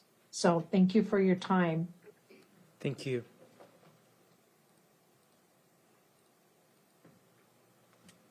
And next we have Jess. Can you hear me? We can hear you. Okay, awesome. So we actually just bought this house and we butt up against the wetlands that the village is being proposed to. One of the reasons we purchased our house that's on almost an acre and a half is because of all the wildlife. I mean, there's porcupines out here, there's bears, there's gray squirrels and pheasants and all of these other amazing creatures that, I mean, like Sherry said earlier, however, she's for this. I'm opposed to it. However, she said that this was the best land that you guys have. Well, that's baffling to me, considering these are wetlands and federally protected wetlands. So I don't understand how Pierce County, entire county, can't find land that is suitable and not going to disrupt an entire ecosystem to build, 200 micro homes? And yeah, I don't understand it. I'm definitely not for it. I think you guys should look at anything else that's not going to disturb wetlands, nor is it going to make you guys have to rezone certain areas just for one project. That's all I have. Thank you. Just before you leave us, can you please state your name for the record? Jessica Berry. Thank you. Anyone else on Zoom wishing to provide comment on 2023-5S? Anyone else on Zoom? Okay, next we have Kim. Good evening, Council. My name is Kim Underwood. I'm a member of the Chambers Clover Creek Watershed Council. I've submitted comments to you in writing. However, I'm a little frustrated with the lack of transparency on on behalf of the presenters, some of the presenters here, TRM Group. I'm concerned about why the TRM Group would buy 86 acres for which only 27 are buildable. They're having difficulty making their budget as it is. The proposed building site lies within the federally protected wetland, and it should require an environmental impact statement, although it's not been being required. They're saying that Fish and Wildlife will not require hydraulics permits, but they will. Anything over water requires permits. Army Corps of Engineers will require fill permits, and Pierce County doesn't maintain the existing culvert as it is. Personally, I've walked it. It's extremely wet, and it's only fit for mosquitoes. There's so many mosquitoes out there. It's crazy. The modeling of it, bottom line here is that Spanaway is not Texas. And not all tiny home villages are success stories. We want to set this project up for success. As far as the water goes, phosphates will exacerbate current water quality issues within Spanaway Lake as well as tidal waters. And that will bring in the Department of Natural Resources. Thank you for your time. Thank you. And then we had Jim Overway. He kept raising his hand, so I just wanted to make sure that he didn't want to talk. Jim Overway, would you like to provide public comment here? Yes, I've been listening to a lot of reasons today why this is not a very good place to build these tiny homes. I would agree with that because I have lived on the west side of Spanaway Lake since 1954. So that would make me old enough to remember that every time somebody decides that they're going to help the poor or the homeless, the first immediate reaction is to start throwing money at it. In 1964, President Johnson decided he was going to have a war on poverty. And while we were on one of our breaks, I went to the Heritage Foundation to look up how much money has been spent on the war on poverty. And it was hard to parse out because there are so many things that could be defined as war on poverty. But the Heritage Foundation concluded that a rough estimate would be $22 trillion. And as I look around at the news today, I have to ask myself, is the world at large $22 trillion better off than they were back in the 60s? From what I can see, the answer is no.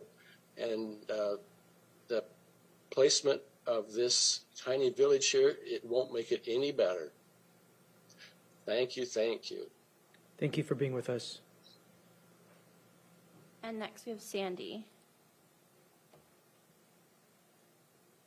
This is Sandy Williamson. I am chair of Friends of Spanaway Lake, and our interests are primarily in protecting the water quality of Spanaway Lake. Early on, we asked for sewage hookup, sewage treatment plant hookup instead of septic, and that was agreed on pretty early on. We appreciate that.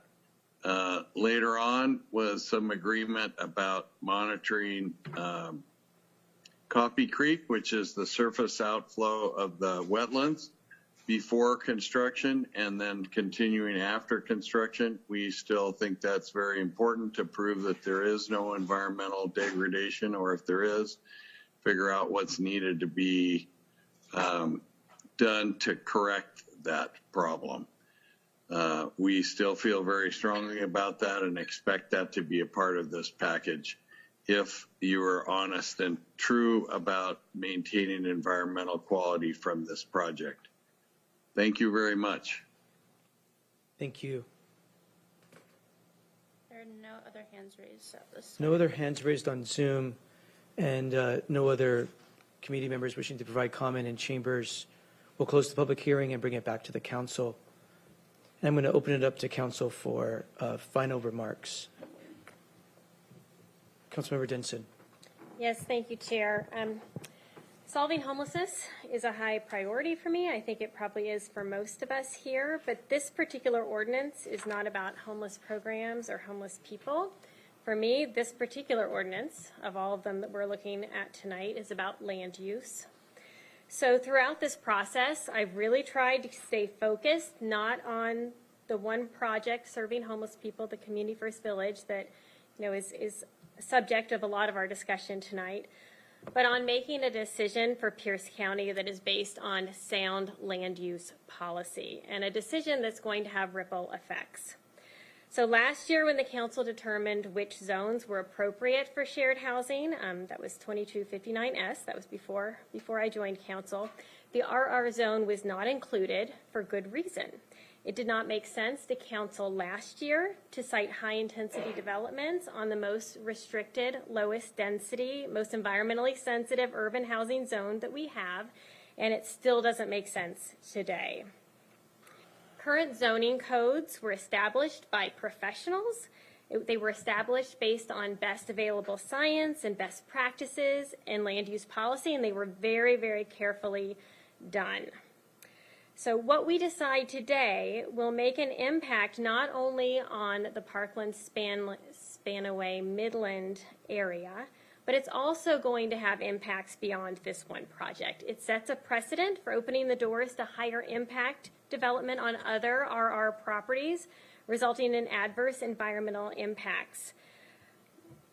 I talked a lot about this when this came before the committee, and I continue to be focused on the environment, on respecting our land use policies, and I continue to be opposed to opening up the ecologically sensitive RR zones to higher intensity uses. I still believe that we can work together to find appropriate site or sites for shared housing. I think it's a very promising concept. We need it. We desperately need it. But what I'm focused with or on today for this particular ordinance is sound land use policies that we're going to have to answer to into the future.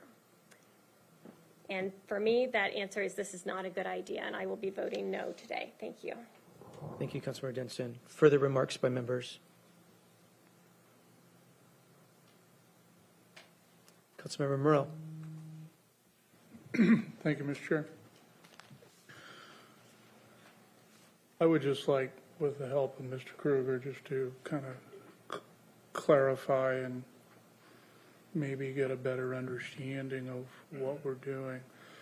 Councilmember Denson brought up 2022-49S, which was a non-project code amendment that we addressed last year to all the areas, community plans, minus the RR zone. Is that a true statement as to how the shared housing came about? Yes. Okay. I can't say that the RR zone was left out for certain reasons, but it was.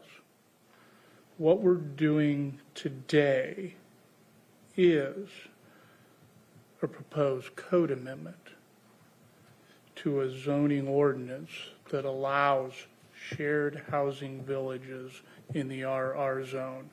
It's not a rezone proposal. Is that my understanding? That's correct. Okay. Nor does it change any of the allowed densities in the RR zone. In other words, this zone, you could have 1 to 3 dwelling units per acre. That's right. Okay. So the RR zone already allows detached single-family or individual lots within the RR. What we're doing is just making a code amendment to allow share housing villages into an area of the RR zone. And that's in all RR zones in the Parkland, Midland, Spanaway area. So we're not focusing on one piece of property here. The staff reports to the Planning Commission and the supplemental staff reports following the Planning Commission were viewed for consistency with state, regional, and local policies. This includes a review of applicable community plan policy. The proposed code amendment would be consistent with GMA, Vision 2050, and the county comprehensive plan as applicable to community plans. I know that's a lot, but is that somewhat of a true statement? Or is it a true statement, I guess? I believe that was you were reading that from what document? The Planning Commission's. Correct. Yes. Planning Commission document. That was their finding. Correct. I would say that was a true statement then. Okay. So if the code amendment is adopted, it is subject to an appeal before the Growth Management Hearing Board? Sure, yes. Any action the council takes when it comes to amending a development regulation is appealable to the Growth Management Hearings Board. Okay. Local government action is always presumed valid unless proven wrong. Is that not correct? Yes. Okay. And for this to move forward, and I mean, this is probably the worst kept secret out there, is obviously the particular piece of property that we're looking at would be available for a shared housing micro village if this amendment passed.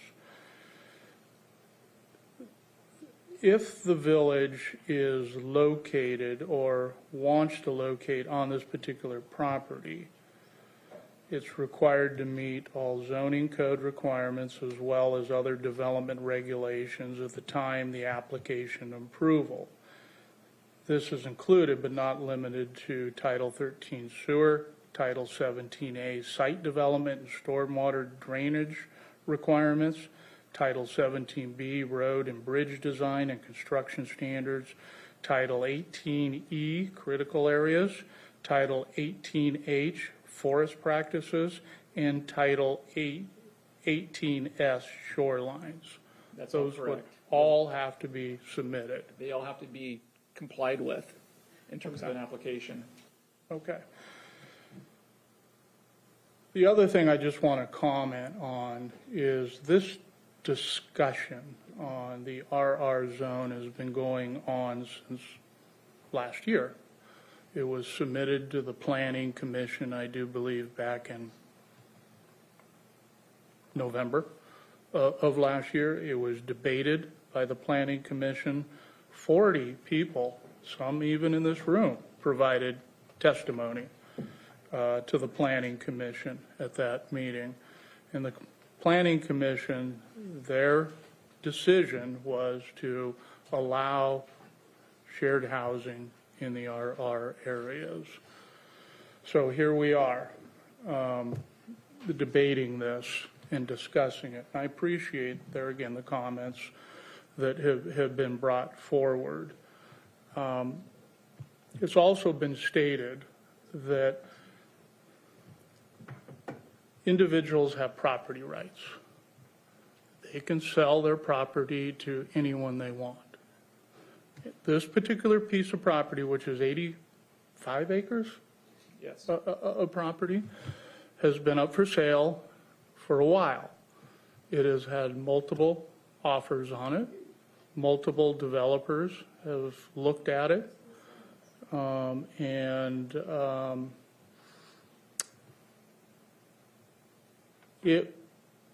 According to the owner, it will be sold to a developer that will build single-family homes on it if the village isn't located there.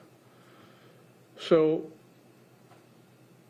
I guess I'm kind of lost at the point where this property is not going to be preserved. The owner has a right to sell it, and he's indicated that because it's been on the market for a while. And he will get what he wants for it and have it fully developed out.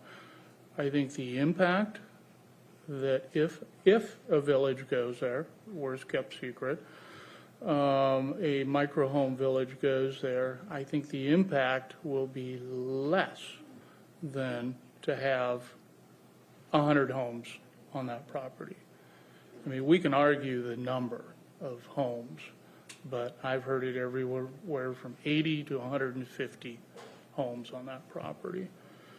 So this isn't a matter of trying to preserve someone's property. It will be sold and it will be used. But this is only one property that we seem to be talking about, none of the other properties in the RR area.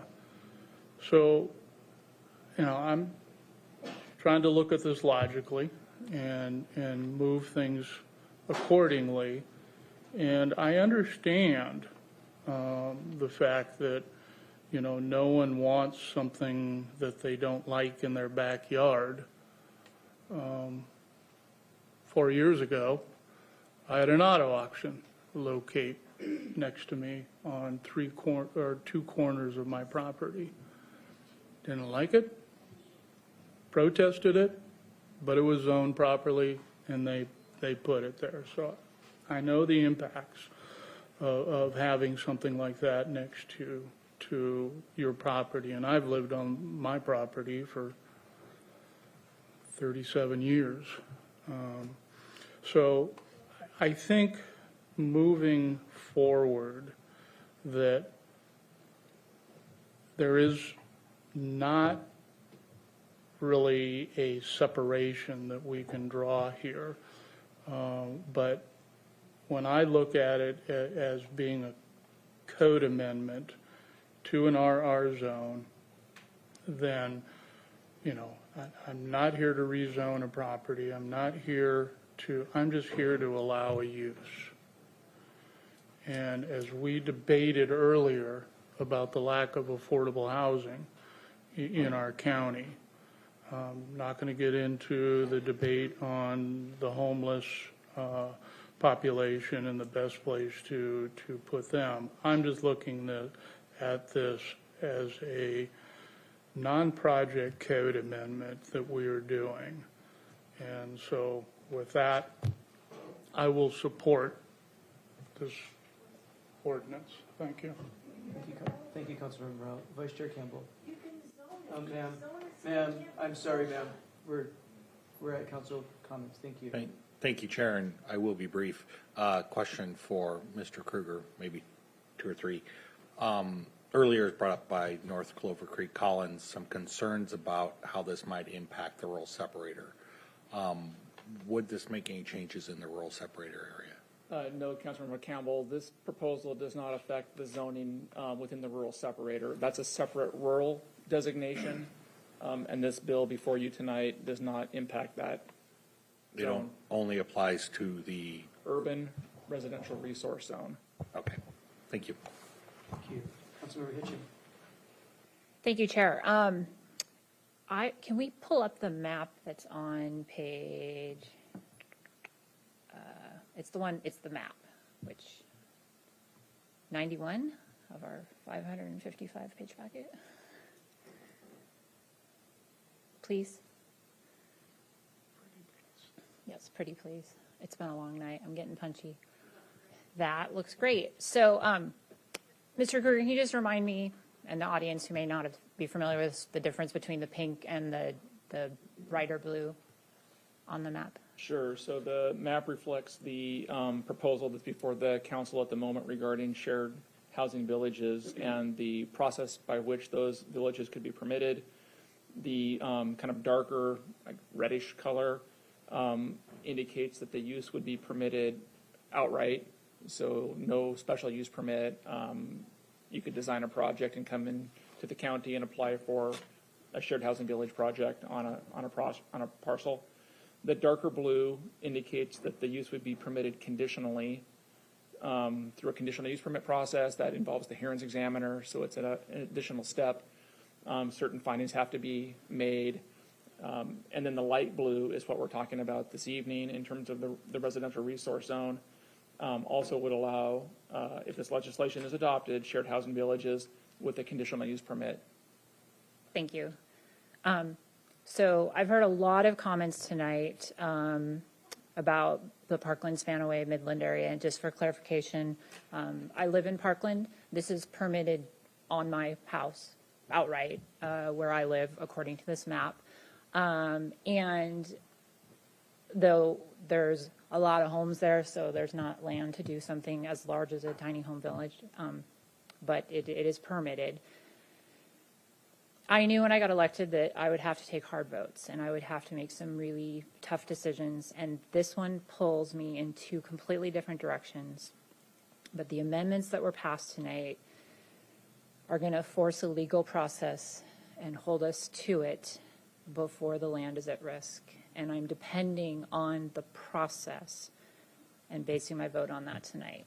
And that's where I stand, and I just wanted to make sure that we understood why those amendments were very important to me. Thank you, Chair. Thank you. Any other final remarks?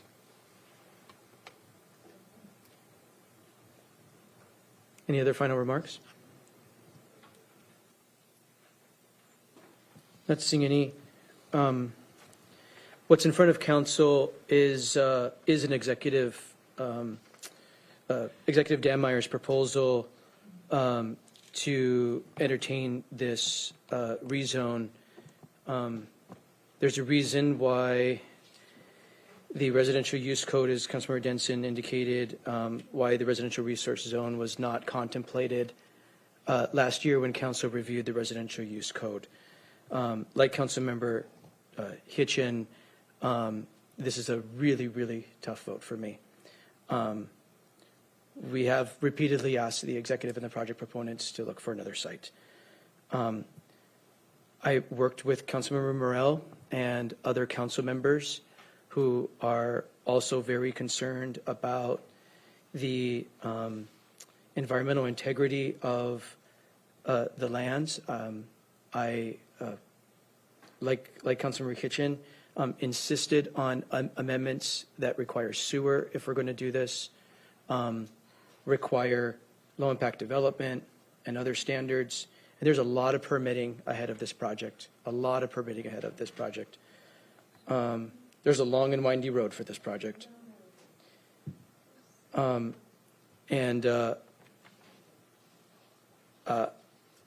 certainly wish we were not contemplating a project in the residential resource zone, but that is where we are. So with that, Madam Clerk, I'll ask you to call the roll on 2023-5S. Thank you. Councilmember Hitchen. Aye. Councilmember Morell. Aye. Councilmember Campbell. Aye. Councilmember Kluber. Nay. Councilmember Denson. Nay. Councilmember Herrera. Aye. And Councilmember Mello. Aye. The result of the roll call vote is 5 ayes and 2 nays. Madam Clerk, I couldn't hear the vote. Madam Clerk, can you please re-announce the vote? The roll call vote is 5 ayes to 2 nays. On a vote of 5 ayes and 2 nays, the proposal is adopted. The council will take a 5-minute recess and will reconvene for our final proposal tonight, 2022-163S. We're in recess for 5 minutes.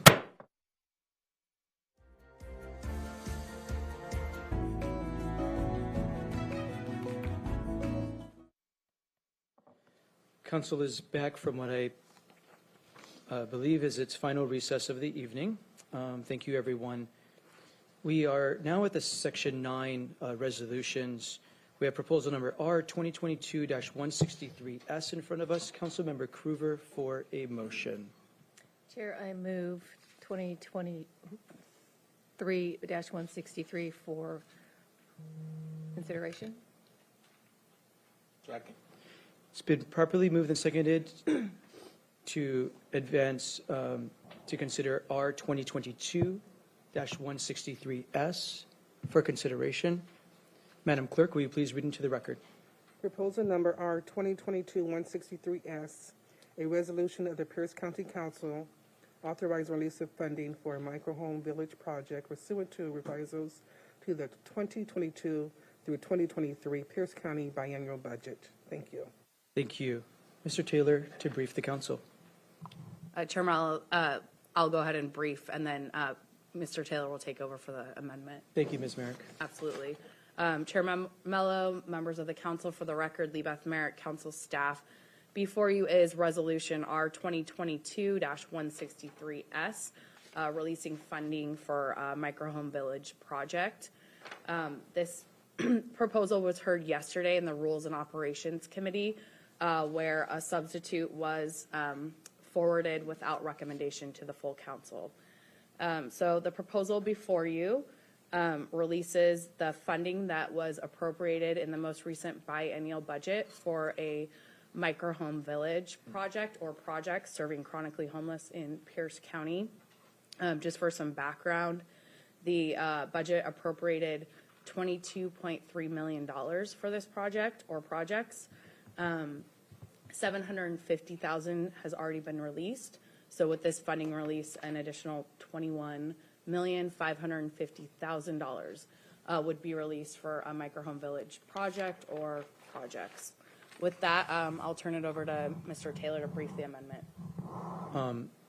Thank you. Are there any, before we get to the amendment, are there any questions for Ms. Merrick? We can, we're still trying to get the executive's office to get as a Zoom panelist, so we can certainly ask the executive's office questions of their proposal soon. Are there questions for Ms. Merrick on the underlying resolution of release of funding? Not seeing any. Councilmember Morell to move Council Amendment number 1. Thank you, Mr. Chair. I move for consideration Council Amendment number 1 to Proposal R 2022-163S.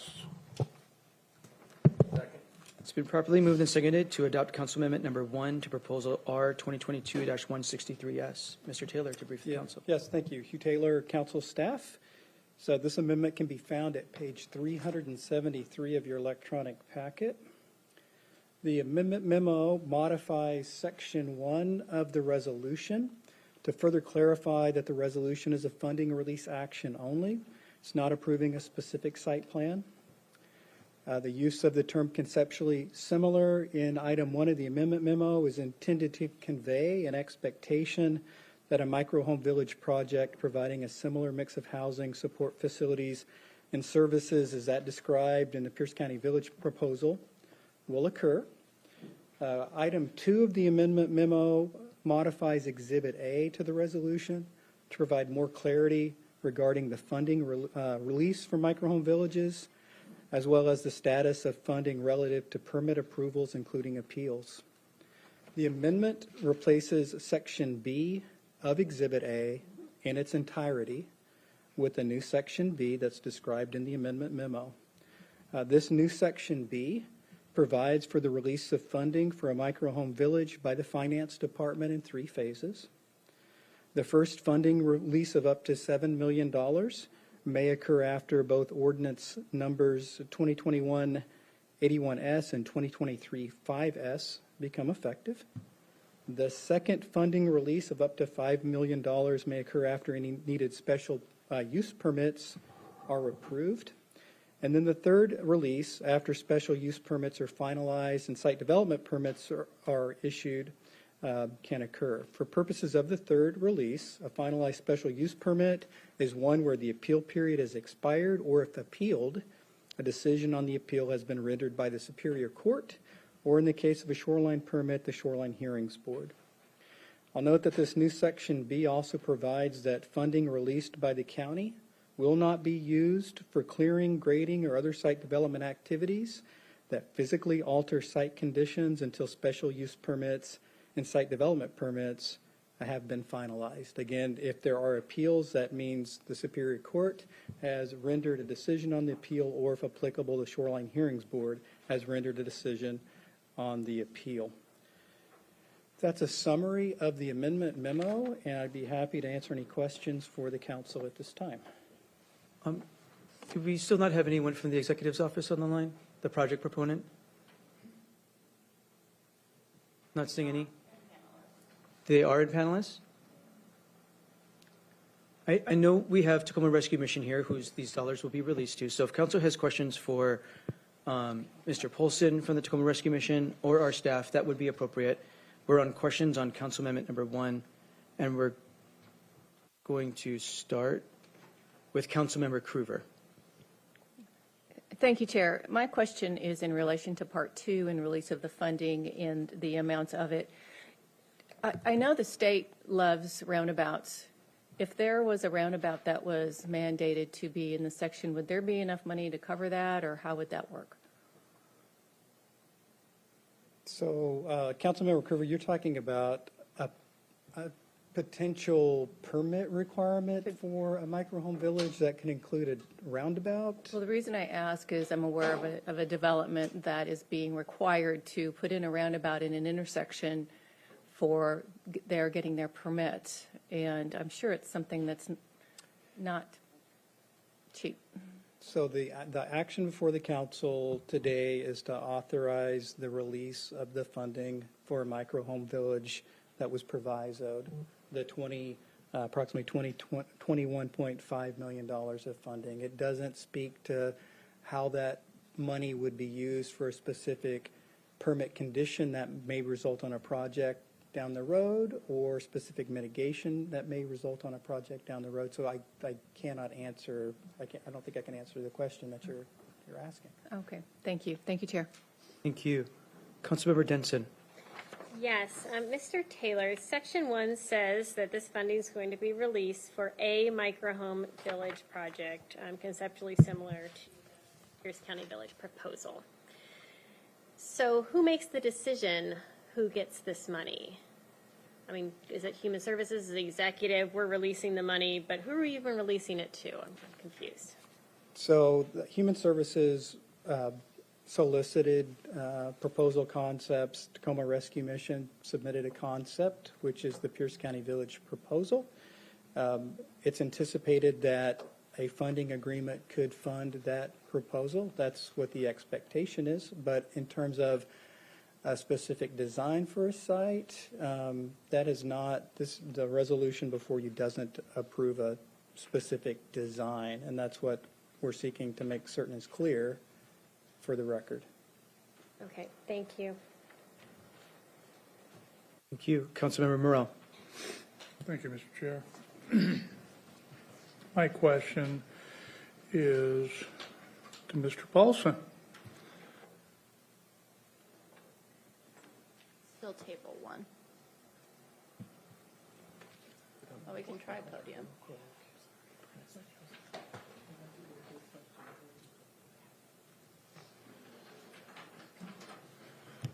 Mr. Paulson, have you had a chance to review this funding release? Yes, I have. And it meets with your requirements? Yes, it does. And it provides the council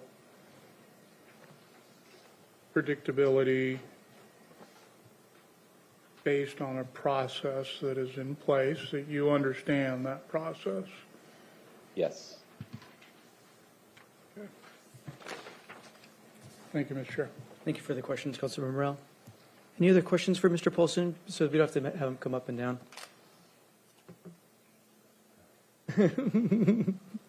Thank you, Mr. Paulson. Thank you. I'm not seeing any other hands at this time. I will be voting yes on the amendment. The amendment makes more clear about the releases of the funds that they need to be done. They're not to be given for any earth-moving work until the required permits are secured that are indicated clearly in the amendment. There's other activities for the microhome village to undertake to be funded that that are able to be funded with this release, but no earth moving happens with these dollars until those permits are secured. I think that protects the public interest appropriately, and so I would ask for a yes vote. The vote is on Council Amendment number 1 to Proposal 2022-163S. All those in favor, please say aye. Aye. Opposed, nay. The motion is adopted. We now have 2022-163S before us as amended. We'll open this up for a public hearing. We'll begin first in person. Before you go to the public hearing, have we had a chance to get the executive online yet? Ms. Price, we still don't see anyone from the executive's office online. Okay. Thank you. We'll open this up for a public hearing. Please just come forward. I've used these sheets a couple of times, and they're all marked up, so I can't tell who wants to talk about what. So please state your name for the record, and you'll have a minute and a half, please. Claudia Finseth from Parkland. We were accused, all of us who spoke about our concerns about the placement of NIMBY, and those people did not listen to us. We were not, and we were also given a false dichotomy that that land would be developed one way or another. Why can't it be preserved as a wetland? That's a possibility. I want to say Mr. Morrell was spinning the issue, and I didn't appreciate that at all. Please address your comments to the chair. Thank you. Chairman Mello, Mr. Morrell was spinning, and I don't appreciate that kind of dishonesty at the Pierce County Council. Second of all, Mrs. Denson seemed to be the only one, sorry, is it Denson, who heard those of us who were against that. You had most of the community speaking it against it, and she was the only one who saw it was a land use issue, which is what we're talking about. I want to say this. I know you're all very keen on this idea of a homeless village, but not everyone is. As you have neglected to tell us in all your communications, this is now a national issue. In his article, advocating internment camps for homeless people is increasingly mainstream. This should frighten us. Adam Johnson calls the idea of locating all our homeless in one place out of the mainstream of society nothing short of internment camps and imprisonment. Thank you. Can you hold on? I'm having a hard time communicating with the booth about an audio issue so that people watching at home. The papers were being ruffled on the microphone there. Hi again. I Your lived on name for the Spanaway record. Lake for 50 years. Your name for the record, ma'am. Excuse me? Your name. Joanne Stafford. I've lived on Spanaway Lake for 50 years. 17 years on the creek, literally on the creek, and 33 years at my house. For 50 years, I've watched that lake decline. It is devastating. One thing that no one has talked about is that environment, putting mentally challenged people in the middle of a war zone, because it is. The ground shakes. They're up above with the Air Force. It scares me sometimes. And to take a bunch of mentally challenged people in that environment, how are they going to not know it's not the war? How are they going to know? They're in a different reality. And also, no one has addressed the idea that there are going to be so many homeless encampments around that village that is going to be contaminating and destroying our environment more than it already has. Because those septic systems on Coffee Creek, they remained on Coffee Creek for 27 years. And so for 27 years, 125 people, families, have been depositing and literally dumping into Coffee Creek. That is the water source to Pierce County. It flows through the lake and it exits out the county park, where all the homeless encampments are right now being removed. Thank you. Okay. Thank you very much. Others in chambers wishing to provide comment, please come forward and state your name for the record.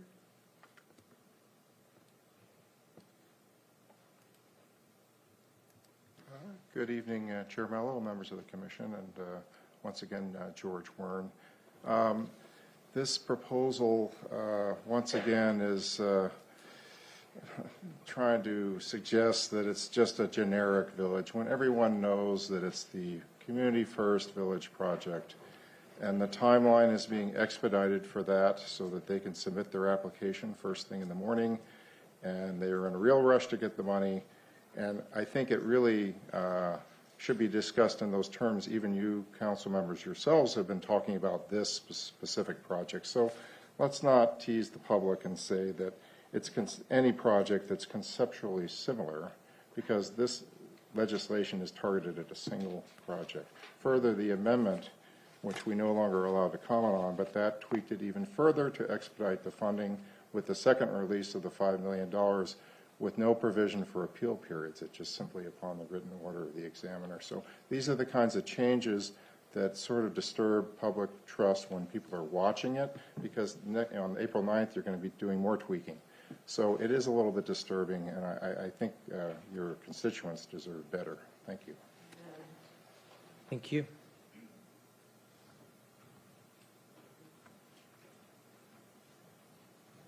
Good evening. Eddie Hamilton of the Graham community. Tiny homes are micro homes, even with shared kitchen, laundry, shower facilities as permanent housing, lowers socially accepted and dignified standards for human beings. Long-term possibilities for a shanty town atmosphere are greatly increased, along with creating an underclass of citizens. Finally, the example offered sets a bad precedent for future generations of leaders in that this type of societal division is acceptable. Such a community would be better suited for transitional accommodations.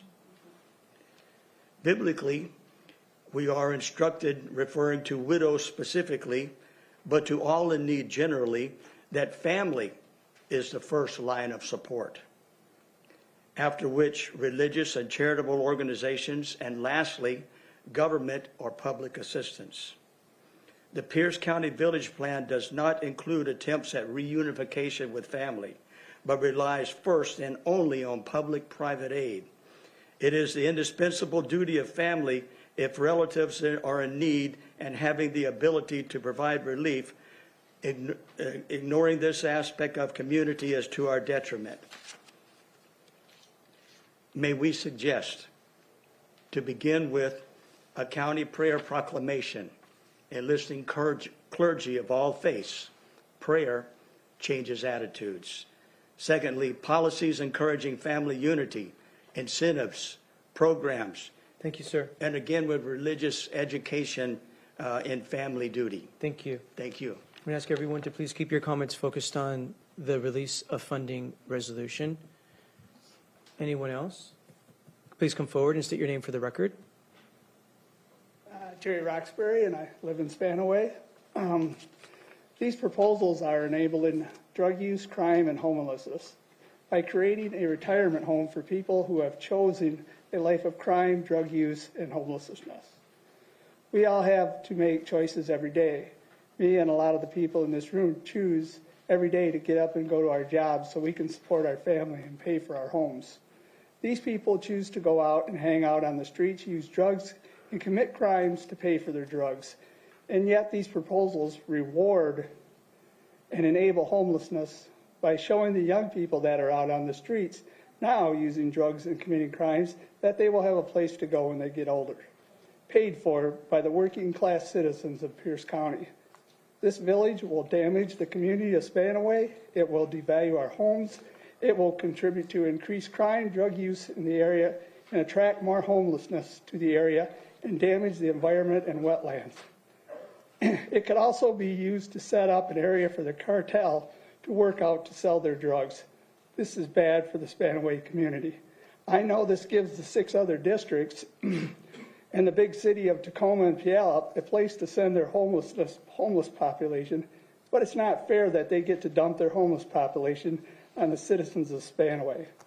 Lastly, these proposals will do nothing to end the homeless problem. Thank you. Thank you very much.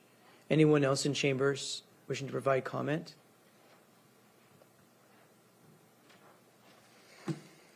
Angela Schick for the record.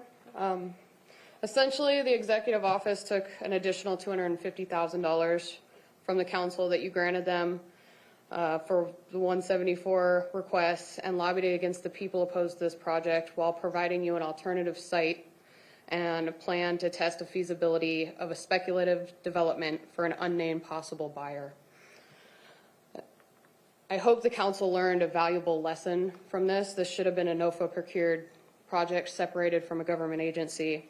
It's another important element to providing setting boundaries and distinguish the line where the government ends and the private sector begins.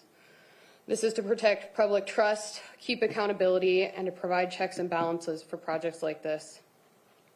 This is how developmental rules and regulations would have been followed rather than altered. You have the executive, Duke Paulson, Department of Human Services, and the Comprehensive Plan to End Homelessness Board advisory staff, whoever it is, sitting all together in this room. You also have Duke Paulson, Steve O'Ban, and Greg Helly, formerly Greg Helly, all on the Comprehensive Board to End Homelessness. I think that's wrong. I think that it was a very bad selection of oversight and accountability, and I think you need to look to the future for all of those things. Thank you. Anyone else in chambers?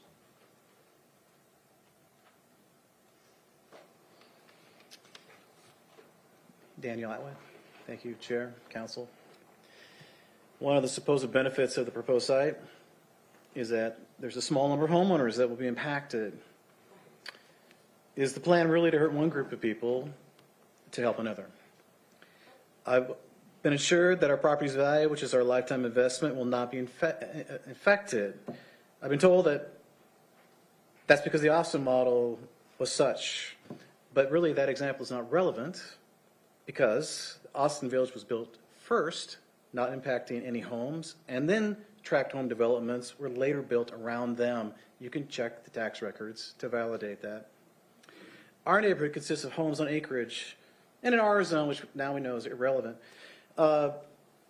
Would you want to buy a home and raise your family next to a homeless village for the chronically homeless and with active drug addictions and serious mental health issues? The answer is of course not.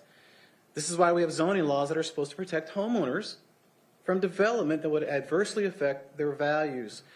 One of the 3 stated conditions of a conditional use permit not to be granted are, and I quote, be injurious to the uses, planned uses, property, or improvements adjacent to and in the vicinity of the site upon which the proposed use is to be located.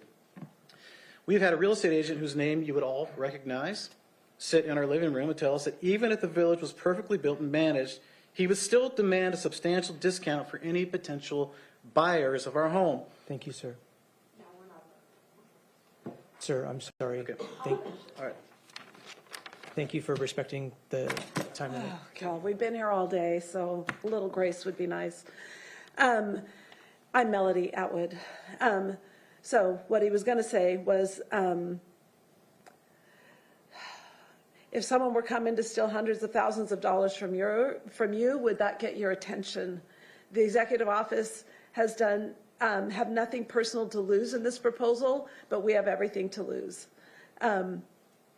I don't know what else he was going to say, but here I also want to say this.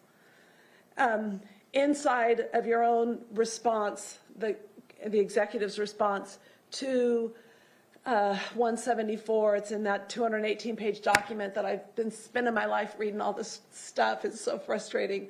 But it says in here that third, this is from the homeless comprehension side, the supposed advisory board for all of this, that the site is large enough to allow the village to have generous setbacks from its own boundary lines. That's absolutely 100% not true. There's no space. The other thing it says is that this village is, they're supposed to recommend that a site that is adequately insulated from the neighbors. This will not be adequately insulated from the neighbors. I have a whole other list of questions that I have sent to you that I am very concerned about. All we've heard about is planning and how to get around the code. And I mean, listening to Steve O'Ban share at your last study session was absolutely appalling. So when I sit here and hear, you wonder why I'm upset when if somebody wants to say, oh, well, it's not the final thing. Oh, please. He sat there and told all of you, if this passes, he told all the ways that he could beat every appeal, that we wouldn't be able to appeal, that we couldn't bond. Thank you, Ms. Atwood. Yeah. So it's really corrupt. And really, it would be nice to have a little more time when we've stayed this long. I appreciate you've stayed this late, and we will honestly be happy to facilitate you getting your questions asked by the executive's office, who is the proponent of the project, and will be overseeing the next steps if move forward. Ms. Costello. Thank you. I'm Sharon Costello. Thank you for staying so late. I know you could have easily cut this off, but everybody is at least appreciative that they've had their say. My question is, Pierce County missing the forest for the trees? The focus of addressing the chronic homelessness has been on this experimental concept of a micro-city. What other proven solutions are being considered to provide housing and dignity to the chronically homeless that could house more people faster? It's going to be 2 years before even 50 people find housing. Another 3 years or so, we'll get another 100 people in. 6 to 7 years before 250 people get to this village. This is a lot of money. I would love to see more of this money, which is estimated at today's rates at $73 million. I'd love to see more of that going towards the homeless. The operating budget of this, 75% of it goes to Tacoma Rescue Mission salaries. Doesn't sound good, does it? And with your problem in Pierce County, which I applaud you for trying to solve, this is a designer solution for 250 people when you've got 4,300 people in Pierce County looking for shelter. I've heard tonight people are screaming for help. Are we going to wait 6 years to help 250 people? Could these funds be used to help more people faster? All I hear is micro-city, micro-village. It worked in Texas. Let's do it here. This is an experiment.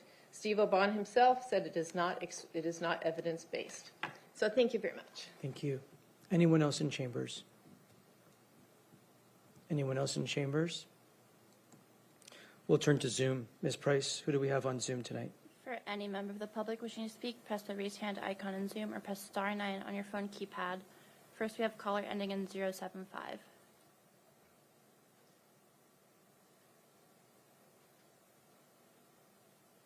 Hi, this is Roxy Giddings. Thanks for taking my call. It is a long time. I had some questions about this. I read these things really carefully because words matter. This particular proposal talks about a micro-home village project, and the one on the previous page, let's see, 2023-5S, which we heard a lot about. They talk about what do they call it? Micro-home village. Let's see. There's micro-home. They call it community village first, which I don't know what that means, and I don't know what kind of village that looks like. I don't know what fair housing village is compared with micro-home village project, which is what this proposal is. I think somebody better get busy and find out what they're putting in here, because there's going to be some changes made in the titles of these things. Otherwise, we aren't going to know even what we're talking about. And I think that's pretty important that we find.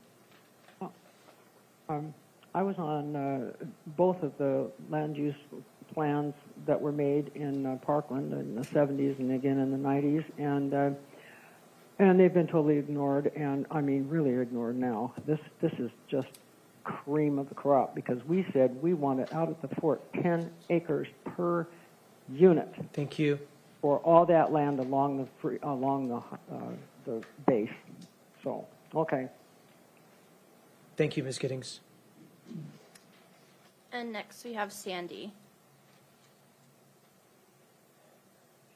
My name is Sandy Williamson. I'm a resident on Spanaway Lake. I'm speaking for myself only tonight.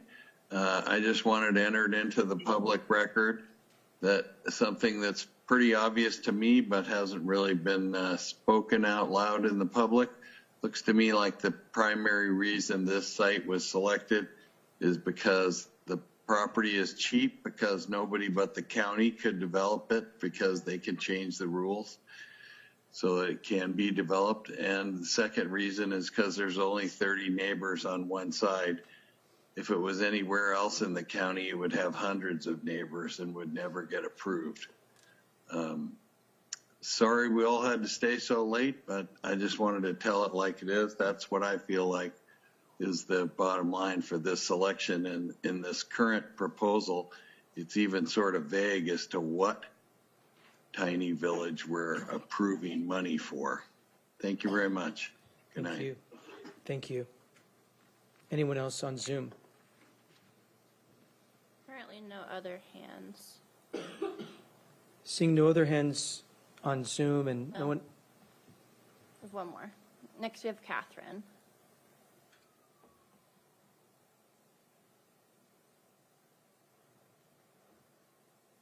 Catherine Sheldon, go ahead. Got it. There.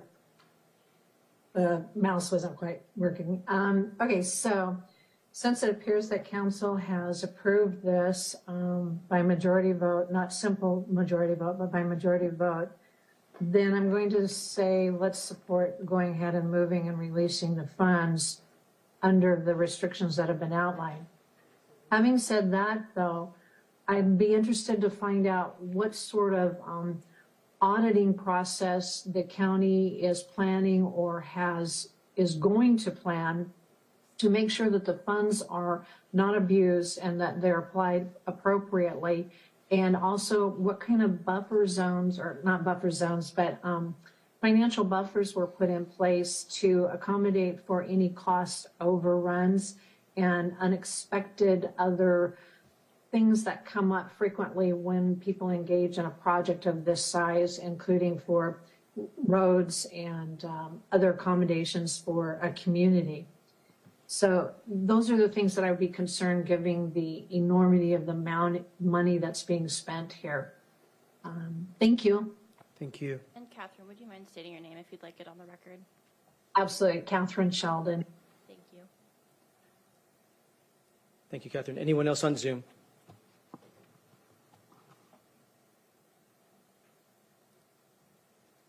Seeing none, we're going to close the public hearing and bring it back to council. I'll start with some questions. And I think I'll do my best to work backwards with some of the questions we heard from constituents this evening. And I think I'm going to address most of these to Mr. Oban or Mr. Polson. I'm going to start with Mr. Oban, and I'm actually going to start with just an open-ended, I will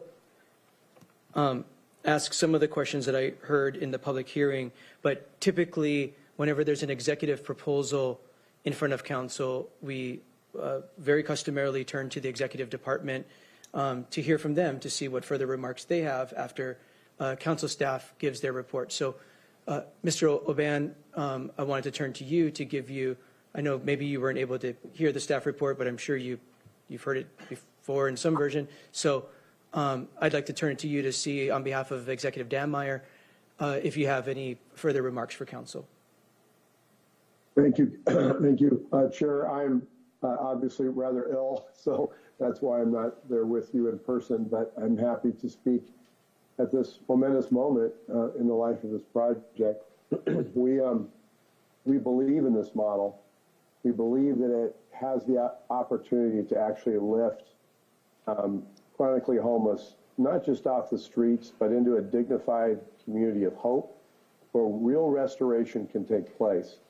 And it's not just taking our word for it. The remarkable success of the Community First Village in Austin is what we have witnessed, seen, and have such high confidence in. And it started really with a similar scale of 200 to 300 homeless would be lifted off the streets and live in micro homes.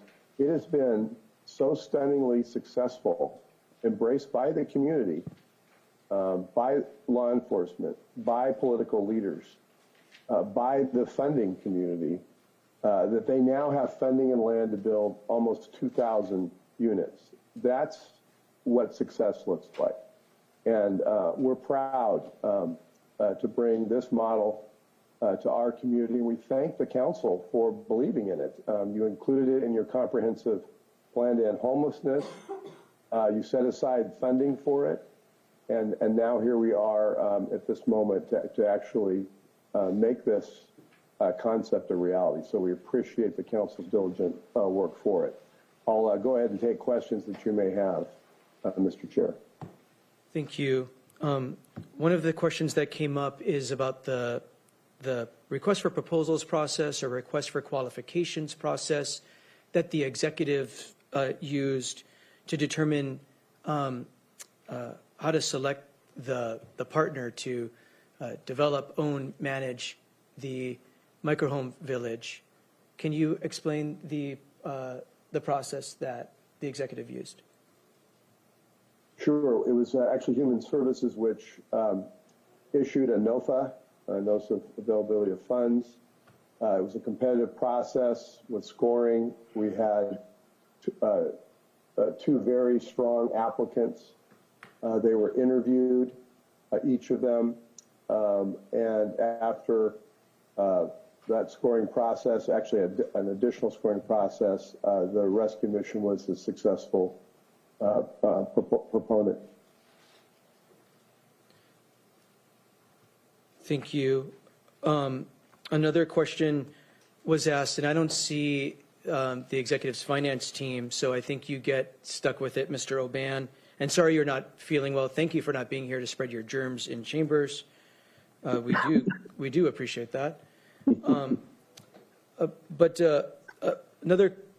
This funding release delegates authority to the finance department to ensure compliance with the thresholds and the decision points for funding release, that they're adequately met.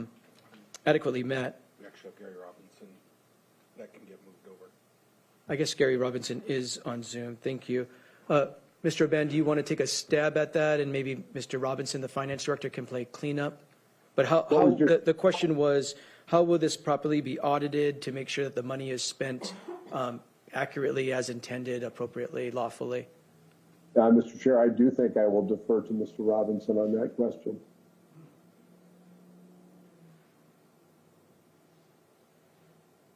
I see Gary Robinson was promoted to panelist, the finance director.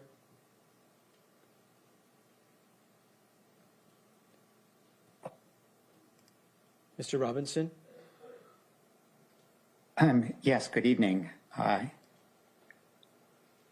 Did you hear the question, Mr. Robinson? Yes, I did, Council Chair.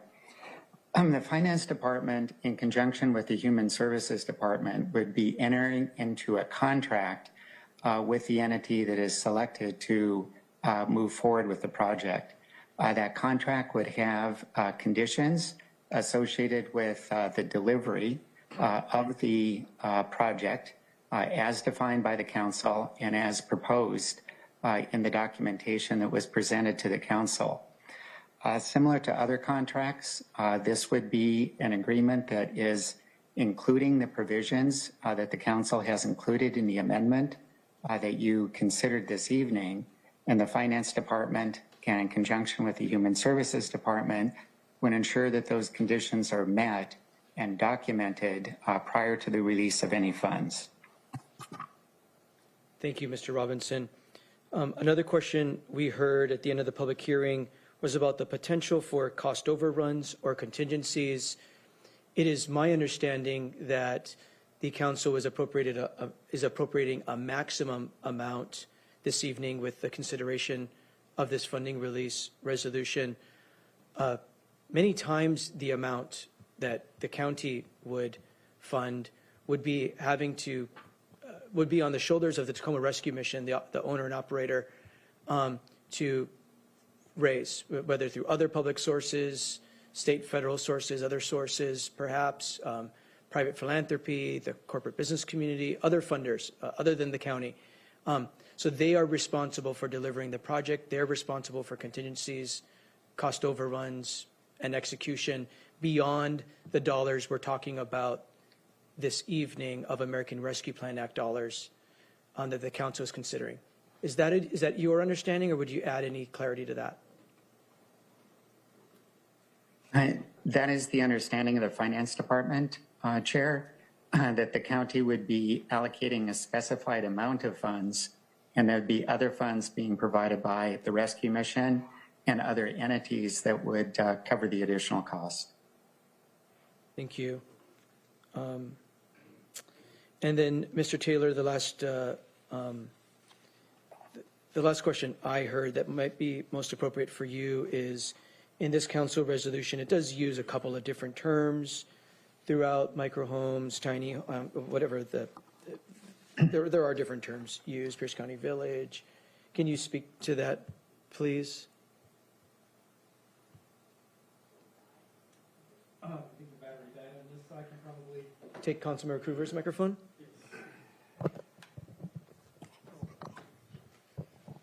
All right, thank you, Councilmember. So the terminology micro-home village is the terminology that was utilized within the budget and the budget proviso. The terminology shared housing village is the terminology used within the zoning code. They are synonymous in this instance. Does Mr. Taylor have a microphone right now? Okay, sorry, I can't see with the computer. yes. I apologize. Okay. So were you able to hear my We can, yes. response? Okay. Do you have further questions? I don't. Thank you for answering that question. Okay. Vice Chair Campbell has a question.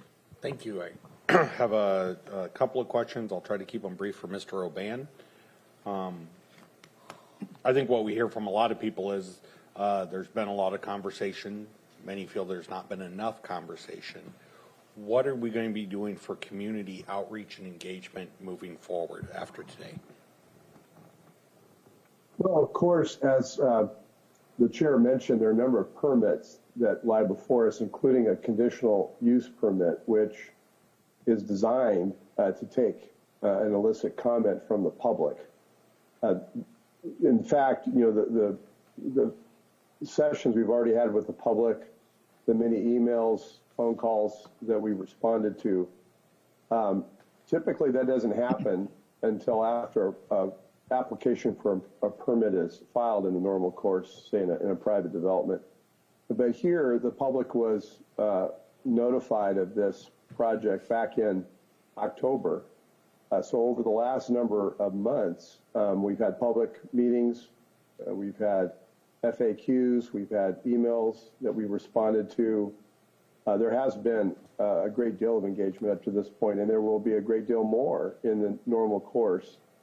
When the application, the CUP is submitted, as I said, when the public can then weigh in on changes or suggestions about the development of this property. So I haven't offered an amendment to this effect, but if you would agree to it, that would hold me from an oral amendment. Would you be amenable to having quarterly town halls just to open up and invite people in and talk about where we're at in the phases of the development? Excuse me. I invite, and I think the council would invite and would probably want to participate in those as well. But remember, you would be amenable. You'd be willing to do that, regular town halls to keep the community, because I don't want to feel like now they just have to be completely tied into the legal process moving forward. They're asking for more conversation, and so I just want to hear that they're going to get that. Is good. I do think it's important to mention here, Councilmember Campbell, is that this is primarily if the project of the rescue mission going forward. We are, Mr. Paulson, I have a question for you. So I think we got to remember that they would need to be very much engaged because they are the ones who are actually going to be prosecuting the development of this project here on out. So there you go. Do I need to restate the question? You're asking Duke Paulson, Tacoma Rescue Mission, you're asking if we're open to quarterly town halls? Or what are you going to do going forward besides just required engagement? What I think a lot of people would like to see is just check-ins along the way that aren't, you're only looking at this permit, you can only comment on this one thing. People want a chance to be able to comment across the breadth of issues sometimes. Okay. Let me ask you, council member, after hearing what you heard today, would you like to participate in this and help facilitate it? I think several of us would like to help. I don't know that I can. I would be, so there's, here, I would say this. I have not considered that, and I would like to say, give me some chance to think about it. At this point, everything I've been doing is pushing to get to this point. Understood. Off the top of my head, there's costs involved. There's if we use a space or something. So I'm open to feedback, and we will look for that. We've also talked about how we work with the people that we're going to be serving and how we're going to engage with them. But we're still a pretty significant period of time away from that. So I hadn't thought about it at all or significantly about during construction. So I'll have to think about how that would work and how that would impact permitting and construction, because Wouldn't necessarily have to hold any of that up, just getting direct feedback from the community, having built, community projects. Many times the community has insights we don't look at. Yeah. We don't know what we don't know.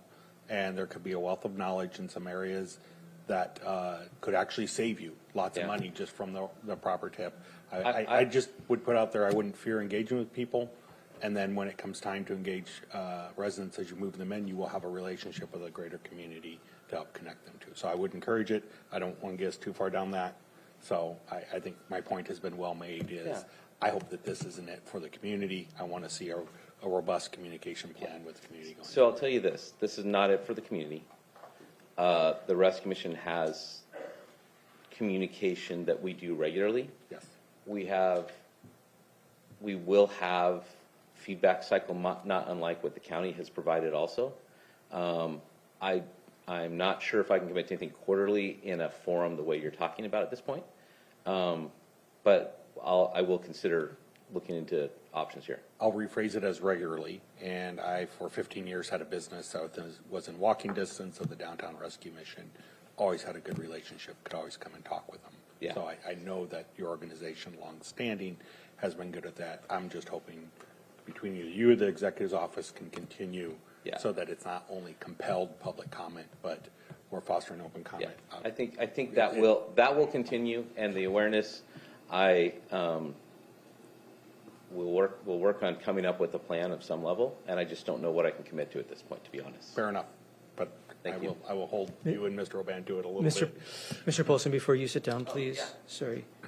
A couple of other questions for you. I know you've addressed this in other forums, but there might be other people engaging tonight that might have not engaged before.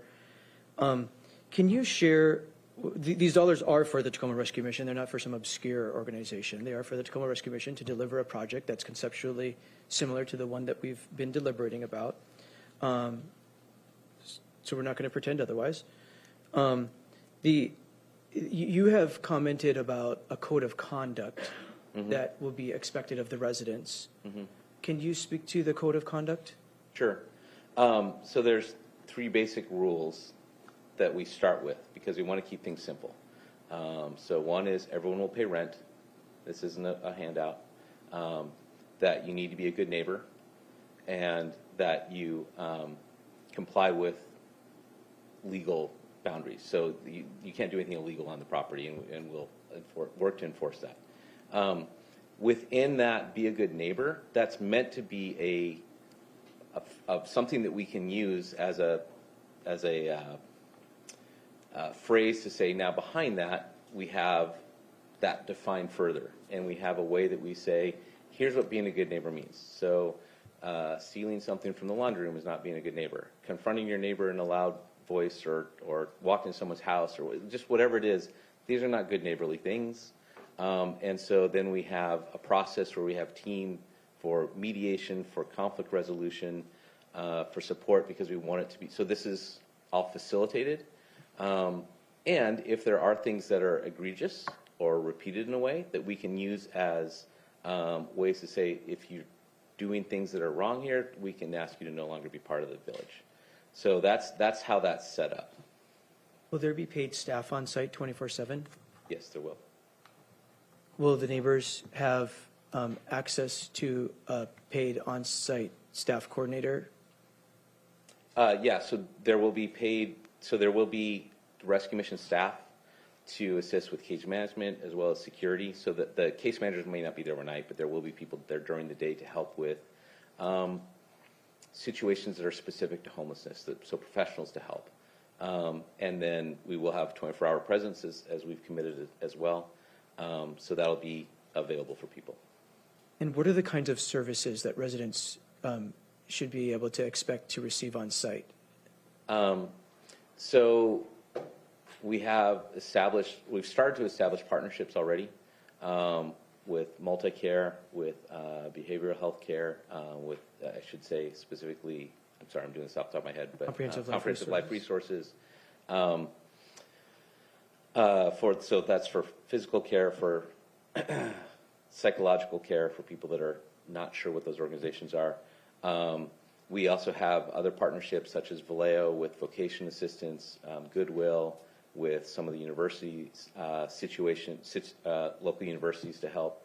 And that I anticipate that partnership will continue to grow. We have a pretty extensive list that we gave to the council in our packet to provide support services in the community above and beyond just the rescue mission team and what we're doing. Thank you. Does council have any other questions for Mr. Polson? Councilmember Morell? Thank you, Mr. Chair. One of the things that keep kind of coming up again is, this is a Texas model. Mm-hmm. How's it going to work in Washington State? I've been down there. I've seen how things work. And I also know that this model has been duplicated throughout the United States. Mm-hmm. So it isn't like a one-off that we're attempting to do. So why do you think that this village concept has been successful? I would say the concept for the village is about caring for people at the heart. And so our core that we're responding to is how can we compassionately care for people that don't have that in other ways right now. That's really what the Rescue Mission is trying to do globally. That's what we do. That's why we do what we do with homelessness, saying how can we respond to people in need in our community that are right here. This is in our own neighborhood, and in all the neighborhoods throughout the county. And so the reason I think this is Community First Village in Austin has been around probably the longest, and so has developed the most. But there are other groups that are following this and being successful, and it really is about the level of care, the dignity, the comprehensive support and engagement with people. That's, as the word is, it's about building that community. So someone feels like this is my home, this is a safe place to be, I can let down from the trauma that I've experienced in other places and be safe. And that allows people to heal. And I saw that when I was in Austin, and I have not seen that in all the other places I've traveled around the country, whether that's going to the biggest shelters in the country, the most places that have complex, comprehensive services, but the ownership of people feeling like this is my place and this is where I am cared for and I have support and I'm treated with dignity and I'm understood is very unique. And that's what I want to bring to this community. And the people that we're helping are the same as they are all across the country. It's still, we're dealing with people that are real life people that have hurts and problems, but are still the same. So the difference between someone that's a Texan is just going to be whether they say y'all and how much sun they've seen versus what's up here. They're still people. And so we're going to respond to that person compassionately no matter what. Okay, and you did talk about security. Yes. You're going to monitor who comes and goes. Yes. I mean, they can't just drive up the driveway and park. How are you going to limit access? Yeah, so we have, in the design that we put together, we'd have a secure access at the very entrance to the community, and that would be monitored 24/7. And so getting on, and then fencing around the community. So that really limits the access to the community right there at the very front. As it develops and gets larger, we may have other checkpoints further into the community, but right now that's where we'll start. Okay. Thank you. Thank you, Mr. Chair. Thank you. Thank you, Mr. Polson, for answering our questions. You heard the suggestion from Vice Chair Campbell, and I know you're going to Yeah. think about that, take that to heart about how you can continue to do engagement, not only during the permitting and the development of the project, but during ongoing management and operations of the project. Absolutely, and if I may, Vice Chair Campbell, I'm sorry I asked you a question back. That wasn't the best form. On one hand, I'm very excited about the opportunity to do this. I am passionate about helping people and what we can do. I also feel the angst and the pain of people that are here whose living room I've been in, and I know how hard that is. And so I feel torn because I get that. I don't need to respond to you in that kind of way. And there will be communication. This project is designed to say, not only do we want to serve people well, but we want to invite the community in, whether it's through volunteers or bringing a specialty that I do. I have someone who's been emailing saying, I'd really love to have a woodworking shop. Can we help teach people how to woodwork? I'm like, fantastic, let's talk about that. If he wants to bring that in, I'm willing to look at it. So we have someone who wants to do an aquaponics program and bring it in. It's about bringing people into this community. We are not at all closing and shutting down and locking people in. And so there will be very much ongoing county communication. I just haven't, I'm caught off guard because I hadn't thought about how to do that in permitting phase or wherever we're at. But I'm challenged to think about it, so thank you. Vice Chair Campbell. And I would encourage, when you have a class on aquaponics or whatever, invite the entire community in. Yeah, I want to. That worked for a community that I managed for a long time to be part of the greater community. So, thank you, Chair. Thank you. Councilmember Morel? Thank you. I just thought of another question that Chair Mello had kind of asked pertaining to your budget. Mm-hmm. We're investing a portion of what it's going to take to scale up this community. How are you going to get the rest of the money? Yeah.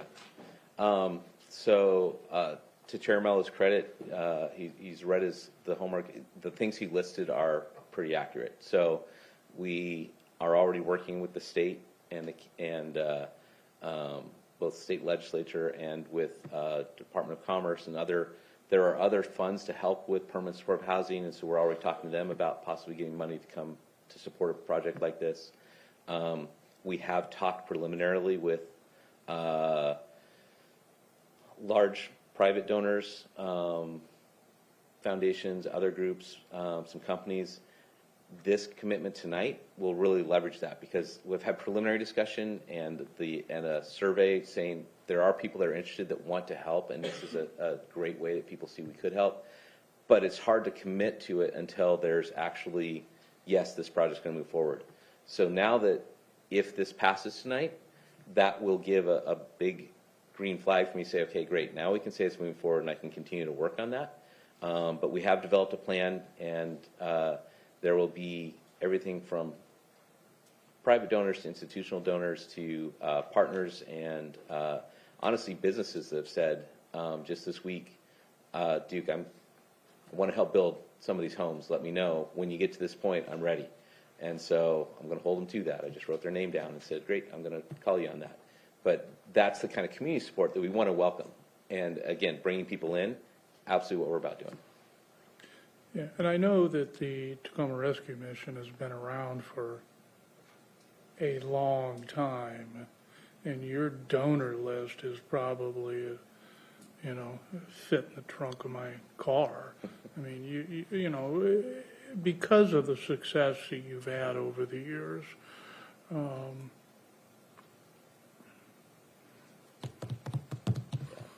And I'll be honest with you, and I think I've explained this to you. When I was a struggling young man,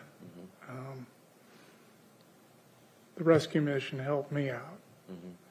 And I never forgot that. And so I know the compassion that you have and the fact that you just don't turn people away. You address the need. And I return the favor 10, 20-fold. And I just appreciate you being there when I needed you guys. And so, thank you. And anyway, thank you. Thank you, Mr. Chair. Thank you, Councilmember Morrell. Thank you, Mr. Polson, for answering our questions. I don't see any other hands raised at this time. Seeing no other final remarks or questions of council, are there any final remarks by council? We were kind of in question mode, so I want to make sure there's no other questions or comments by council members. Councilmember Kruger. Thank you, Chair. I'm confused. Are we on final marks? We're on before final passage? remarks. We're on final remarks and final passage. In final passage, because I do have some remarks in that it's like I don't really know where to begin on this. I've walked a long road developing relationships in the district, learning about what's important to the residents, and I know that those who live around the area of a proposed village have spent decades cultivating friendships and building a community that's invested in the interests of each other. And each property owner takes personal responsibility for their lives. So this journey that we've been on since the announcement of the proposal for the Pierce County Village having microhomes, and this moment has been a long time for me to be listening and reflecting on my role as their representative and applying nearly 2 decades of researching and understanding into the district here. So this legislation I know is emotionally charged, and I need to set that emotion aside to clearly discern what my district, ultimately my employers, are giving me consent to do. So there's no disagreement that we are in a housing crisis and a humanity crisis. And you got to get to the roots and ask, why is that? And for one, I'm going to point to the GMA because it was designed to control growth, and that it does. It ushered in sustainable development goals. Here's the state of sustainable goals development in the United States. And they are anything but sustainable. And so here we are stuck with trying to navigate codes to address a crisis, yet the codes restrictions clearly put the rules above the citizens. And that tells me it's really not about the problem. It's about maintaining this box inside the UGA where humans are allowed to live en masse. There's more land out there that would be suitable, but it's not in the box, so it can't be on the table. Despite the assurances that the hydrology of the lake will not be affected by development, the people are not convinced. And I was reminded by a seasoned constituent the other night who lives near where the dump is out by me, and the property to the north no longer can grow hay because the wetland that was installed, the fake wetland, doesn't operate properly. So I'm sure that the truth lies somewhere in between there, but I will side with my constituents who have lived there for decades. They know the terrain, and street smarts do have merit. I'm extremely uncomfortable with the price tag. Today's all about creating a funding path for a taxpayer-subsidized housing in perpetuity, ministering to a subset of those who have been chronically homeless and are ready for help, but have nowhere to go. And there's still thousands more needing help, and we have no idea how many more will come to the county. The first 3 phases in the Austin project were funded without taxpayer approval because they weren't ones paying for it. And there's an organization in California, Solutions for Change, that doesn't receive government funding. They have a very successful program. And we are in times of unrest, financially insecure, and crime is rampant. And we have unfettered drug use and drug access. We have too many other identified crises to name. And the state won't give us the tools to combat them. So where will the taxpayer money come from to tackle them? And I think I just answered my question. This project is honorable as those who are designated to operate and maintain a village project. It will no doubt affect the lives of multiples hundreds of people over the coming years. But we must also consider the effects on the neighborhood, the traffic, the lake, and the price tag. So on behalf of my constituents, I will be unable to be in the affirmative of releasing these funds. Thank you, Chair. Thank you, Councilmember Cruver. Further final remarks, Vice Chair Campbell. Thank you. I'll be brief, but just reflect on something that one of the speakers shared. I think they actually referred to Scripture, that referring to widows, but people in need, and that they should first go to family, then faith, and then the community should step in. And gave lots of ideas what we should do. I promise you we're doing a lot of that. If you've been here all night, you saw Associated Ministry who actually heads up a lot of our homeless response. We do family reunification. This is what that last step looks like, because it's absolutely true. At some point, the families abandon them, the faith has abandoned them, society has abandoned them. What do we build? What do we do? This is one of many things that we do. So I just want to thank everyone who's leaned into this, worked on this. Thank you to staff for your long hours. This now, I believe, clocks is my longest meeting ever, although there was one about a health department that might have gone a little longer than this. So, just want to thank everyone for looking at this, and it's not done yet. I still have some doubts about it. I think I've been pretty clear about that, and I really encourage that this is not done. This is the beginning of a much more engaged process. Thank you, Chair. Thank you. Any other final remarks? Not seeing any. I'll close by also very sincerely thanking staff. They've worked tremendously hard, especially over the past 72 hours, preparing multiple amendments, and I'll leave it at that. Thank you, staff, for all of your work on the multiple bills that Council considered this evening, on top of the regular work that you do. I, too, want to thank the Rescue Mission for taking on this challenge. They truly do serve the very most vulnerable in our community. I've been on the record doubtful about the location, but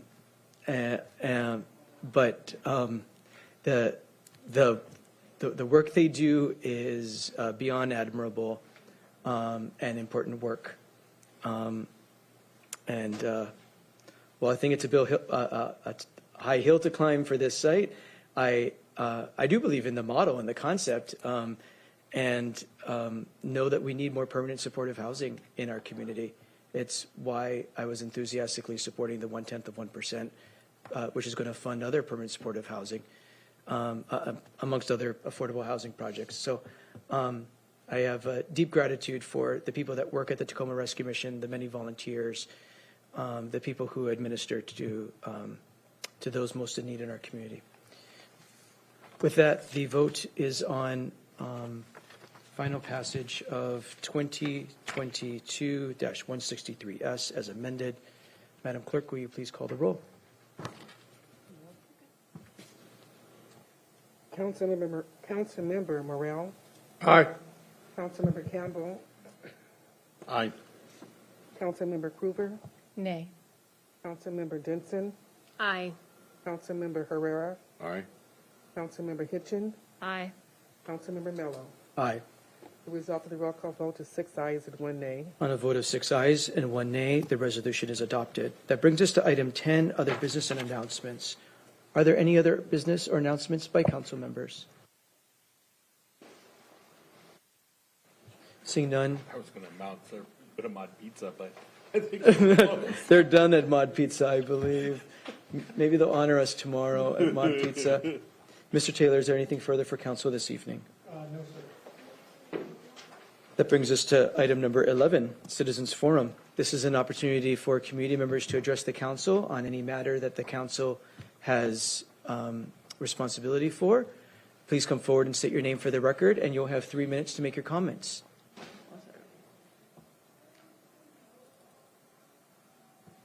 Hi, My name's Eddie Hamilton from the Graham community. What am I supposed to hit? We have Just hold on, I have to start. We have advocated and debated very respectfully tonight. We may not agree, but we have done our duty, and the results belong to God. And my prayer is that everyone makes it home safe tonight. God bless. Thank you. Anyone else wishing to participate? Citizens Forum, please come forward and state your name for the record. Jerry Roxbury, and I would just say I'm very disappointed in all of you. You're turning your back on the citizens of Spanaway, and we're going to hold you accountable. You own this. Thank you. Is there anyone else wishing to provide?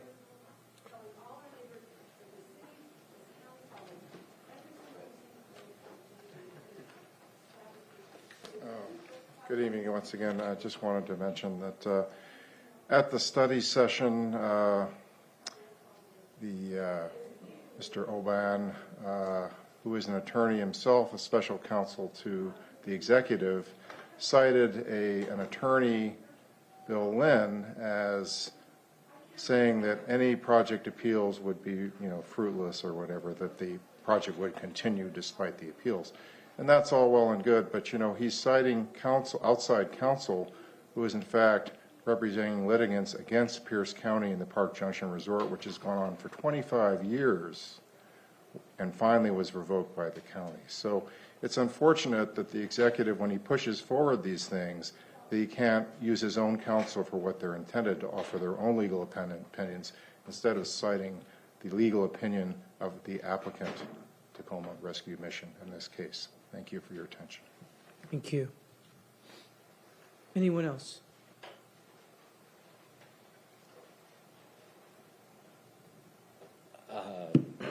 Duke Paulson from the Tacoma Rescue Mission. I want to say thank you. This has been a couple-year journey to you as the council in your engagement with this, to a strong commitment just now. I really appreciate that. To all the staff, as you said, a ton of work and engagement in the executive's office, with all the staff in the county, Heather and her team. And I'm excited and overwhelmed at the same time because there's a whole lot of work to do. And so I absolutely want to celebrate this moment and just want you to know how appreciative I am of the commitment and your engagement with the community and making hard decisions and going through really a caring process. And I look forward to making something really fantastic happen. And it's exciting. So thank you very much. Thank you. Anyone else in chambers? Thank you, Chair Mello. My name is Michael Mira again, and I wanted to congratulate every one of you. Each of you have 4 representative responsibilities, and I think you fulfilled each of them very well. In increasing order of difficulty, the first responsibility you have is to represent the people who show up and speak up and tell you what their views are. That's the easiest because they tell you what their views are. The second representative responsibility you have are to represent people who have views but don't speak up. And your job is to know your community well enough to understand what their views are, even though they don't come here or they don't write you. And they may not do that because of various barriers or difficulties, lines of they're busy or lines of class and race. The third responsibility you have as representative is to represent people who don't have views because they trust you. The topic may be technical, complex, and they don't have the time you have to study the matter. So they ask you to do it. And that's even harder. The fourth representative responsibility you have is to make a decision on your own about what's best for this community, even despite the views that your constituents have. And that's where political courage comes in. And I think this has been a hard topic for so long, and each of you have done very well in all those responsibilities. So I'm grateful for that. Thank you. Thank you, Mr. Mera. Anyone else in chambers? Not seeing any. Ms. Price, anyone online wishing to participate in Citizens Forum? For anyone wishing to speak, you can press the raise hand icon in Zoom or press *9 on your telephone keypad. And first we have Catherine. Please state your name if you'd like it on the record. Yes, this is Catherine Sheldon, and I'm looking for some assistance. I have a problem, and I need some help so I can move on from it. November 29th, I had a gentleman come onto my property, and he wanted to know if he could have access to my property for the purpose of removing a dead buck. He had bow shot from his private residence. We are unincorporated South Hill in a residential neighborhood, and he had shot that deer in his backyard. I have no problem with hunting, but the question and concern here is it legal in a residential neighborhood to bow hunt deer or any other animal for that matter? And I tried to do a lot of research on my own, and I could not find anything specifically for that bow hunting in the Pierce County regulations. Yes, I reached out to Fish and Wildlife, who threw it back and said that this is a Pierce County issue. They regulate that. Fish and Wildlife is responsible for other regulations applying to hunting. They did confirm that he had a bow hunter's permit, but they could not confirm that he had a tag. I went to the South Hill precinct, and they too looked for at least 10 minutes online to see if they can find an answer as to whether this is legal or not. If it is legal, I think we should reconsider this in a matter of public safety. If it's not legal, then, and it's not in the regulations, then we need to get it into the regulations. It's not safe for the public. It's not safe for the public. And it's also just plain unsportsmanship behavior, because the deer in this neighborhood, none of us feed them, but they are so tame that you can literally get within 20 and 30 feet of them, and they'll just stand there, maybe move a few more feet over. And I think a lot of us here have probably had that experience. So I also reached out to the legal department and sent off 3 emails. One came as a bounce back. The other 2 individuals never responded. And I did try and reach out to my council person. I don't want to throw that individual under the bus, but I'm hoping someone can tell me, is it legal or not? And if it is, then I'm done. If it's not, then I need to take appropriate steps and work with someone to make sure that we get a regulation addressing the use of bows in a residential neighborhood. So thank you. Thank you, Ms. Sheldon. I'll respond at the conclusion of Citizens Forum. Is there anyone else online? There's currently no other hands raised. Thank you. We're going to close Citizens Forum and bring it back to council. Ms. Sheldon, we do not have an answer at this time to your question. I wish we did, but in order to get you an accurate question, I do need you to reach back out to the council. You can use the email address pccouncil@piercecountywa.gov. That is PC Council, as in Pierce County, pccouncil@piercecountywa.gov. If you send that to that, if you send your inquiry and contact information to that email address, it'll come to all council members, and we can get it to the appropriate staff person, and we can get it fielded for an answer for you. Seeing no other business before council this evening, I just wanted one other really sincere thank you to our staff. They worked tremendously hard this week. I know we're very, very appreciative. We couldn't do this work without our very capable and dedicated staff who serve the Office of the Pierce County Council incredibly ably. Thank you, members, for a very long night. Thank you for your respectful dialogue and deliberation and work together this evening. See no other further business before council. We stand adjourned.